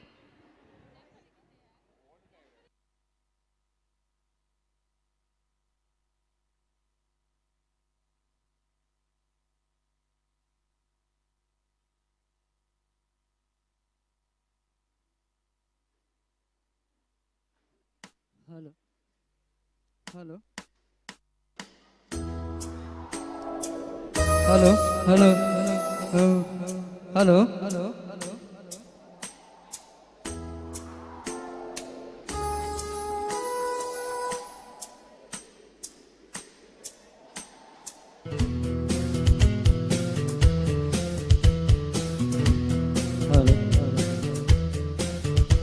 ಈ ಭೂಮಿ ಬಣ್ಣದ ಬುಗುರಿ ಆ ಶಿವನೇ ಚಾಟಿಕನೋ,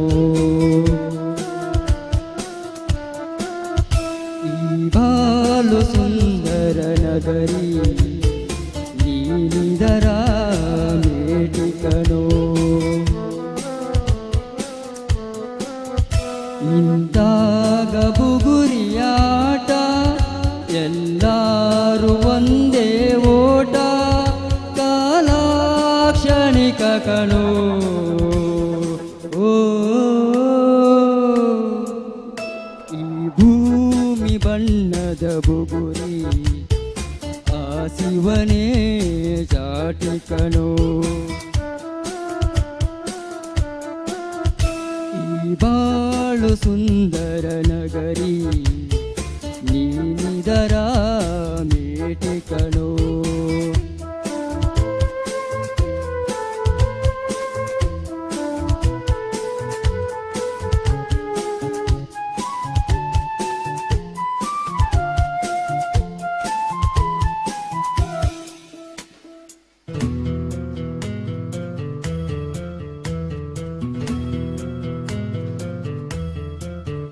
ಮರಿಬೇಡ ತಾಯಿಯ ಋಣವ, ಮರಿಬೇಡ ತಂದೆಯ ಒಲವ, ಹಡೆದವರೇ ದೈವ ಕಣೋ. ಸುಖವಾದ ಭಾಷೆಯ ಕಲಿಸು, ಸರಿಯಾದ ದಾರಿಲೆ ನಡೆಸು, ಸಂಸ್ಕೃತಿಯೇ ಗುರುವು ಕಣೋ. ಕಲಿತಾಗ ಜೀವನ ಪಾಠ ಕೊಡುತ್ತಾನೆ ಚಾಟಿಯ ಏಟ ಕಾಲ ಕ್ಷಣಿಕ ಕನು ಓ ಈ ಭೂಮಿ ಬಣ್ಣದ ಬುಗುರಿ ಆ ಶಿವನೇ ಚಾಟಿ ಕಣೋ ಈ ಬಾಲು ಸುಂದರ ನಗರಿ ನೀನಿದರ ಮೇಟಿ ಕಣೋ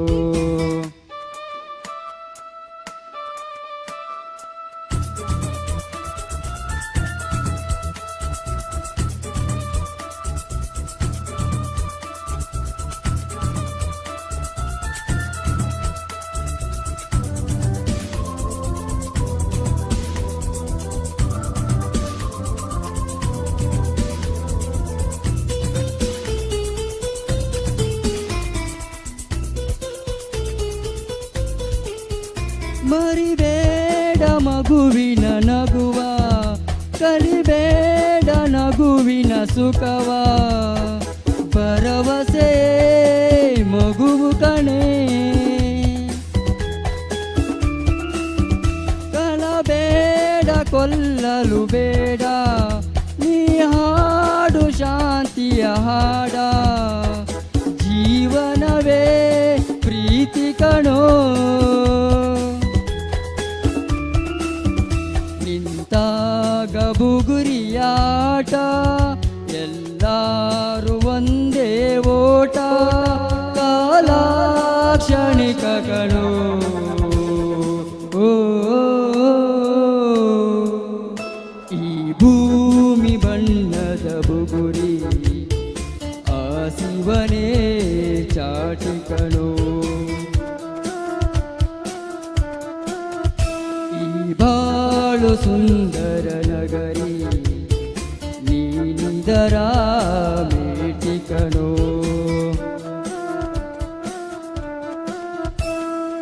ಧನ್ಯವಾದಗಳು. ಅಭಿನಂದನೆಗಳು ಮಹೇಶ್ ಇವರಿಗೆ.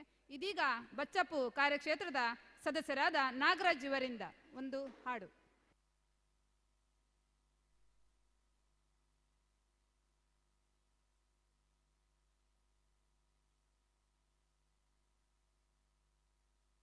ಹಲೋ ಹಲೋ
ಬಹುಶಃ ವೇದಿಕೆಯ ಮುಂದೆ ಮೊದಲಾಗಿ ಒಂದು ತುಳು ಒಂದು ಕೊರಗಜ್ಜನ ಹಾಡನ್ನು ಪ್ರಥಮವಾಗಿ ವೇದಿಕೆಯಲ್ಲಿ ಹಾಡ್ತಾ ಇದ್ದೇನೆ.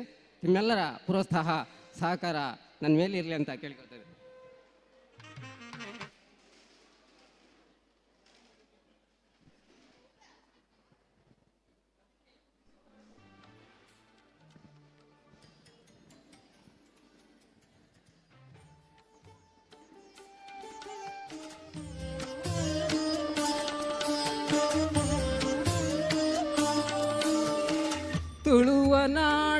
ಧರ್ಮ ತುಡರು ದೈವ ಕೊರಗಜ್ಜ ಪಂಚವರ್ಣದ ಮಣ್ಣ ಕಣ್ಣು ಸತ್ಯ ಕರಿಯಜ್ಜ ತುಳುವ ನಾಡ ಧರ್ಮ ತುಡರು ದೈವ ಕೊರಗಜ್ಜ ಪಂಚವರ್ಣದ ಮಣ್ಣ ಕಣ್ಣು ಸತ್ಯ ಕರಿಯಜ್ಜ ಕೊರಗತನಿಯ ಕೊರಗತನಿಯ ಬಾನದೇವರೆ ಬಲ್ಪುದಾರತಿ ಸ್ವಾಮಿ ಅಜ್ಜಗ ಬಾನದೇವರೆ ಬಲ್ಪುದಾರತಿ ಸ್ವಾಮಿ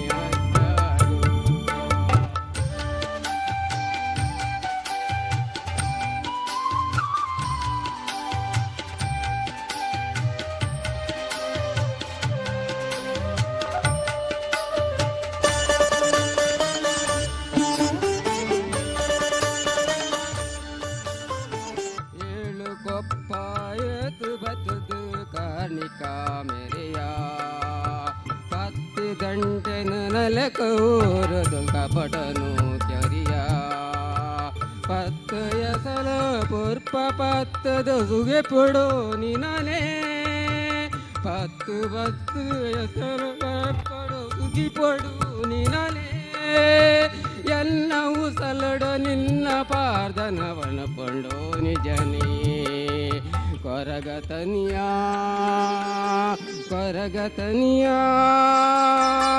ಬಾನದೇವರೆ ಬಲ್ಪುದಾರತಿ ಸ್ವಾಮಿ ಅಜ್ಜಗ ಬಾನದೇವರೆ ಬಲ್ಪುದಾರತಿ ಸ್ವಾಮಿ ಅಜ್ಜಗ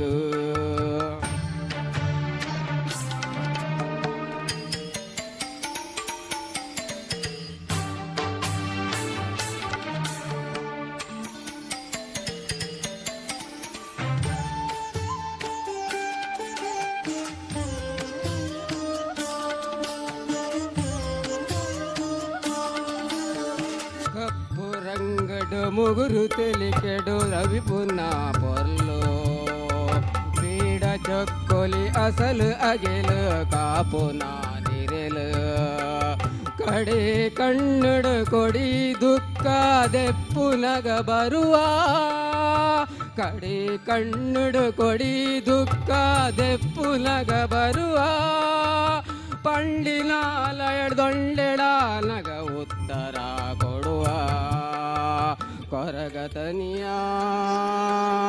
ಕೊರಗತನಿಯ ಬಾನದೇವರ ಬಲ್ಪುದಾರತಿ ಸ್ವಾಮಿ ಅಜ್ಜಗ ಬಾನದೇವರ ಬಲ್ಪುದಾರತಿ ಸ್ವಾಮಿ ಅಜ್ಜಗ ತುಳುವ ನಾಡ ಧರ್ಮ ತುಡರು ದೈವ ಕೊರಗಜ್ಜ ಪಂಚವರ್ಣದ ಮಣ್ಣ ಕಣ್ಣು ಸತ್ಯ ಕರಿಯಜ್ಜ ತುಳುವ ನಾಡ ಧರ್ಮ ತುಡರು ದೈವ ಕೊರಗಜ್ಜ ಪಂಚವರ್ಣದ ಮಣ್ಣ ಕಣ್ಣು ಸತ್ಯ ಕರಿಯಜ್ಜ ಕೊರಗತನಿಯ ಕೊರಗತನಿಯ ಬಾನದೇವರೆ ಬಲ್ಪುದಾರತಿ ಸ್ವಾಮಿ ಅಜ್ಜಗ ಬಾನದೇವರೆ ಬಲ್ಪುದಾರತಿ ಸ್ವಾಮಿ ಅಜ್ಜಗ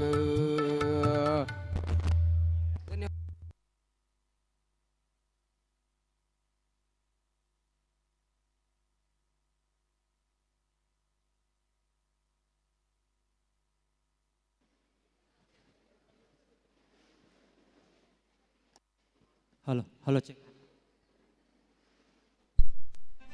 ಹಲೋ ಹಲೋ ಬೇಸ್ ಕರ್ಲಿ ಚೂರು ಬೇಸ್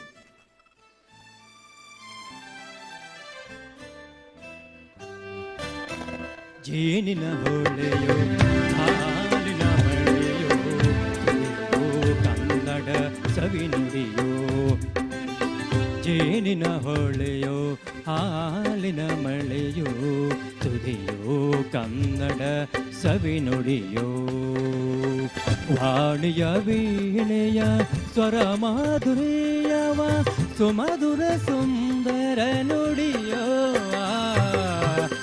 ಜೇನಿನ ಹೊಳೆಯೋ ಹಾಲಿನ ಮಳೆಯೋ ತುದಿಯೋ ಕನ್ನಡ ಸವಿ ನುಡಿಯೋ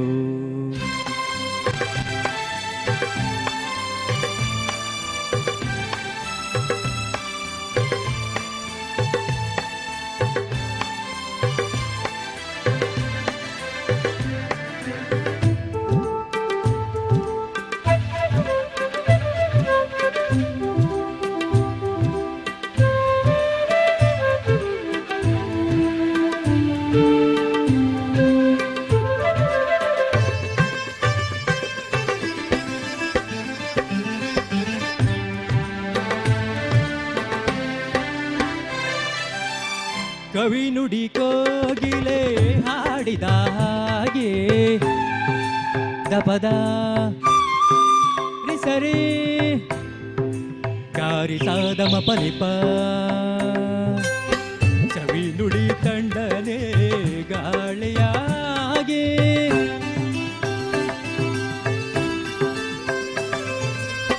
ಕವಿ ನುಡಿ ಕೋಗಿಲೆ ಹಾಡಿದ ಹಾಗೆ ಸವಿ ನುಡಿ ತಂಡನೆ ಗಾಳಿಯಾಗಿ ಒಲವಿನ ಮಾತುಗಳಾಡುತ್ತಲಿರಲು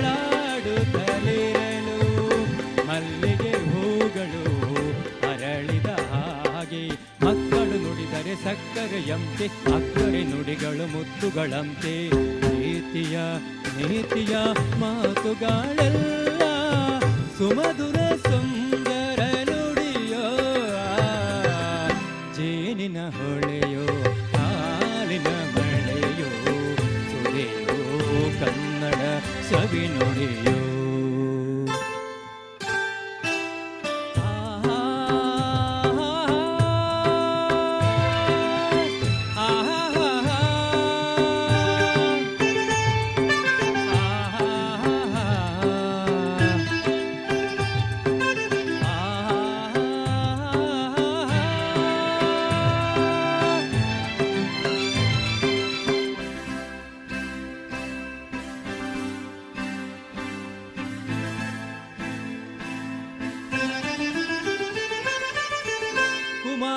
ವ್ಯಾಸನ ಕಾವ್ಯದ ಚಂದ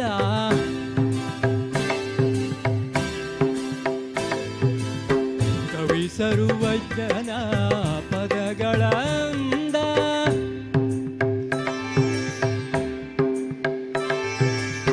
ಕುಮಾರ ವ್ಯಾಸನ ಕಾವ್ಯದ ಚಂದ ಕವಿ ಸರ್ವಜ್ಞನ ಪದಗಳ ಅಂದ ದಾಸರು ಶರಣರು ನಾಡಿಗೆ ನೀಡಿದ ಭಕ್ತಿಯ ಗೀತೆಗಳ ಪರಮಾನಂದ ರನ್ನನು ಹಾಡಿದ ಚಿನ್ನದ ನುಡಿಯು ಚನ್ನನು ಹಾಡಿದ ಹೊನ್ನಿನ ನುಡಿಯು ಕನ್ನಡ ತಾಯಿಯು ನೀಡಿದ ವರವು ಸುಮಧುರ ಸುಂದರ ನುಡಿಯೋ ಜೇನಿನ ಹೊಳೆಯೋ ಹಾಲಿನ ಮಳೆಯೋ ಕನ್ನಡ ಸವಿ ನುಡಿಯೋ ವಾಣಿಯ ವೀಣೆಯ ಸ್ವರ ಮಾಧುರ್ಯವು ಸುಮಧುರ ಸುಂದರ ನುಡಿಯೋ ಜೇನಿನ ಹೊಳೆಯೋ ಹಾಲಿನ ಮಳೆಯೋ ಸುರಿಯೋ ಕನ್ನಡ ಸವಿ ನುಡಿಯೋ.